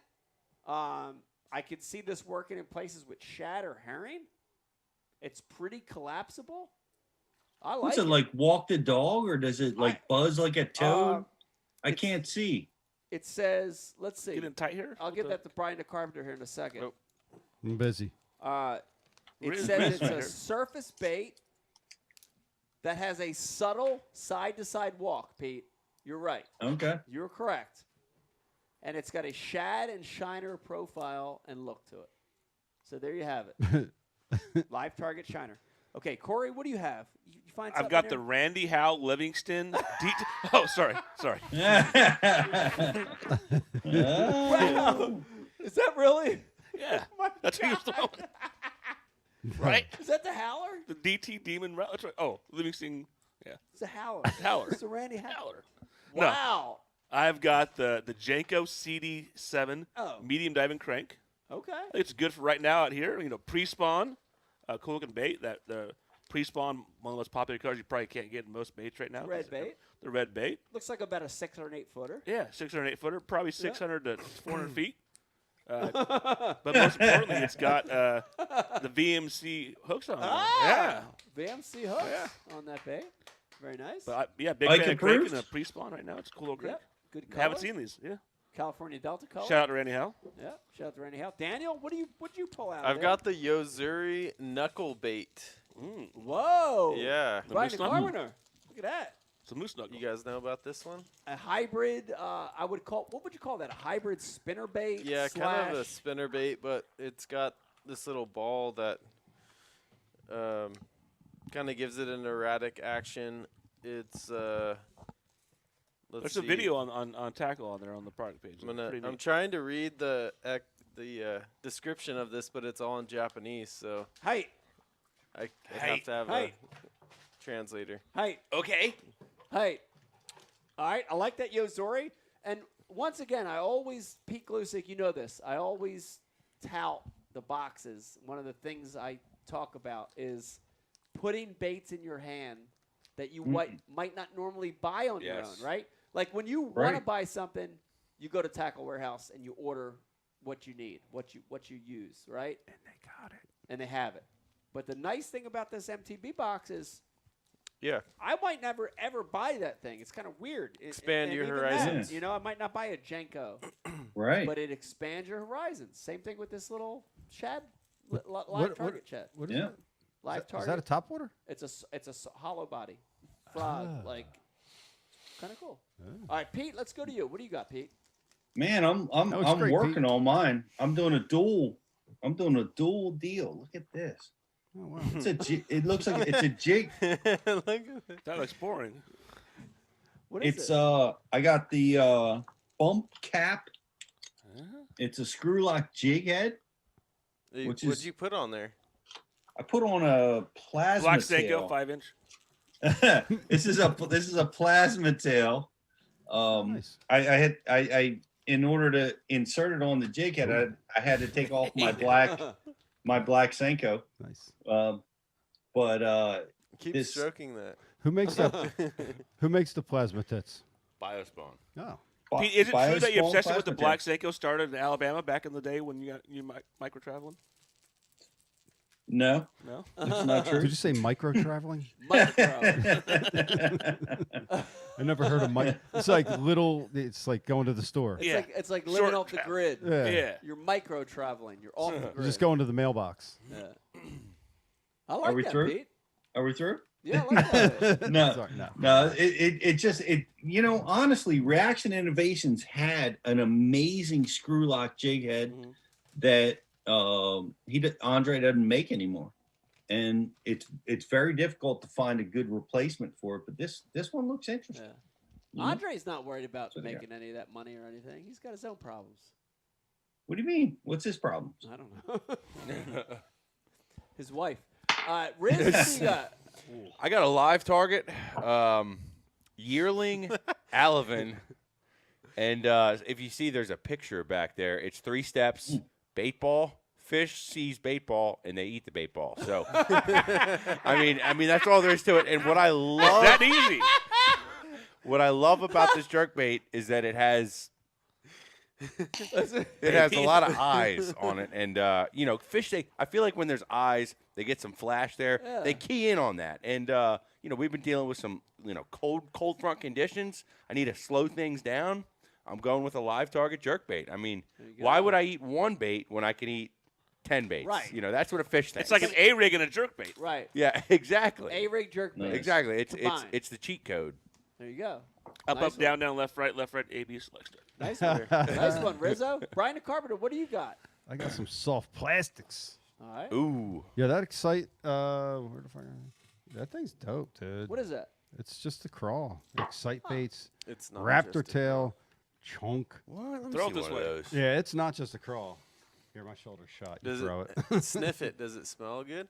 Yeah, dude. It's actually pretty. Let me see that thing. I What bet is you that thing's. Oh, yeah, these are cool. We've got these, yeah.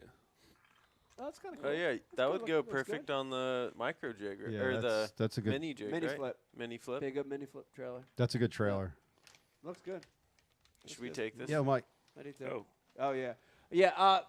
Let's. Pete, I'm real not done quick. talking. Hey, hey, I'm hey. not Oh, done talking sorry. there, guy. Oh, sorry, you know. guys. Say, hey. Oh, I thought we already did that Oh, one. I, We did this. What? I thought we already did that part. which one is it? Oh, we're doing it again. Oh, we did the horse head thing. No, the the shot. horse head. No, the horse head was one of the baits that I had in the trivia. Oh. Which Ooh, of the following is Randy that that Howard? little- Well, that Ooh. was Spin also thing? in the box. Ooh. Do we We have got, it? we got a wiener. Oh my gosh, so close. So close. So close, but not the Oh. right No, no, size. I was, All right. That's what I was gonna say. They got the size. While right. we're waiting for the winning answer to come in, I want to Go big. I want to do a toast Er. to our guest that came on tonight, Jared Littner, Our guest that didn't come on. Mark Menendez. Mark. Shout out to Yeah, Mark, we great missed guy. Shout out to Mark. There was a flash, and last but not least, our in-studio guest, Corey Dan. Oh my once God! again. Hell yes. yeah! Yes. Cheers, guys. Here, There it guys. is. This is times, the guys. first time we haven't been in like a costume because the last two, I or the know. last 3 were Christmas and 2 Halloween ones. It feels good So we not were to be in always a like, costume. yeah, It's this is hot. like- I will not want to be in costume right now. Cheers, guys. Thank It you. is Cheers, warm. guys. Pete, cheers. Pete, Here. Pete, how Cheers. bad? God, that's good. Pete, how bad did you hate coming in studio every week and us making you put a costume on? Mashed Remember potato that? Pete. Remember that? Dude, it was like I'm every like- week there was a costume. I'm so paranoid. I'm like over preparing for every guest. I'm reading everything that every guest ever had written or been on video, and I'm like, oh my God, we got Byron Velvick on. He's been on the back. You know, what are we gonna ask him? What are we gonna talk about? And I got all my notes, and I walk into the basement, and Becky has a wig, glasses, and a skirt for me to put on. Hello, my baby. Hello, my darling. So, by the way, I think Mark Jeffries might be watching because my name on the chat board just changed from Ike Live crew to BTL crew. Oh, wait, what time is it? Nice. Yeah, there might be a time limit on it. Yeah, we Maybe might. there's a time limit. Yeah. It's all right. I don't know. He said, "Shut it All down." right, so And we have a winner. we by do the have way. a winner. We got do. one? Yeah. Let's get Oh, it. we have a winner. Yeah, we have a winner. It's Mike P. And Mike I'm just P? gonna go ahead and let Corey, let Corey say what you won it on. It was a River to Sea Yes. light trout in the 200 size. That is correct. S waiver. S waiver. River to Sea S waiver. Sorry. River to Sea S waiver. Light trout color. Is Yes, the sir. answer. And who's our winner? Mike P. Mike P. Mike P. And What if happened? if you Corey- if you were following Tackle Warehouse's Instagram story today, you also saw that he caught what? Would you get? Like 5.5 pounders. before. Second cast. And Wow. we thought it was beyond fire. That's right. Wow. And we caught Yeah. a few. It was fun, but Yeah. wasn't quite fire. Yeah. Nah. It's like when you pull into a pocket and catch a 4.5 on your first cast. This was There the we go. second What- cast. Yeah. It was a 5.5. What's the It was muskie? a- What's the muskie story? He was pretty stoked. What Pretty happened? shocked. He was like, "What just?" Yeah. What's that, Pete? What happened? A muskie ate it off your line? Yeah, Corey Like, Corey what targeted it. happened? He purposely casted my I saw a big dark shadow. I'm like, I had one And too. I he, had he one. just bit, and I sat and just like nothing. Just Mike, Yeah. we felt nothing. we saw Wow. a giant floater. Yeah. It big. was at 25 pounds. He was like, I didn't know shit. Like, And it yeah, definitely like didn't that. have a bait in his mouth. No, we checked. I wanted to gut it. I wanted to cut him up in case he choked on it. And Right. you know, Yeah, he had been dead for a minute. yeah. A dead muskie? Yeah. We at first thought it was Giant. the one that ate my bait and had just floated up. Like, oh, cool, we're gonna get it back. They were like, oh, maybe it's got Mike's bait in his mouth, and I'll Yeah. get that. Yeah, so- and so- never give it back to him. So Pete, I was at this Right, we lake, don't say the name. Nakamix, Laka, Lake of Laka, Pennsylvania. Flocka Flame. Nakamaka, And, not the lake I was on. Oh, When there the it hell was goes. that? It was Tuesday, Wednesday, it don't matter. Tuesday, Wednesday, and It's all in flames now. I threw a glide bait out there. It was today anyways. It's $150 glide bait, and I threw it Yeah. out there, and I was, you like get mesmerized by watching it. You watch it go like left, right, and you can kick it, and it makes it spin, and just Yeah. watch it. Right. And I saw a flash, like a figure behind it. And so when Shadowy you figure. see that, like my instinct is to stop or like kick it so it turns on it, So I saw this and I went, and I kind of kicked it and stopped, and I saw this muskie, like 2-3 foot long, eat it, and I just continued through with the side hook set. I couldn't stop, right? Because my mind is like, I thought it was a giant- Why would you stop? Right, I didn't stop. Got your mind on your money. And when I continued through, it was no pressure. Dude, it was like I was fly fishing. It just went. That's what happened to me today. Just- Same thing. That's the same bullshit Just Corey did today. No pressure, just instant slack. And I saw that muskie and my bait go away. And I never felt it. So when you work that Wow. bait, right, and you just said you stopped it or twitched it or whatever, Yeah. don't those baits have a tendency to like kind of almost turn back towards the fish? If Yeah, you for give a it a second, hard like, twitch, goes head they're all first, different, backwards. Yeah. Yep. Like the S waiver will do it, but you got to give it a twitch and kind of feed it a little bit of line, and it will go all the way Yeah. back. So that's what happened. Like they turn back, and then the fish says, "Not in my house." Yeah. And Yeah, they when he say, pissed. "Get that And $125 we in saw my him pocket." jump. We went a little further down, and about 10 feet from where I hooked him, this big old jump. Like, oh, what was that? And he tried to throw it. I don't know if he did. We were hoping he threw it out and we got it back. But Dude, if that thing's stuck in its face, it's done. yeah, That's a big bait. tomorrow go back and get it back. You can. I got shit to do. Nah. Be working and stuff. Boo. Grout. Spackle. Well, where are you guys heading tomorrow? This, that, and the third. All right, so we got 3 days ahead of us. I'm very excited. Chesapeake Bay, Chesapeake Bay, Chesapeake Bay. No. No. Look at With it the 100 doing. boats. Look at it doing a local fishery tomorrow, Pete, followed Yep. by followed by a northern fishery, followed by a Central Jersey fishery. All in Wow. Jersey though. All in Jersey. All in Jersey over 3 days. My That's goal is to see 3 completely different scenarios And burn them all to the ground. and burn them all to the ground. Burn it down. All right. I want to. Thanos. Tomorrow we're gonna see. We're Where's the gonna glove see at? shallow stained water. Tuesday we're gonna see clean, moderate. Like moderate depth water, and Wednesday we're gonna see deep, clean water. So I want to try to get 3 completely different scenarios over the next 3 days. Awesome. Yep, very excited. Very Do you know exactly where you should go? excited. Where's that? Well, I can't tell you. Well, just tell me. Give me the next. Pete's Rock over on the flats or what? There's Tell no me- way there's no way I'm exposing that. No, I'm Mike. just messing with you. How so? When we came out last time, I don't think Corey was here, but we did the blade bait on the pilings in Yeah. the Chesapeake. How the hell do you find that bite? Like That bite. it's so random. Like That bite is super specific to these tidal fisheries in the Northeast. The Chesapeake and the Potomac, but it doesn't happen on the Delaware. It's the craziest thing, man. yeah, like Right? I mean, how do you even Crazy. discover that? Because I had never seen anything, and I still don't even kind of believe like that it is a thing. It's It's a so thing. random. It's Because so you're literally crazy. on top of the fish Oh, almost. yeah. Like Yeah, I mean, you're like when you look at Yeah. this light right here, that's how deep you're fishing. yeah. And you're right on them, like pitching a jig. That's It's crazy. It's crazy. But the wild thing, Pete will tell you, doesn't happen on the Delaware, which is how far is the Delaware from the Chesapeake, Pete? 100 miles? Not yeah, about that. 100 Yeah, miles. not It even. happens on the Upper Bay. It happens on the Potomac. But if you go 100 miles north or south of those 2 fisheries, you can't get it to happen.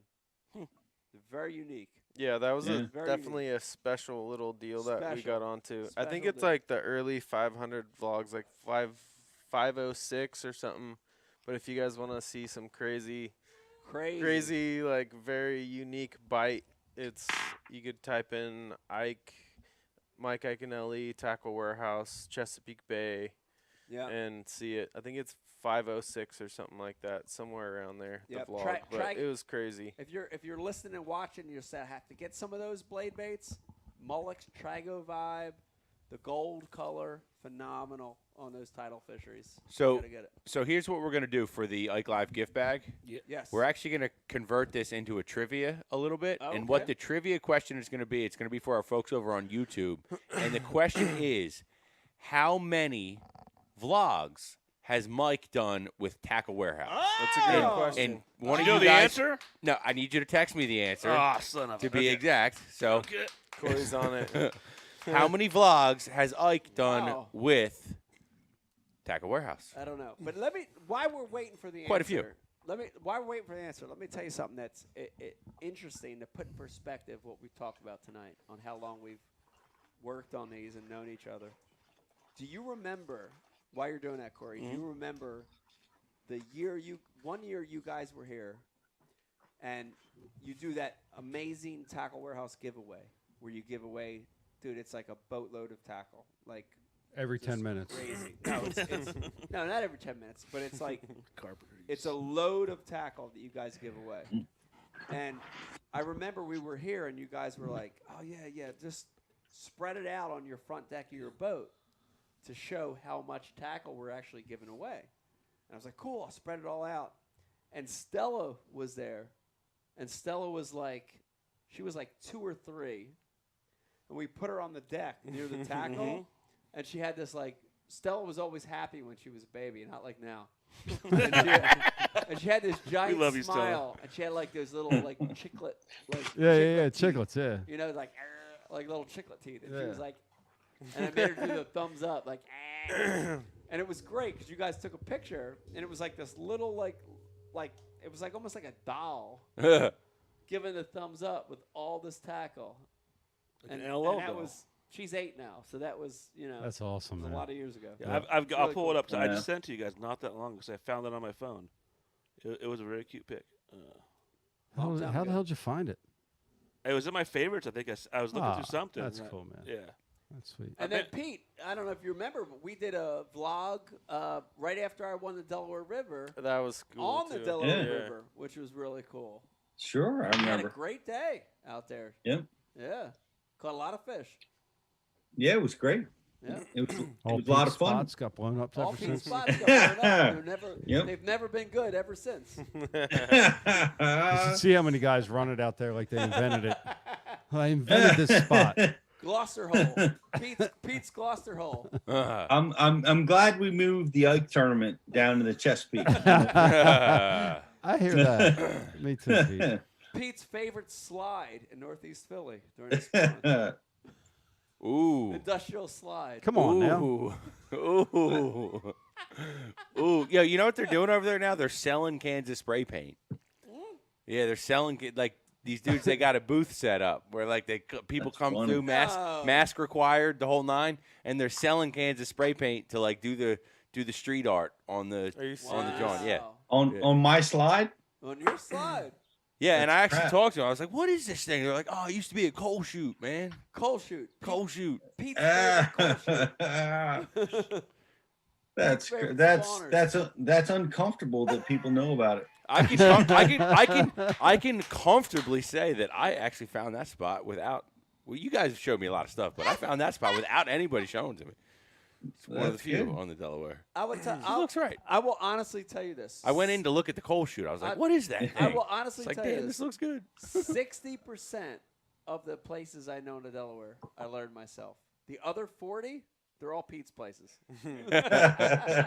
I'm comfortable with saying that. Yeah.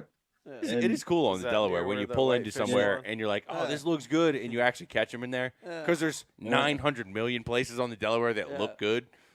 Well, Pete, you know my technique on the Delaware. I gave you a few spots. Brian's given me a few Yeah, spots, too, but I think at least 3. I idle until I hit something with the outboard. Oh my God, that was so awesome. Oh yeah. Text message. I never saw anything like this. Like Fast we were idle. I'm going to tell the story about we're idling fast and I'm in the boat with Mike and I'm showing him the things that I learned over the years and I'm like, this stretch I've never been to. I don't know it at all and Mike's idling in way too fast, and I'm like, we don't know this. There's pilings and I can see metal and is like, why are you going so fast, dude? Just chill. Like it's an unknown to us. Like just chill. And he's got his foot in the throttle and we're going Hand on the throttle. and it's really calm. Like so the water's slick and we see a reverb coming back at us from his boat wake. So the waves are bouncing off of the water we're pushing and coming back at us. And I'm like, Mike, it might be a good idea to turn left or back off the throttle. And he does. He puts it in reverse as hard as he can. Absolutely. Rightfully so, because we go bam right into a metal sheet pile that is right under the surface. And remember this, Mike? Do you remember this? Oh yeah. And it sliced through what's that hole, that keel shield? Yeah. It sliced through the keel shield. Right through it. Right through the fiberglass of the Bass Cat. It sliced everything. Ripped that hole And- right out of the bottom. And we were like in the water. He's like, oh, we saved it. And like we hit so hard. I'm like, there's no way we saved it. And then we sat there like as he was idling around. And the bilge pumps came on. And the bilge pump.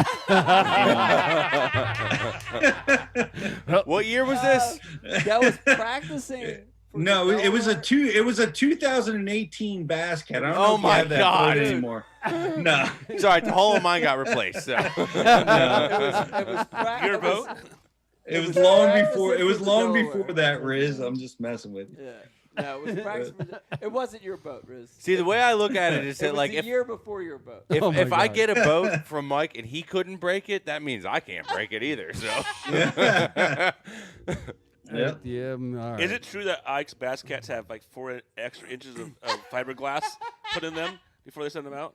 If they had They 9 should. lives, true. they That's had funny. 1 left. That's funny you say It that, is Pete. true. I found a little something in the Susquehanna the other day where I thought it looked really good. Little did I know I would be stuck on a straight up sheet of metal for the next 45 minutes until the tide came up. Are you kidding? Really? Yeah. Oh yeah. I'm idling. I'm like, man, this looks good. I'm standing up. I'm doing my thing, and fuck. That boat's been there before. Probably. Mike has the greatest method of marking habitat with GPS points. Like we're out there on the river and I'm like, dude, it's go left. Like, shouldn't you be side imaging this? Like you don't gotta. And he would drive right up on top of it until the boat got stuck. Make touch. Right. And then he'd be like, Well, that's how you stop can what he was tell. doing. He would stop what he was That's how you can doing. tell. If you look at a stick and you're like, is that stuck to the bottom or is it floating? Just drive over it and you'll know right away. Like the last time we filmed. I used to grab them. In practice. I'd see those little deadheads sitting out there, and Yeah. I'd grab them to see if I could move them while I was idling past them. So I was close enough to grab Yeah. them. If I could move it, I was like, that's shit. But if I would grab it and I couldn't move it, I'm like, ooh, boom, put a waypoint on it. Good stick. Yeah. Boom. Yeah, that was crazy. And we have a winner over on YouTube for Right, the question of how many vlogs are on Tackle Warehouse with Mike Iaconelli, and the answer comes from Sean Lay with 31. What? Congratulations. Congratulations, Sean Lay. 31? Damn. 31. Wow. I already got your information from Bash U, so I don't need to ask you for it. Sean Congratulations. Lay. Oh, that's very cool, man. Sean 31, dude. 31. 31 on Tackle Warehouse. Wow. Congratulations, That's cool. Sean Lay. How I like- many? I hope you get laid tonight, Sean Lay. Yeah. Sean Lay. There's 8 we had to take down because of music rights issues. Really? Ah. Yeah. Wow. You guys are getting hit with that too? It's not legit stuff. It was stuff they got repurchased by another company, and we just didn't. It wasn't worth the pursuit. And Scumbag. Wow. we get it every week, once a week at least. Bash you even got What? hit with that. Yeah. Yeah, how much did you pay, Corey? We didn't pay. We just those ones we wound up taking down. It was, You it was, abandoned it was a technical difficulty. Ah. We had the rights to it. Cease and desist. They got bought out by someone else, and they fought us back and forth, and we're actually getting it. Scumbag. So we gotta reshoot. They all are the this. COVID of human beings. Those Scobo people. playing in the snow. They Oh, really no. are. Scobo playing in the snow. Oh no. All right. All right, That's all probably right. good. All right. Pete, take us out of here. Yeah, Pete. Dude, what a great show tonight. Seriously, amazing show. I want to thank everybody for tuning in tonight. Tackle We Ware- weren't live. No, we weren't live the whole night, but That's Tackle cool. Warehouse guys, Corey and Daniel, with us live in studio. Thank Yes. God this COVID Yes. thing's almost over. Thank Love God. you guys. Feels good to be back Feels out good here. to be back in Yeah. the studio. Want to thank Rizzo and Brian Carpenter for producing a great show tonight. Also, Pete Glusick, thank you for your input tonight. Mark Menendez for the 3-second appearance tonight. We heard a couple words. Mark, we'll get back to you for sure. And Yep. Jared Littner, dude, what a great guest. Yeah. Jared, we put him on the spot a lot. Thank you, Jared. Jared, we appreciate You sure you. did. Thanks, Jared. Yeah, we Yeah, did. see you, bud. And I put him on Carrie. the spot a lot tonight. Want to thank you for tuning in. Keep your eye out for the next Ike Live coming up in a few weeks. Or- We're going to have one of the first original guests of Ike Live, Trent Cole, back here. And we're gonna talk- Awesome. Lots happened since Yeah. we've had Trent in studio. here Randy at Howe Ike was Live. actually the first guest, by the way. Randy Howe was the first guest. Yeah. But we are not going to have Randy back on at all. We're never going to be sabotaged by Randy ever again. Oh, God. How dare you? I We've love had Randy Randy Robin Howe. on since Randy's then. the No, best. yeah. They're Yeah. on the house. The house. And yeah. you and Becky dressed up like That's Thurston. Oh, that's right, Thurston. Yeah. I Yeah. remember that. No, they're good. Randy's good. Yeah. Want to thank you for watching. Hope you have a great week coming up. Thank you for watching Ike Live, and good night. Bye. Empire covers. Night. See y'all. Bye. Empire covers. Bye. Free shipping. You take pride in your boat, Tackle so it Warehouse. deserves the best protection possible. Any order of Our $50. durable woven fabric prevents ripping and provides You UV get- protection. And our tape get free seams shipping. provide protection against the elements. TackleWarehouse.com. The heavy-duty shock cord hem and strap and buckle system provide a tight and secure fit. Our top-of-the-line boat covers come with a ventilation system to keep your boat free from mold buildup. Free shipping. Empire Covers, protecting what you love. Used code IkeLive. You take pride in your boat, so it deserves the best protection possible. Our durable woven fabric prevents ripping and provides UV protection, and our tape seams provide protection against the elements. The heavy-duty shock cord hem and strap and buckle system provide a tight and secure fit. Our top-of-the-line boat covers come with a ventilation system to keep your boat free from mold buildup. Empire Covers, protecting what you love. You take pride in your boat, so it deserves the best protection possible. Our durable woven fabric prevents ripping and provides UV protection, and our tape seams provide protection against the elements. The heavy-duty shock cord hem and strap and buckle system provide a tight and secure fit. Our top-of-the-line boat covers come with a ventilation system to keep your boat free from mold buildup.